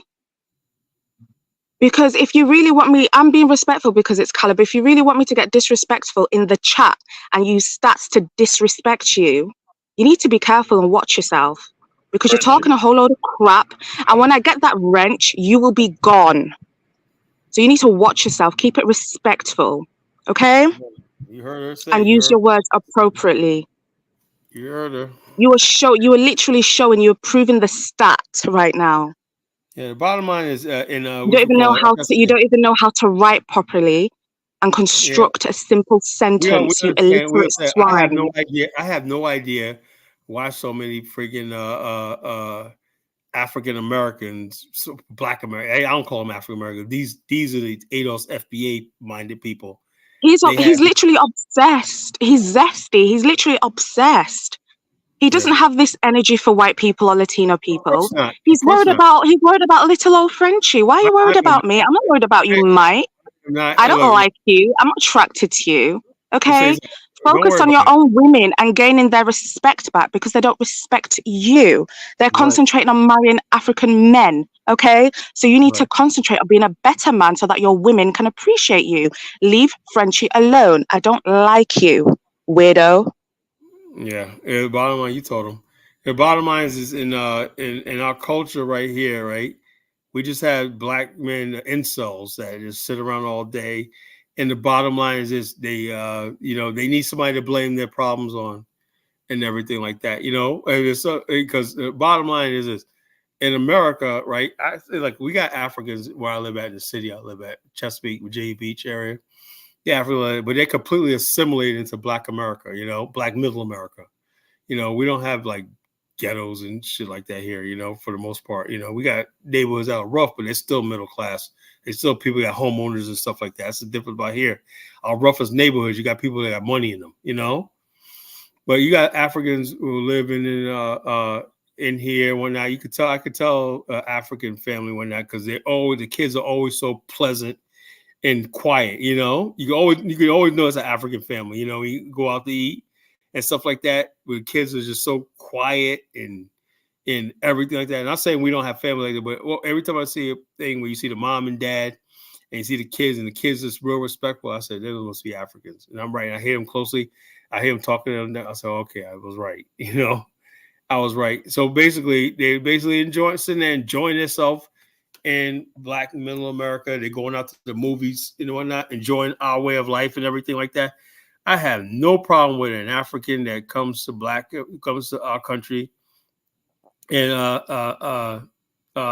comes to our country and just basically just get along and just raise their family and have a good time. You're not taking nothing away from us, And so I don't know why these people think like that and act like that. You must have nothing going on for your life. If you had your life going on, if you had things going on, women, a family and stuff like that, a good job and everything like that, family like that, you wouldn't be worried about that African. I think that's the most beautiful thing in the world when I see an African family here that choose to live in this country right there, and they're adding value to our culture and community. When they send their kids to school, the sons be playing basketball, the girls be out there playing lacrosse like any other African American girl. And the bottom line is they basically assimilated into our middle class Black culture, America. So I think that's a good thing. I don't know where these other people come from, that talk all this stuff like that, From what I'm seeing, maybe because where I live at, I could be, if I lived someplace else, maybe Africans are different. From what I hear, they're pleasant. They are at their house. They own their own homes. They got little businesses here. Most of all the hair salons, brain salons are African owned, people from Togo. Most of a lot of Togolese people, And so, Kyle, you ever been to Minnesota? Minnesota got a lot of Liberians in Brooklyn Park. They got a lot of Liberian Somalis. I don't know about Somalis, Somalis. They over there game banging their ass off. Yeah, Somali. Yeah, so I think it just matters where you live. Yeah, and we have some Eritreans here too. I was dating this Eritrean girl a few years ago. It's cute as hell, But I just can't get down with their food and whatnot. No, sorry, I can't do that, sister. I can't. African food is horrible. I can't get down with people eat with their hands. I mean, she was fine as hell, but eating your hands, I can't do that. Just dig in. No. I can't do that. Hey, digging in shit. Where that spoon and fork at, baby? Yeah, where's the food? I can't do no that. Disrespect. Shit, That's why I love disrespect. We're not about to all put our nasty fingers that we just sucked on, and yeah, we're not doing that, baby. I said, what you call Liberians. I like Liberians because their food and their culture is so much like ours and whatnot. They're easy to get along with, But yeah, the bottom line I'm is, sorry, but some of these so-called FBA ADOS women, they tend to be middle-aged, unmarried, with a baby or two, doing the most on the internet, coming from young, fertile, cute people, cute Africans. What's your problem? Get yourself married. Look at Kala, okay? He went to Africa, got himself a lovely Liberian woman. Jonathan got himself a lovely Nigerian woman. You need to question yourselves. What are you doing wrong? Why don't your men want to marry you? Stop coming for me in the chat, because if you want to do tit for tat, you'll lose it. With me, you'll lose, because I've got the stats for you guys. 70% of you are baby mothers. Why is that? Why don't your men want to marry you? They use you as recreational use only. Question yourselves. And Marie, before you start, this isn't aimed at you, but they want to play that. We can play that. Why aren't Black American men marrying Black American women? You've got an issue there. So stop coming for Africans, okay? Doing the most in the chat. Frenchie, what are you talking about? That's Chantel. That's Chantel. She's coming for me in the chat. She's like twice my age. Chantel. Yeah. Well, I didn't even see what was going on. I'm not even looking at that. That's why I said I got to get you a wrench. I got to figure out so you can basically block people and mute people and everything like that. So, bottom line is, I like Chantel too, but but the bottom line is there's a tension now because that adds to the thing. Look, Black women, Black African American men do not friggin' belong exclusively to African American women because they don't. It's like this, and a lot of times people are saying, "Oh, y'all think I seen one video the other day. This sister was like, yeah, y'all think y'all gonna go overseas, losing? They're playing y'all overseas. They're trying to think, so what? Let me get played, man. My wife, man, she gets my money when I go to Liberia one night, man. She's like, "Where's the wallet at?" Boop. Okay, and I'm like, "Hey, well, what can I do?" Like that, And what's like, up, Carla? What's up, Carla? What's going on, Trey? Because other people personal. Is this the one with the YouTube channel? What's going on, brother? What's on your mind? Yeah, you know what this is. It's Holla, bro. Man, bro. I wouldn't know your What's channel, bro. You doing your thing in them countries, bro. I appreciate it, bro. Got me over, man. I ain't been in not one Asian country. Not one. You got me over here reconsidering. I appreciate it. But Colin, he don't know how to. I can't. It's Mary Wise. I'm trying to get you in, but my computer's freezing up on my me other again. channel, man. I'm you trying don't know to how to switch it up on my Colin. I mean, my Colin, you just had the person here. Hey, Colin. It was? Did they get on? Wise man? Hey, how you doing, man? Okay, see if it's on. Is it already on now? Frenchie, do you have a channel? I can't see it. Frenchie. No, I can't. What's going on, Frenchie? Not with my profession. It wouldn't be good for me.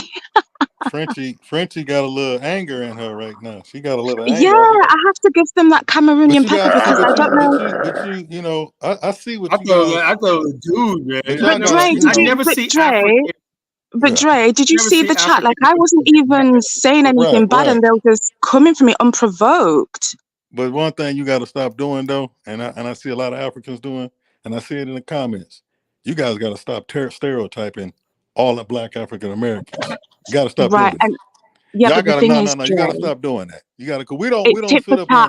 It's tit for tat. Ain't no tit for tat. That's kid shit. We don't do that. In this chat, it's in this chat. You guys be going, y'all guys be going crazy on the chat with this like Black Africa, like we some bums or something. Yeah, that's weird. Yeah, but we're not talking about the likes of you, Dre. So sensitive. No, I'm just saying. We're not talking about you, I'm just generally talking because just like yesterday, what was it? A couple of days ago, we was talking. Y'all very sensitive.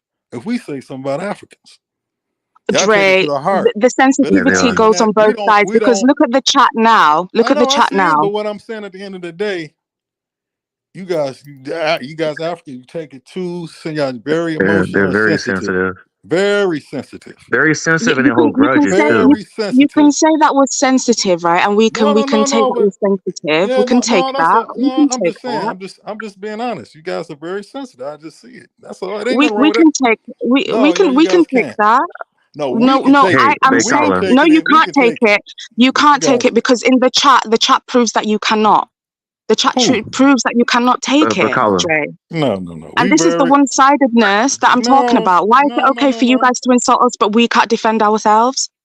Am I wrong for defending myself? Like, what is that? It's one-sidedness. No, it's not that. It's your comment. Nobody said but the comments about the baby daddies and all that. That's like, come on. Every black person don't have no baby daddies or Did you see what she said about African women in the chat? She generalized and called us polygamous whores. I know that, but I'm seeing in the chat has been, you guys been saying that. What's that little dude named Ant name? He's a goofball. He don't got nothing going on. But he said all day long, keep talking about some goofy all day. It's like, he real ignorant, I know that guy's ignorant.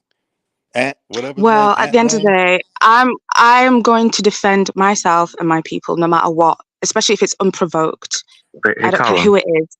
I really don't care who it is. Yeah. And I'll hold that sensitivity till my kingdom come. I'm sensitive. Yeah. Oh well, I'm a woman. We're supposed to be. Okay. I'm not used to having. I'm not used to having men be disrespectful like that. I'm not used to it. So when I see it, it's shocking because you're not supposed to be arguing. You're not supposed to be arguing. It's that Mike Jones weirdo. You're not supposed to be arguing with women. Argue with men. Okay? Don't argue with the weaker sex. Arguing with each other though. That's the crazy bunch of weirdos. Yeah, they got Mike Jones. He's a friggin' I just gotta weirdo. relax. He wanna relax. Okay, is this wise man talking? At the end of the day, we African Americans. Okay, we got wise men up first. What's going on? Okay, I have a question, brother. Pertaining to Africans and my dealings with Africans, why when they get here, I know they go through like some type of immigration process and they're told to stay away from certain people, but even then, why are they so politically uneducated? I don't believe that. Why are you involving yourself in black people's business? You're white. Why are you involving yourself? And this is what I mean. Black people, black Americans, you claim to be on code. You're not being on code right now. You're letting this white supremacist. Are you white or black? He's the one that came on yesterday. Remember when Kala was saying that he was the white supremacist? Remember yesterday? It's him. He don't sound white. I don't know. No, I'm black. Okay, he's the one that was calling himself white something. Hold on. He a brother, man. He don't sound like hold on. Are you white or black, Wiseman? I'm black. Huh? I'm black. Okay. Now the question you asked, let me ask you a question. Okay. African. This is why I say we like this. Look, just like you got Africans who come over here jerks, you got African Americans who are jerks, you got Africans who are jerks, right? It's uncalled for to basically tell somebody, I was told, to like, even if you freaking the truth, you don't tell somebody that, you don't tell somebody that. And I don't think it happens like that. Just that some Africans like being jerks, just like some African Americans like being jerks. And we can't let them define the relationship between us. That's what I believe.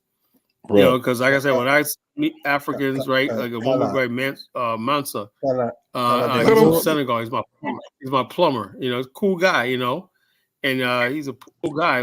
He hasn't been my plumber since COVID, right? But he was my plumber like 4 years ago. He's a real cool guy. He has a whole crew working for him, whatnot. And I'll go out of my way to like involve people in our conversations and stuff like that. Oh yeah, man, yeah. I told him about my brother Bamani. I told him about the BAIO and stuff like that. He was like, "Oh man, you're down. You know all about the continent." That was right when I was about to make my first trip to Africa too. And he said, "Yeah." I said, "Yeah, I'm about to go in a couple months to Liberia." Oh yeah, I heard about that one night. So it's always like I'm always the one breaking the ice. And then when people realize, man, like a lot, especially the Togolese brothers, right? When I meet them and whatnot, so, and they speak to me one night, and I tell them, I say, "Are you from Togo?" He said, "How you know?" And I could see his French accent, right? Whatever like that. And he said, "How you know I'm from Togo?" And he said, "Yeah, man. So you know about my country?" I said, "Yeah, I know all about your country." And I break the ice, so let them know that there's people over here who know a lot about you. So when they do that, it lets them know that a lot of us, and there's a lot of Africans discovering now. We do know a lot.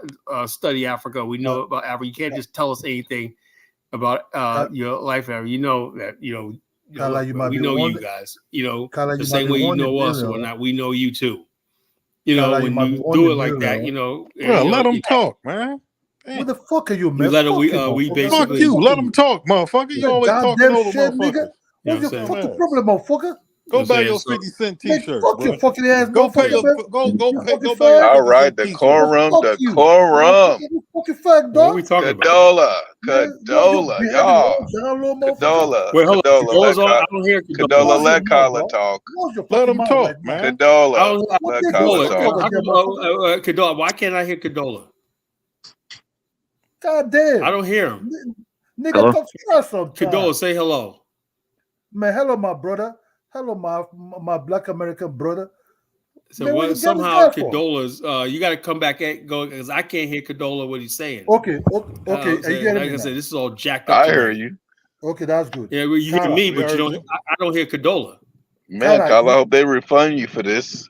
Carla, you hear me? I seriously doubt it, man.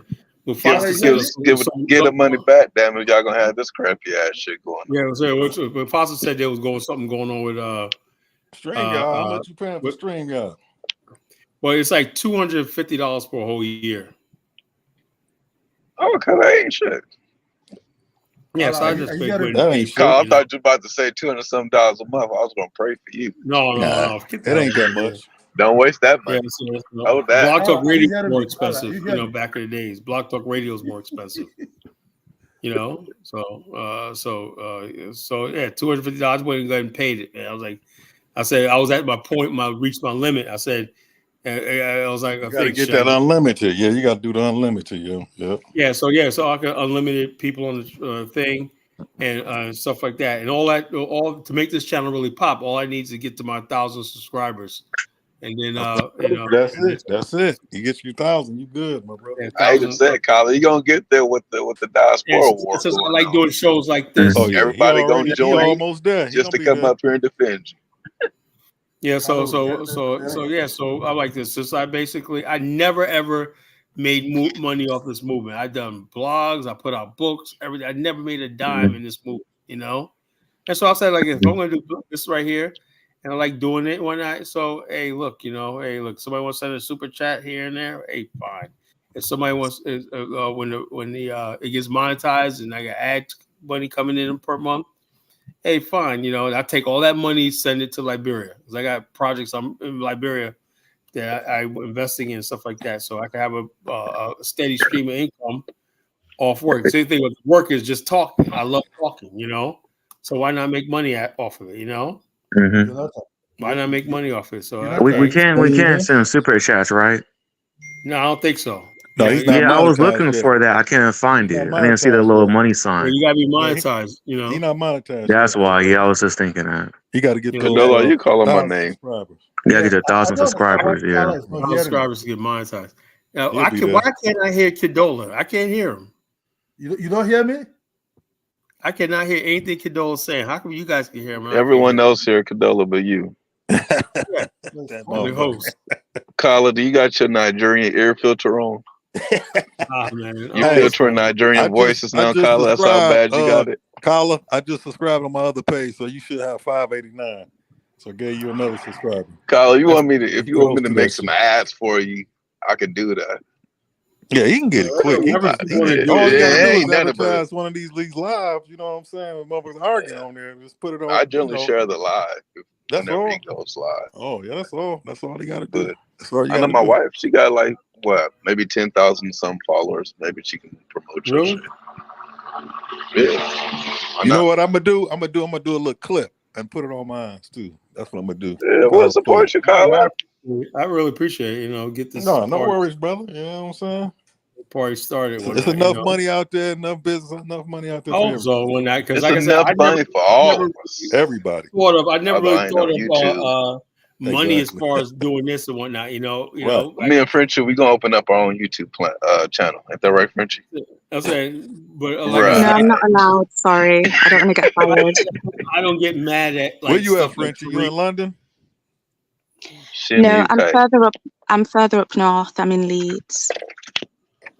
Okay. Right. So check us out. That's why I don't get mad at Umar Johnson thing for taking money because it's like $1 trillion. You don't get mad at Umar, but you mad at Tariq. Now Umar. Well, I get mad. I don't get no. Hold on. I said earlier. No. Yeah. Now I would like to say. Hold on. Tariq actually got a damn museum. No. Come on, Carl. Let me talk. It's a difference with Umar and Tariq. Now Umar, that's the motherfucker who stole all the money and do ish for that school. Yeah. He was supposed to open up a black school, Yeah. but in Delaware. The motherfucker ain't opened it up in what, 10 years? So yeah, that's right. You don't even have I agree with that. That's one right there. Ain't done nothing, bro. Yeah. Right, all I'm saying is, all I was saying was the fact that the matter is that Tariq, I said Tariq too, right? Because I said, look, Umar and Tariq, right? I said, look, I'm mad at both of them, right? But so at least Tariq did produce a museum, whatever it was, like that, right? Well, I'm gonna tell you this. But Tariq stole money too, though. Yeah, but Tariq only raised $2 million. Black America generates 1.6. So if Tariq was able to do that in that short period of time, that to me is remarkable. I give him credit. That museum is not all that. That museum looks like nothing. Can you put the link in the chat, please? Marie wants to come up. You been there? Okay. At the museum? I know people have been to the museum and they say that it's nothing. I live in LA. I've been there. That's all credit. I've been there. It's nice. It's cool. You know what I'm saying? It is what cool. it is. It's cool, on a bro. $2 million budget. You know how much I do real estate, bro. I'm a real estate agent. In some places. You know how much real estate is out there, man? They don't understand how much it costs for commercial property. They're not business people, bro. Yeah, they don't understand. If they were business people, they'll know $2 million ain't shit in California. It ain't nothing. It's nothing. Check this out. $2 million. Check this out. Liberian Museum, I think they raised like around $80,000 for that thing. But That's you go Liberia, in there, the brother. You exhibits get more in there. for your money for Liberia. Check this out. You go, the exhibits in that museum is. I mean, $2 million. Nigeria, Tariq could have had a damn state building and all kinds of shit. It's different. Colin, you ain't been to Cali, bro. Los Angeles ain't it. That ain't it. You gotta remember, I do real I estate said, in you're gonna build a California, bro. museum. Why are you gonna do it in California? Crenshaw. He lives in California. Real estate's high. He lives in California, bro. Yeah, he lives in the valley. He lives in the valley, San Fernando Valley. Why would he travel out of state and he live in Cali? People support him, and he could raise $2 million in that short period of time. I gotta give him credit, you know. For that, but he built out on the More Us app. I don't agree with everything he do, but I'm gonna tell you this: this brother opened up a lot of people's eyes and ears on them Hidden Color documentaries. I never 1, 2, 3, and 4. No, those are serious documentaries, and you cannot discredit what the hell he has done. You can't deny that. That brother, if you come up here and be like, he was supposed to have an app, I'm gonna ask your ass, do you know how much it costs to run the app and maintain the app? And if you say no, shut the fuck up. The BAO website. You know what? He really showed African history. He don't hate Africa, but he really showed African history, man. He showed Tariq was Pan-African. Come on now. He admitted that a long time ago. It's not. But it hurts when you find out you get rejected. You know? And they got names for Black Americans, unfortunately. Tariq, what I like about Tariq is he goes where the money's at, right? He knows right now Black America feels, rightfully so. Rightfully and wrongfully so, right? But I'm gonna tell you this: when he did those Hidden Colors, it wasn't no money. He was just doing that on his heart. I think he was just doing that just for the history, bro. It just happened to blow up. It's a PMP. Pimp. It just happened to blow up. That Hidden Colors 1, 2, and 3, and 4. Those are good documentaries, bro. Dude, it's a pimp. Kala, you hear me? Kadola, calm down. Calm down, brother. He ain't no pimp. All right. Let's have some Kadola, Tanubu's more of a pimp than he could ever be. I'm gonna go around the room. Because we got off topic. We have to get back on topic, right? Okay, the enemy within. I said yard Negro. I gotta get Dre's. I gotta get Dre's opinion, everybody's opinion on the Kadola. I understand, but let's not make this about Nigeria. You know, we don't have a Nigerian show one day. Look. My causes are field Negroes. You understand? My causes never house Negro. You understand me? So whatever. Yeah, but you're a yard Negro, Ola. Whatever comes to United States, those are my cousins. Those are field Negroes. Those who I rock with. You know. Did they have money? Did they have money and stuff like that? Were they getting free education? If they go back to Nigeria and they got a position and better themselves, then that means they're yard Negroes. You know. Kala. That's the truth. Kala, you know Kadola is a yard Negro based on based on the definition that you gave. Yeah, yard Negroes. And you're a yard Negro, Kadola. You grew up in a bourgeois society. My Negroes are people like color, type of skin color. My Negroes are people like Michael Johnson. My Negro people like Michael Jordan and Magic Johnson. Might be the Negro color talking about house Negro, people like almost like you're going too much on You're color. We talking don't have about color. Oh yeah, my bro, you on God. another we don't topic, have bro. over here, bro. Condola, Over here. Hello? out of respect, Hey, go ahead. we Who's up Black next? Americans considered to be Black American or African American. Respect that shit and leave it alone. Exactly. Yeah, African Americans, African That's Americans. pretty much it. Hello, Kyla. Can you please go over the yard Negroes definition again, please? Okay, the yard Negro is somewhere between, and I'm gonna go over this, Mary. I hope you got a minute, right? I know you're kind of young. Do you ever see the original Roots? Yes, I have.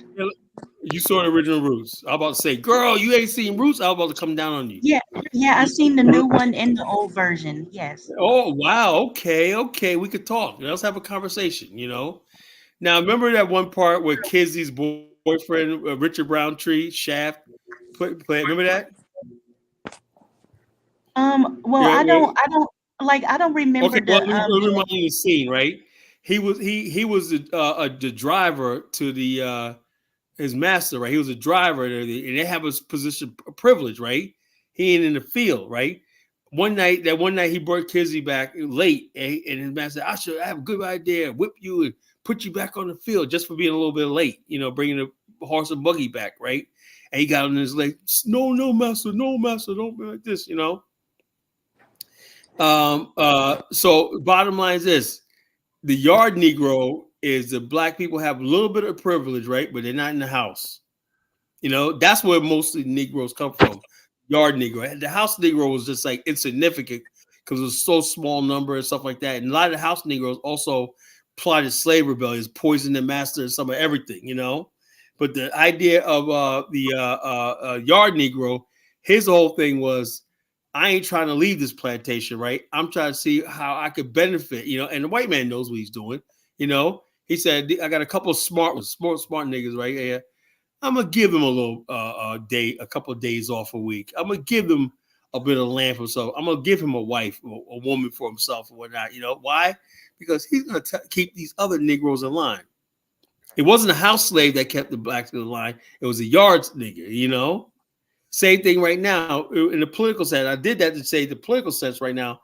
The yard Negroes are the Black political class.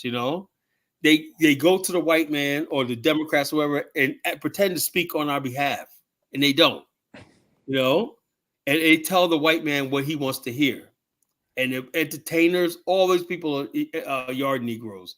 They get talking up about there, the tap dancing boys, tap dancing and stuff like that, and buck dancing for the white man, Now this guy Staples said, "You been misguided. Stop spreading narrative." Look, these people are basically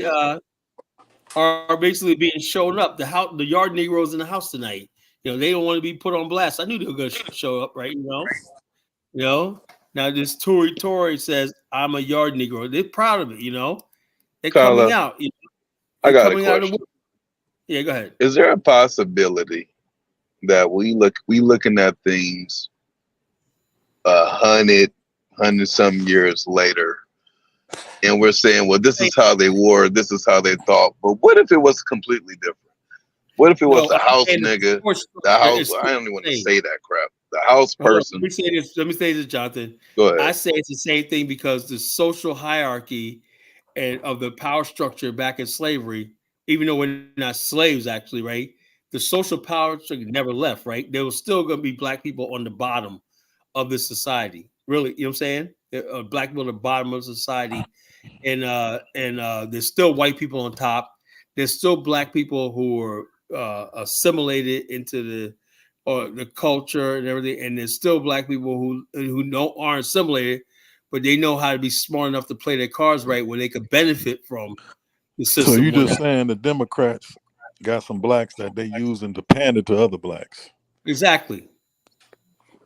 Now the difference is, I would agree with that part. But when we go back to slavery, right? We're talking about people who we don't know their mindset. We're only making assumptions up here. Yeah, it's all an assumption. There are some people that likely were, they're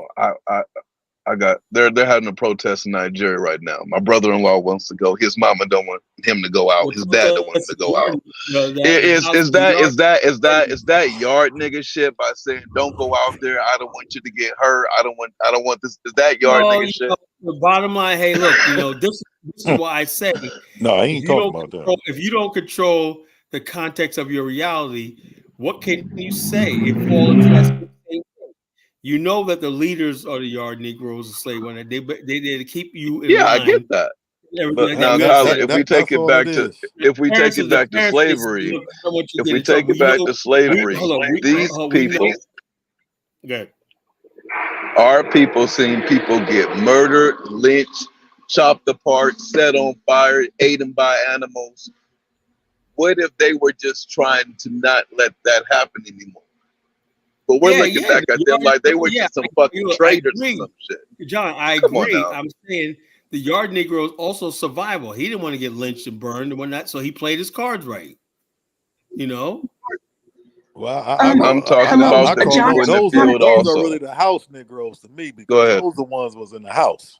I don't know about the field. Those was in the house. The reason they was in the house because they was obeying. So no, not necessarily, bro. I studied history. See, the people who made the house Negro, actually yard Negroes themselves. They don't want to be discovered in history, right? Because it shows out who they are. Where you get this history from, demonizing the house slave, right? You know what I'm saying? So they don't be found out. I want to talk about the house thing too. Yeah. Because those if motherfuckers that were real close to the white man. If anyone was ever going to lead an underground railroad, could you do that without the house person who had all the knowledge of everything that's taking place? The house slave also, if you study history, they're the ones that basically knew, like especially during the Civil War. When they were over here, like you said, Spooker sat by the door. The house nigga sat by the door, and they say, "Oh yeah, they're gonna send the master's gonna send all his thing up here. They're gonna have all these men right here. When now's our chance to escape." House Negroes led most of the slave escapes. Let the female talk. The female you saying a house? You saying a house? Let the female talk. And so the people who are sellouts and everything, those are the yard Negroes. Okay, I think wait, Marie did want to say something. Let her talk. Let's mute up. She's the one that freed you Black Americans for a very long time. Let her talk, man. Okay, so I know this is college show and things like that, but why do we keep focusing on the past? What can we do to move forward to make our communities better? We don't understand this. Sisters, let me say this, right? If we don't understand this right here, we can't go forward. Because the reason why I did this show tonight, right? Because when I look at the thing, Black people have not moved an inch politically in 100 years. We haven't moved an inch. And how is that happening? Because the whole thing is yard Negroes are running the show. And you know the other thing, Carla, it's all about money too, Carla. It's money. Yeah, and the bottom line, the yard money Negroes control Black folks. So that's a whole other thing. Money controls the yard Negroes who control us through fear and intimidation and browbeating and stuff like that. That's what controls Black America. The yard Negroes get money from the white man to go out there and do his bidding. Yeah, that's what Roland Martin. Yard Negroes because to be a good yard Negro, right? Well, back at Hillary Clinton was running, right? The Democrats had $1 billion they were spending, right? But all the people the bloggers that reached out to Black America were white. Roland Martin was, man, we didn't get none of that money when that. What are they gonna get money for? Just to tell us to vote for Hillary? The white people were good at telling us that, What do we need Roland Martin for? So the white man is basically like, we got the social media now. We don't need the yard Negro anymore. And so Roland Martin was out of a job, out of business. So the yard Negro is trying to fight for his place back in Black America. And how do you do that? They have to deliver. They have to deliver by delivering the Black vote to whoever the Democrats say. That's all. Pretty much. Carla, they need us for our vote. That's all they need us for. Carla, do you believe that Black Americans haven't made no progress? Politically, no. Not at all. Now they're not at all, economically, Jonathan. Not at all. You know that. Politically, no, we have no bro. political You know power. that. I gotta pull back from that. You can pull back all you want. Most of the times that people say that black people haven't made any progress, they live in communities or areas in which black people voluntarily moved out of. Don't get jacked. They have no resources, no money. Bro. We talking about deeper than that. About the same shit. We don't have no money. Has anything changed for the African Americans? That's what we're talking about. Nothing ain't changed. Yeah. What the hell a minute. Hold on. Changed, bro. Now I want to know, just out of curiosity, do y'all think black people are in the same place that we was in 20 years ago? I don't see. 20 years ago, that was about the 2000s. We're actually worse than we were in 2000 years ago. But why? Because that was worse off. Obama. Yeah. That was before Obama. Black people did have some sort of clout in America, Obama came along and white people said, remember all these immigrants coming from different countries. Yeah, you know what I'm saying? And that's messing up a lot of shit, who's fighting for them? Mm-hmm. Who's fighting for who? Who's fighting for them? All the immigrants have the Democrats. The Democrats bringing them over now. The immigrants and I would like to remind y'all. They bringing them over. I would like to. I agree with you on that part, right? I'm gonna tell you this. Let me explain this to you, bro. Let me say this to all y'all. Do you know the fucked up thing about it is? They'll let the South Americans, they'll let the Mexicans come over, in one day. But you know what that pisses me off? I got two cats I do business with in Rwanda. They from Rwanda, they're in LA. And they got girlfriends in Rwanda. They said it may take them a whole year to get their green card. I'm trying to get my wife over here. But you know why they do? But you know why they do that? Let me explain. You know why they do that? Because they know it's a lot of educated, smart Africans when they get over here. They do take care of business. They don't want them over here. They don't want a boatload of them over here because once they come over here, they feel like they'll take it over. They all come together and take it over. So they'll let the South Americans and let them come over because they ain't trying to do it. They trying to get all the aid. But them Africans, they hard on them coming over here. It's hard to get a passport, visa. But that's the thing I'm talking about. They won't even give them these South Americans bro. If you go online in New York, they giving, you already know, Colin, they giving these people $20,000 of food stamps, $5,000 on cash a month. They just hotel rooms, all kind of stuff. Or nothing. Where? Who are they giving this money to? To the Africans? The South Americans. Not giving it to the Africans. Yeah, but they won't give it to no Africans though. They're not giving it to the Africans. They don't care about them Africans. That's what I'm saying. But that's the reason why you have to understand when Black Americans started attacking Africans. Oh, Africans. We're not attacking Africans. Nobody attacking. We're not attacking them. Hey, dog. Hey, chill out. That's our propaganda stuff, man. We're not attacking y'all. Cadola. Black Americans. Stop that. Cadola. Black Americans have elected Africans to go represent them in Congress. Shut the fuck up. Stop all that bullshit, bro. Ain't nobody attacking y'all, man. I'd rather have Africans over here than these South Americans over here because they ain't coming over here. That's what I'm saying, because they racist. See, Bakala, and bullshit. Bakala, you see, we're talking about how they're politically uneducated. They come over here with their assumptions. Mm-hmm. Yeah, assumptions. All bad assumptions, man. What do you mean by that? They don't know anything about this culture. Nothing. They don't know about this country. No, they don't know nothing. They don't want to know. What do you mean by that? You know, you guys are ill prepared for America, bro. You're lucky we're here. You know why? You know why? The Latinos in the United States are united, right? The Latinos are the ones fighting for. No, they're not. They're not. They're not. Bro, they just coming over here getting a check, bro. They don't give a shit about America. The Latinos. They don't care about. They just coming over here getting a check, bro. They're not even united in their own countries. They're not united in their own country. They come from third world conditions. Exactly. The moment they coming from Venezuela, man, they up here robbing, stabbing folks. The moment they unite, the Latinos are the ones fighting for their people to get such amount of money. You understand? Bro, you too far. You too far, bro. You don't know. The Africans are coming to the United States have no foundation. Michael, you don't know shit about America, bro. Hold on. Relax, brother. Let me tell you the truth. Condola, you just said that you didn't even know that there were Africans inside Congress. The Africans that automatically disqualified you from the very beginning. Hold on. You should. Africans that are coming to One of the United most States, popular people in Congress is Ilhan Omar. She's African. See, I gave y'all a compliment saying they don't let Africans come over here quick easier than they do Amo South is a America. West African congressman. They ain't gonna do that. Stop it, Condola. You just don't know shit. Just give it up. No West Africa not going to put such a lady as want to represent them. She's not representing me.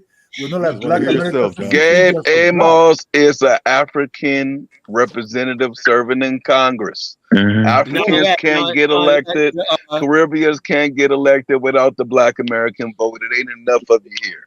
All facts. And not only that, which we'll call, check us out. One of the city councils in Virginia Beach, right, where I live at, is a Liberian-born lady. You know, so we Black people voted for her. She campaigned in the Black. Call her partially FBA, because you will be talking about this Liberia.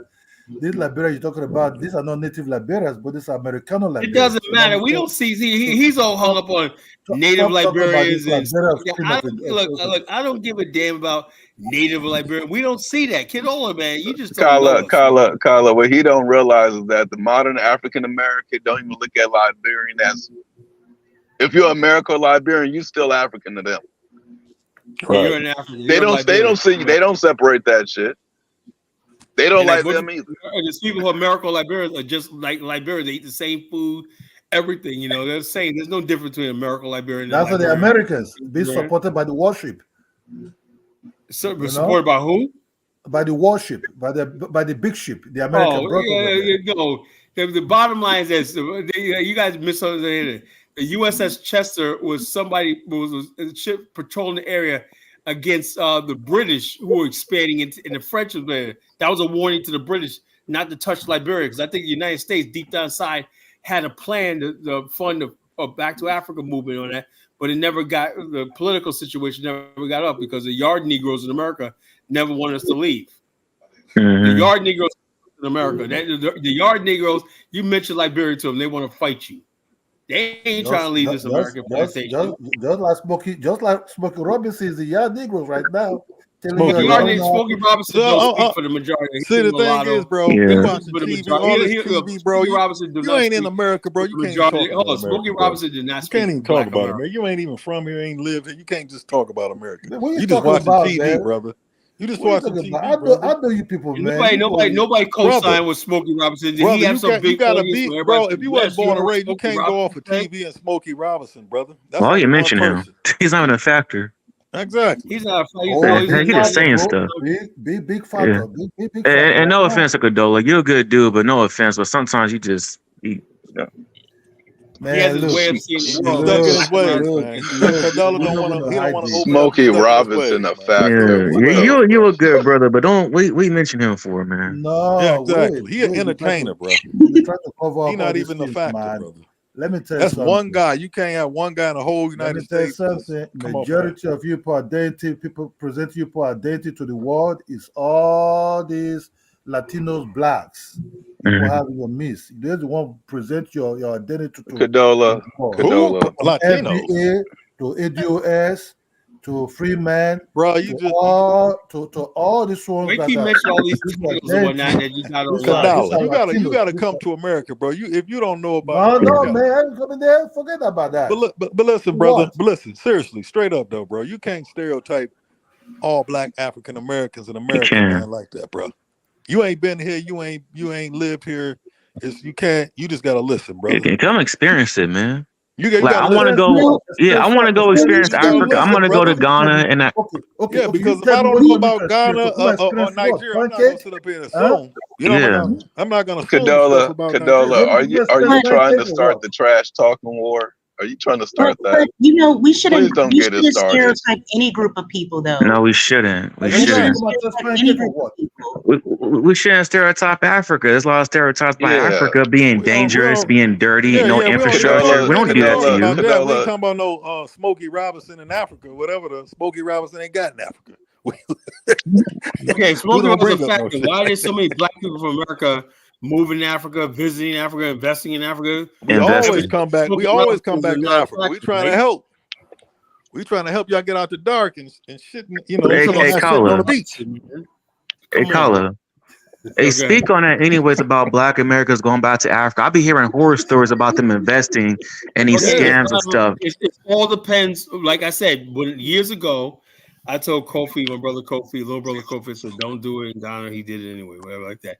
Depends on what country you go to and where you're like this. I would say taking advantage of folks, bro. If you're going to live in Africa, right, go there and have a residual income and have a good healthcare plan and stuff like that in case you get sick, whatever like that, and rent.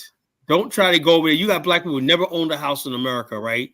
And they try to build some big ass mansion and whatnot for, I spent $100,000 building a mansion in Ghana. You know, I mean, it's fucking stupid, you know? They say, why don't you go over there, right? They be doing it. They got a good intention to do it. You see what I'm saying? So they going in. Yeah, but the Bible is when they fail, but they taking advantage of them. When they get over there. You know the Africans, see, you know what it takes. You say you're gonna build a big project. Africans thinking it's time to eat. And Bible says these are African brothers. People are hungry. Yeah. Who is that? Hey, see, that's what we're talking about. But see, Africans in the bad light. But you see, that's what we're talking about with Bomani on the show like a while ago about urban planning, having an actual plan. Right. What do you mean by plan?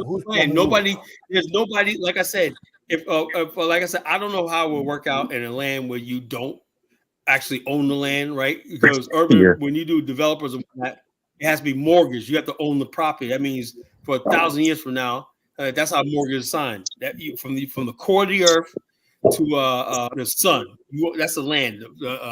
From up to the sun in the atmosphere to the core of the earth, that's your land. The core of the earth's core. Stuff you never see, but that's your land. You know, that's it, and everything around it in it is your property. But at the end of the day, you know, Carla, I do realize at the end of the day, it ain't your land if there's some taxes on there. If you got to pay property taxes, you don't pay them. And you got to pay taxes to the state. You know, pay taxes to the state.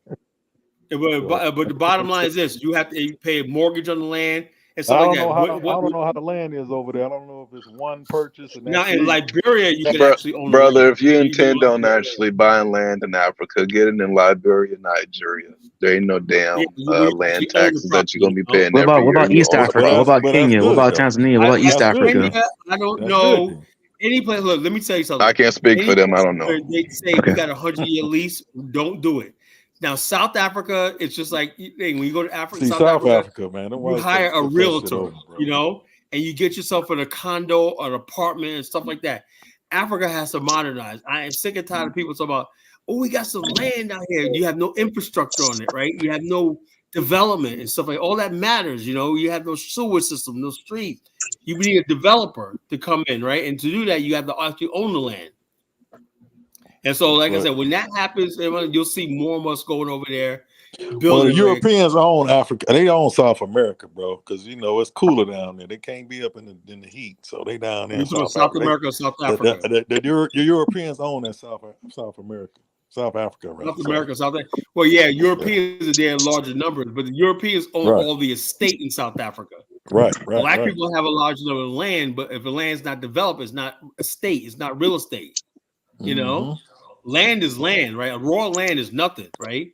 It's what the land productive capacity of land.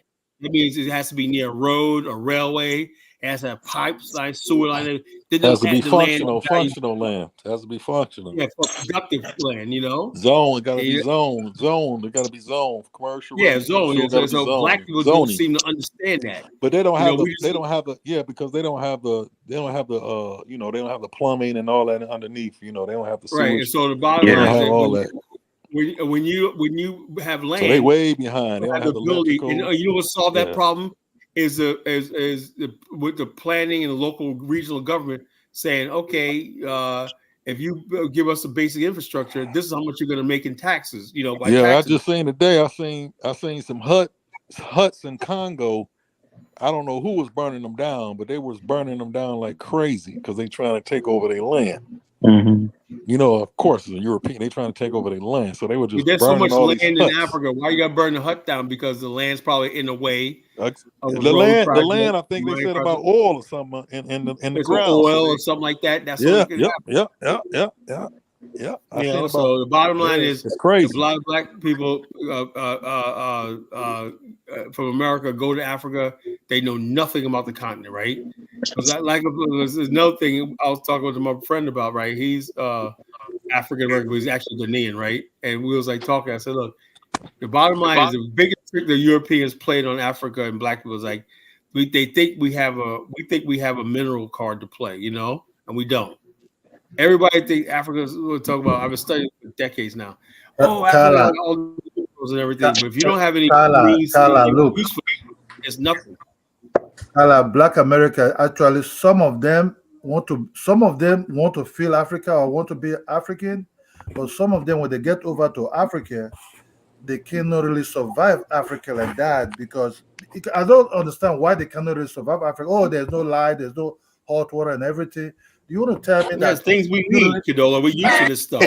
Hold on. I understand. We used to that. Come on, I need my hot water running, refrigeration. Those are deal breakers to me, man. And I understand you used to, but not like asking for chips. There's no special candy and all these things. Look, you cannot bring America to Africa. Africa have their own way of life. Why not? Why can't somebody open up a candy store so we can go down and get some snacks in the middle of the night?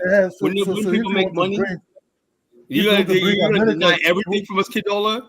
Is that y'all get candy? If you want to bring, can't have that. If you want to bring the United States to Africa, you can come and be doing pancake by this corner shop side, or you can. Well, that's what I love about Liberia. I can get pancakes. I can get snacks. Where you at, Condola? Where you at, Nigeria, Condola? Where you at, Nigeria? Where am I? Oh yeah, man, I'm in the ghetto, bro. You know, I'm the crazy thing about I did my ancestry. I'm 70% Nigerian, bro. What? How many percent? Yeah. I feel sorry for you. 70. I'm 70% Nigerian. That's crazy. Really? Yeah. Man. So 70% Nigerian, a little bit of Ghana, Senegal, probably because I'm 6'6". I got Senegal. They tall. You might be they the tall, Igbo motherfucker. So you might be the Igbo side. I don't know, but I know I'm 6 Dre, foot you 6. remind me of bro. our guy, Goham. You look just like him, man. So he's like your size 2, 6'6", man. I said, I saw Goham, man. When I went to go pick him at the airport, man. I said, I hope I didn't piss him off about something I said online. I told you, bro. Huh? I'm 5 foot. I told this guy. Oh, me, I'm 6 foot 6, bro. 6 foot That's 6. goddamn tall. That's big. It's a big. Tell her that this guy, man. I'm 6'8" without shoes. You're 6'6" to look at all. Condola, 6'8" in your mind is not the same thing in reality. 6'8". Kala, let me just tell you the truth. 6'8" you're 6'8", Condola? No, he's 68 inches. 6'8" without shoes. Kala, I'm 6'8" without shoes. With shoes, almost 6'9". You understand? 6'9". You that big, man? My shoe size. No, man, that's a big Nigerian size. I don't big know what Negro, man. Look, that's big, man. My shoe size. Let me tell you the Nigerian size. My shoe size is 50, but sometimes I use 50.5. Sometimes I use 50.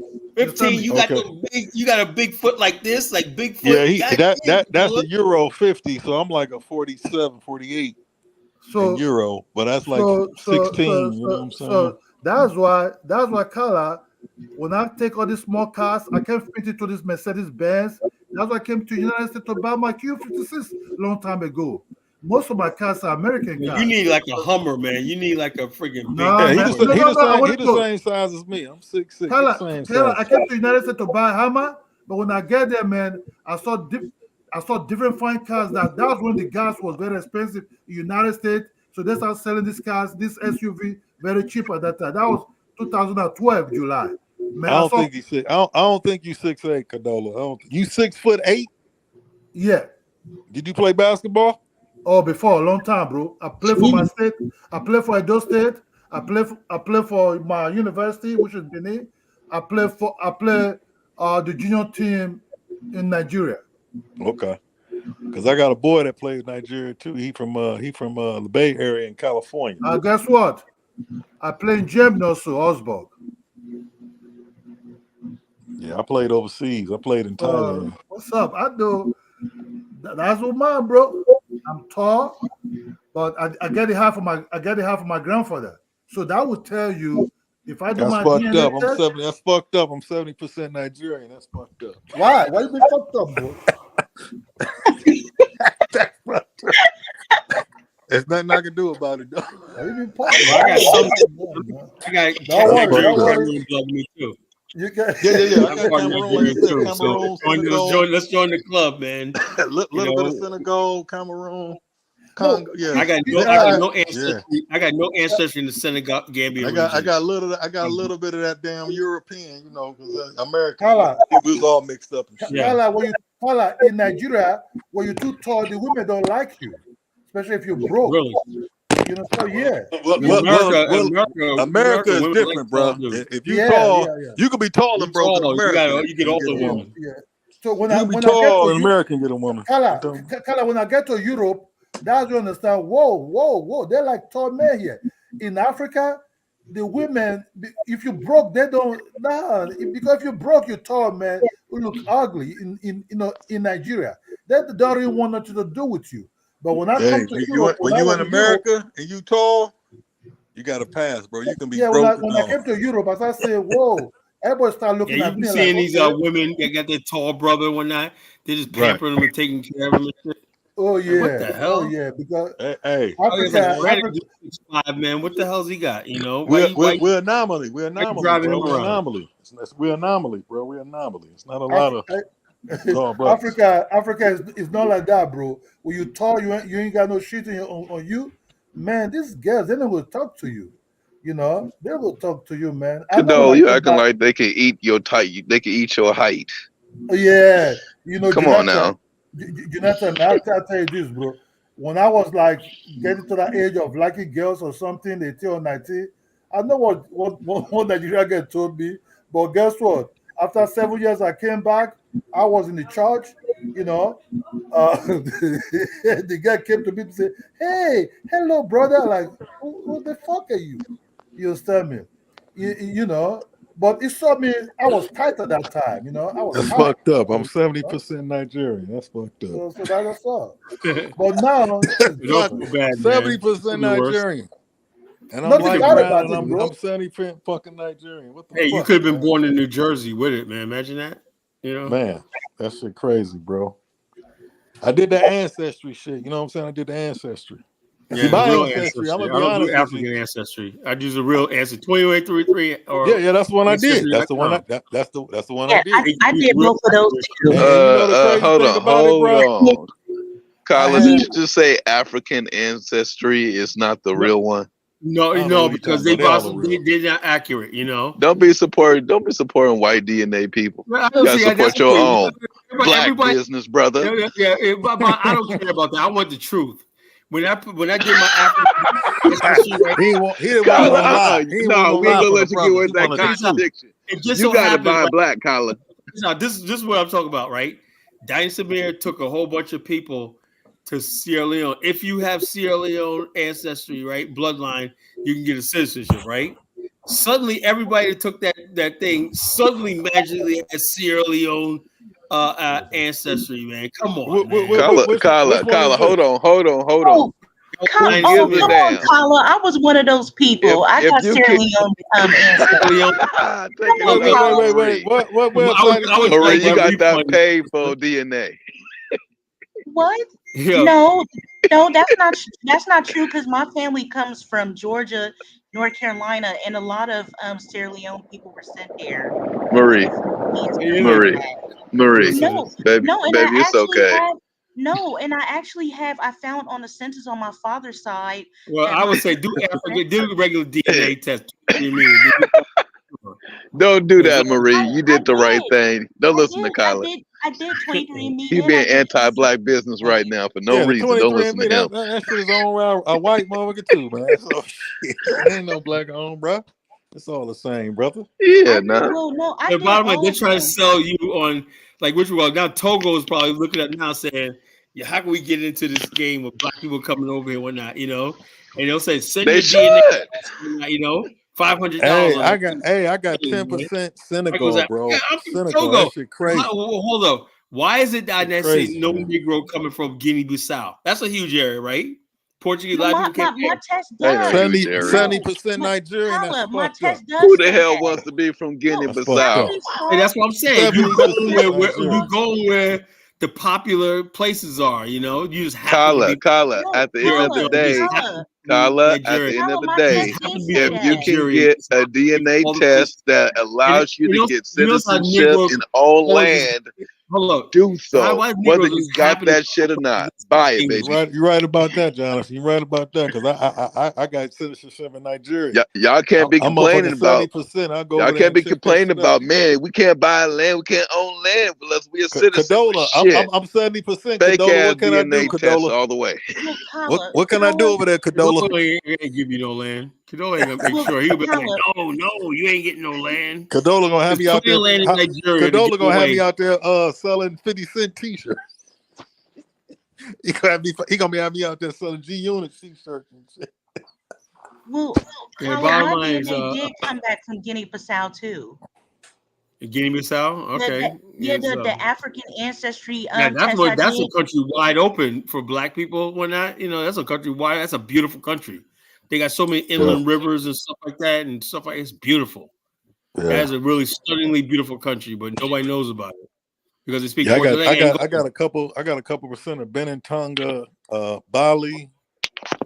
I got like 2% Bali. It's like a couple percent, but not majority. Most is Nigerian, which is fuck. Yeah, it's Nigerian. I got Philippine blood in me. I got like 3% Filipino blood in me. You know what? I got South Asian. I got that 100% American blood in me, but don't mind me. Nigga, shut your ass. You ain't got no 100%. You got 100% living in America. I'm 100% African American blood. Yeah, whatever.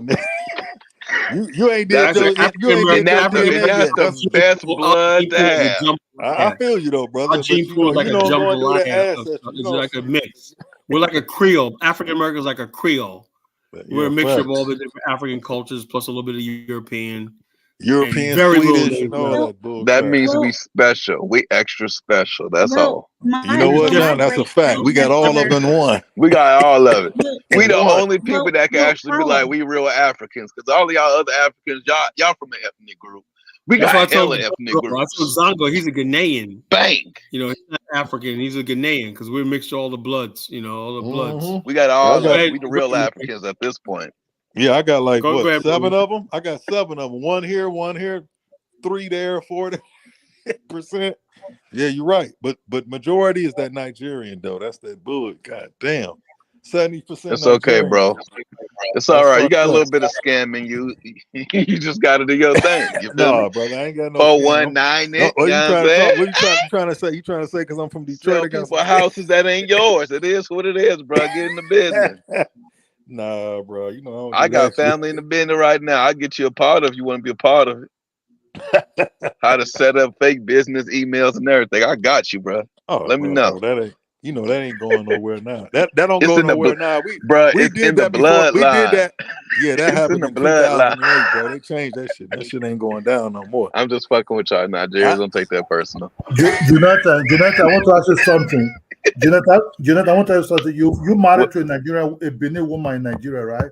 Which is Kadala. We Nigerians. Relax, bro. Hold on. Relax. I'm just like you now. That's why I cussed your ass out. No, I'm just like you. That's why I cut your ass out.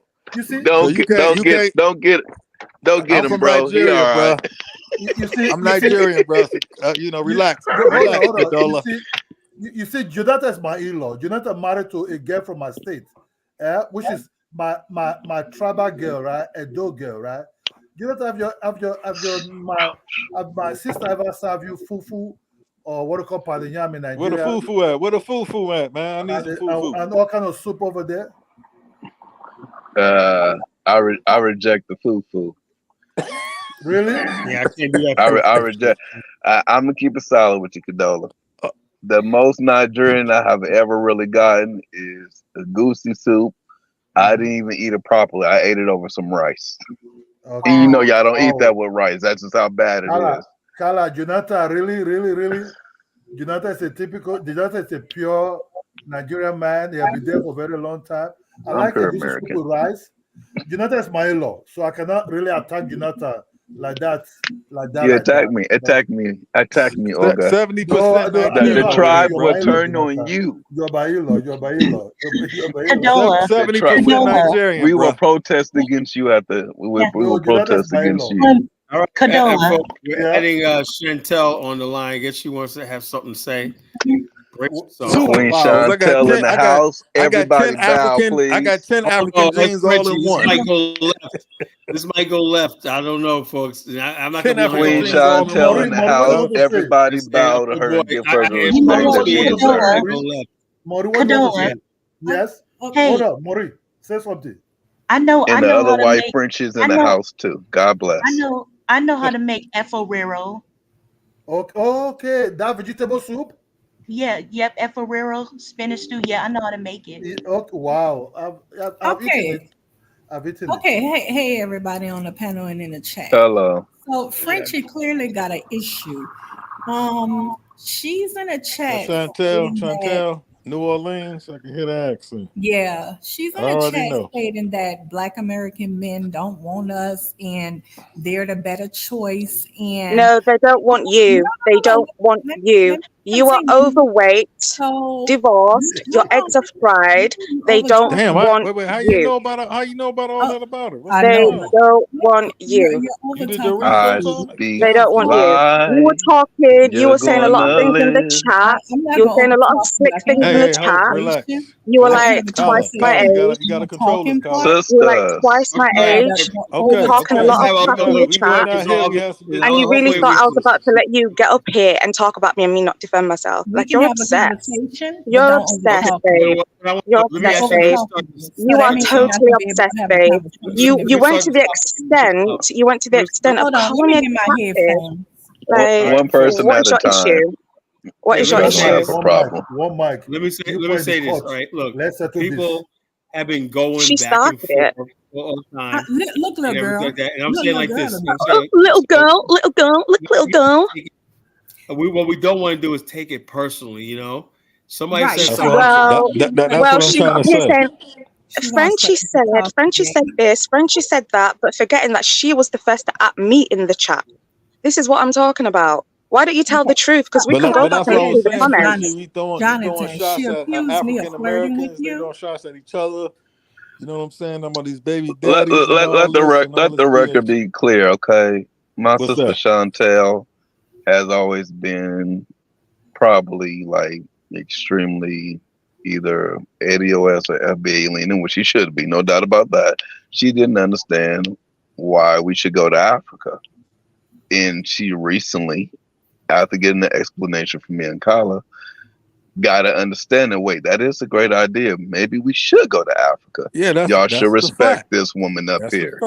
That's a fact. Okay, so she went on to carry on to say that our men wants them more than us. What are you talking about? I'm looking right at your picture, girl. Stop it. Passport bros. You're jealous. Arnold from Different Strokes, you're jealous. Arnold from Different Strokes, that's what you look like with that flat ass face. Arnold from Different Strokes. You can't talk about no one's looks. You can't talk about anybody's looks looking like that. Okay, Chantel? Okay, Chantel, you are coming up here talking about me. You're so worried about me.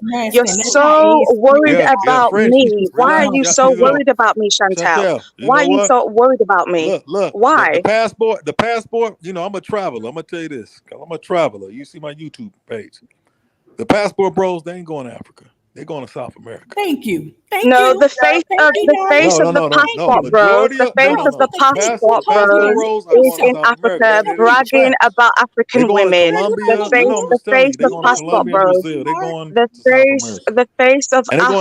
face of passport bros is bragging about going to Africa and dating African women. That's the issue. That's the issue. Chantel, you look like Arnold from Different Strokes. If I was you, I would not be speaking. Jonathan, I would not be speaking if I was you. I would not be speaking if I was you. You need to be focusing on getting married, settling down, wondering why you couldn't keep a man. That's what you need to be focusing on. Okay, darling, and stop worrying about me. You are twice my age and a failure, and you want me to take advice from Hey, you? Marie. Okay, we don't know what who. Marie, all of these women going at it. You're not a that's part not of it. gonna happen. I'm sorry. Let me say, okay, That's not gonna happen. I'm sorry. sorry, but I'm not That's not gonna getting happen. into it because You're not about to come to me and expect me not to defend myself. That's not gonna happen. I'm not childish, so I'm You're not about to come to me and expect me Just to relax. defend One myself. love. I gotta drop man. people. One love. I gotta drop people out. I gotta stop people. So I gotta get people, drop people down. It's all one love, man. All this black hate, man. All this African Yeah. black hate is one love, man. Just relax. You know what? All I can say is about the passport thing. The number of black one love, man. One love. That's all I'm about is love, man. One love, man. The number of black people, black men who have been going to Africa is steadily growing. Yeah, Austin Holloman went to Rwanda. But Kala, I'm a traveler. I'm gonna tell you this, Kala. I'm a traveler. The passport bros go to South American countries and Asian countries. Listen, not going to Kala, Africa. You know the reason why. We're going to a lot of people going to South America because that's it. They're not going really to Africa like that, brother. Yeah, but we're not going to Africa that right yet.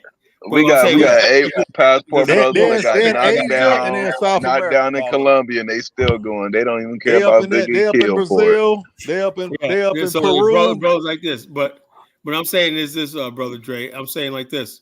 There's a lot of black people brothers from America, right, who are serious about relationships and stuff like that, who are going to the continent. You know. Yeah, but they're not passport bros. Yeah, they're not passport bros. See what French think passport bros is a different thing. Well, a lot of times people don't know the difference. You know? No. But Kala, if you know about passport, me and Jonathan know about. Passport bros. They going to South America. Yeah, that's where passport bros. You know, that's where they going. They go to DR, South America, right? But there's a lot of black and let it be clear, they're not getting married to these women. Oh no, they're not. This is sex tourism. This is straight up sex tourism. And I'm all for it. Long thing with the kids, you know. Hey, do your thing. But, okay, so what I'm saying is, there's a lot of black men. I meet them all the time. Even been on the show, Diane show when my wife's Nigerian, my wife's Cameroonian, my wife's South African. That's fine. But we're talking about the majority. That's the minority. Yeah, but like I said, now let's be clear. Kala, did you go to Liberia for a wife? Well, I was in Liberia because the BAL, you know. Okay, and I was in Nigeria for a different reason. You know. It wasn't for women. They are specifically going for women. Yeah, that's South the difference, Kala. I didn't go to Liberia for a woman. You know, I already knew my wife. Yeah, like that. That's a difference. But the term passport bros, that's South America, brother. That's all. Yeah, not South America. That's all I'm saying. That's all I'm saying. And it's always non-black. They ain't up there with no dark woman anywhere. They just completely non-black. I consider them to be traitors to the race. Kala, I just wanted to say that the face, I forgot his name. You know, the face of passport bros. What's his name? Dre. No, the brown skin, the brown skin. Yeah, him. The face. Yeah, the current face of passport bros, right? He's been all over Africa. He's on his YouTube boasting about African women, how they're so feminine, encouraging his fellow passport bros to go there. He's the face of it, Dre. He's the face of it. He is. He's the main one. You also got to add in that he got written out of a lot of South American countries. Who is this? What is his name? Kala knows his name. Yeah, what him. Is his name? If you don't know his name, you know I travel the whole goddamn world. You see my Kala, can you repeat his name, please? Can you repeat his name? You can't just be talking and throwing stuff out there. You gotta have facts. I do have the facts. Why are you trying to argue with me? What is it with you people arguing with women? Because you got involved in me and Chantel's situation, and now you're coming for me now. What's the issue? I'm not coming for you, but I'm just saying. I'm just telling you where the passport bros where they travel to. That's all I'm saying. I never once said that the majority of passport bros go to the continent. I never once said that. That wasn't my assertion. What was your assertion? That some of them go to Africa and they're like African women. It's but you know what? Yeah, Alan married an African. Jonathan married an African. Dinus did. Like these are all African American men. But I'm saying when I say the term passport bros, when did Dinus get married? South America. That's all I'm trying to say. Take it where you want to take it. I'm just saying. Bros. Yeah, passport that's bros. South and, America. That's where they at. Colombia. That's South America. Majority of them go to Latin America and Asian countries, right? That's true. Exactly. That's what I'm saying. That's it. Right, but I never said the majority. That's what I mean. Like, you're letting this one come up here and tell you guys lies. Francis, they've been doing that for a long time, though. Like, even my grandpa, he was a passport bro. That's why I have an Asian and black aunt. They've been doing that for a long time. It's nothing new. My they point is that they're leaving countries. America for different women. You got to remember, you got military. You got military brothers Frenchie in the arm. You know what I'm saying? Who's calling me? Sorry. Yeah, it's me, wise man. Hey, how do you feel about that? Black men going to Africa and getting wives. How do you feel about that? I've said this to Kala before about bridging the gap. I think it's a beautiful thing. I think it should happen both ways. You know. Mm-hmm. So you'll come out you'll come to America and get you a white man? I mean, a black man? Not after tonight. You hate African Americans. I know that. No, Dre. You know my stance. I don't like the FBA ADOS extremists. I don't like the FBA ADOS extremists. That's all. African American people. I make a distinction between the two. You know. She said African American. You said okay. All right. Yeah, like I said, and I do too. I don't consider ADOS FBA me. Frenchie, do you consider me an FBA ADOS extremist? I don't know, man. The bottom line. No, but you stick up for them a lot, Jonathan. You're very sus. I'm gonna stick up for my people. That's all. Yeah, but you didn't marry them. Why did you marry one? Tell the truth, Jonathan. I stick up for Black America too, but I hate that ADOS FBA. Should I say this again? I think I mentioned this before. Nah, I'll keep it to myself. Cadola already said I'm a bad person. No, Jonathan. No, Jonathan, you can be polygamous for me. No problem, man. I got more than one wife. I ain't gonna lie, Frenchie. That's all. You know, Jonathan. I didn't leave Black American girls behind. That's a wrap. It does. You know, Jonathan like everything. You like the light skin, you like the dark skin, you like the brown skin. No, I don't like the light skin. We're just gonna keep it all black over here. So you like the light. You don't know. Jonathan, there's no problem. You know, you can be polygamous, no problem. You know, if Shantae want to be I'm gonna let somebody else in. I'm gonna wrap it up. Stop it. Lay here. Don't wrap it up, Carla. Keep it going, Carla. Frenchie just joined the family. Don't mind her. We lost track of the topic, folks. I want to say one thing. Carla, keep going. I want to say one. You never let me answer the question, Carla. You said, Dre. Can I say this one thing? You want me to go over the? Yeah, go ahead. You talking to me or him? Oh, who? No, the lady who said the female. Okay, that's me. That's me, Chantel. Are you talking to the topic? My Louisiana sister. If you're gonna come for me, I'm gonna come for you again. So I suggest you don't mention me. She's not gonna come for you, French. She just said my name. She just said my name. She needs to keep my name out of her dusty mouth. Keep my name out of your mouth. Frenchie, let me hear what Chantel has to say. If I hear anything disrespectful, I'm gonna come for her. Just let you know. I understand that. Okay, Chantel, go ahead. Say what you have to say. So I just want to say this right here. So it is very obvious that in America, I'm speaking strictly here in America. In America, I see plenty of African men with African American women families with children with them. Yet I see 0% of African women with Black American men. They don't want to be bothered. You know something? When I was not coming in back, America, not in America. Hold on. When I was coming back from Liberia, right? Hold on. When I was coming back from Liberia, and I had to drive. Hold on. Look, I had to drive back from Long Island all the way down to Virginia, right? I stopped off in Jersey on the turnpike, right? And guess what I saw? It was an African American guy, older guy, right, with his Ghanaian wife. You know, yeah, he was old though, bro. He was old. Yeah, but no, but older. It doesn't matter. 0%. One or two of them ain't nothing, honey. It does happen. You do see a lot of Black men in America. I want. He had a sugar daddy though. That's all. Yeah. Majority. But the minority is different. We talking majority. Chantel, let me answer you that. She was heavy set. I like no offense, like she was heavy set. So I'm saying like this guy must really love this woman because Tyler, she wasn't. many Black American men don't fuck with African women. Let me tell you this, Chantel. Let's keep it 100. Yeah, they don't fuck with African women. They don't fuck with you either. They don't fuck with you either. That's why 70% of you are single moms. Yeah, yeah. We get it. We get it. We get it, Chantel. You're upset, and rightfully so. I would be too. I would be upset too. I would be upset too, Chantel. Yeah, what's going on?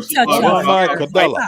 Fight a couple like 7. Go ahead. What's on your mind? Chantel, let me tell you this. Why you don't see mostly African women with Black American men? You have to understand some of the culture of these African women is actually if they give birth to these children, right? You have to talk about the women. I'm not talking about this young generation now, maybe second generation in American Africans, but I'm telling you the African American women you're talking about, because that if they give birth to these children, first of all, if you're married to somebody or date somebody, sure, children must come involved.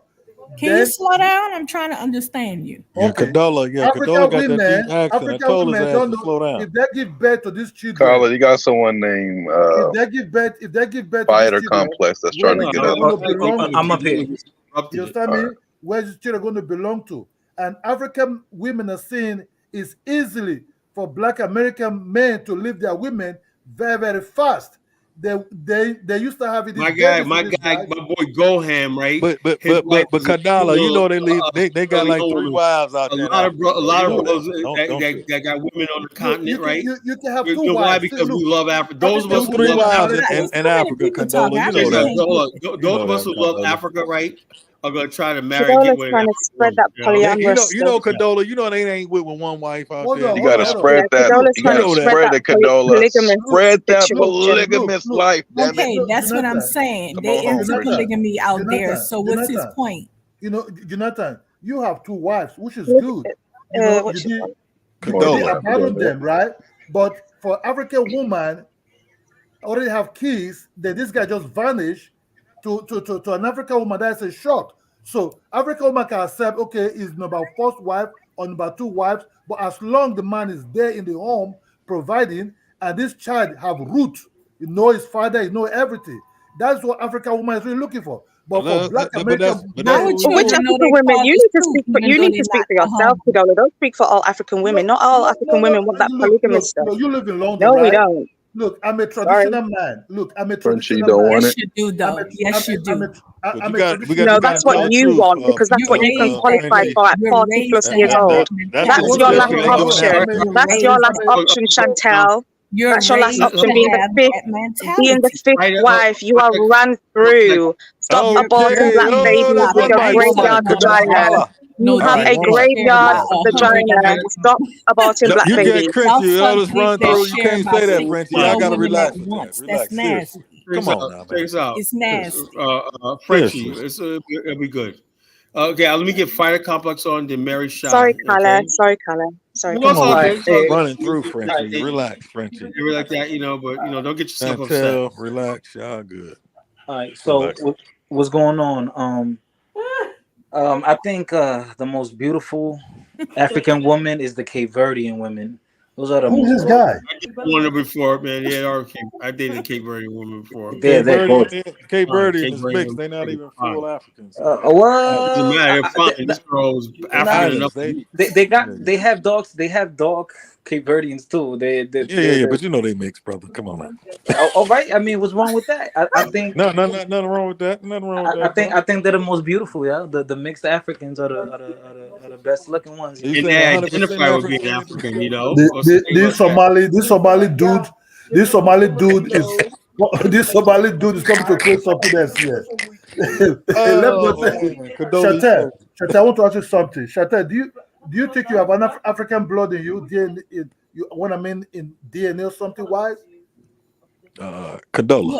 Do I what? We're just African blood. Do you think you have African blood in you, or you are just Indian?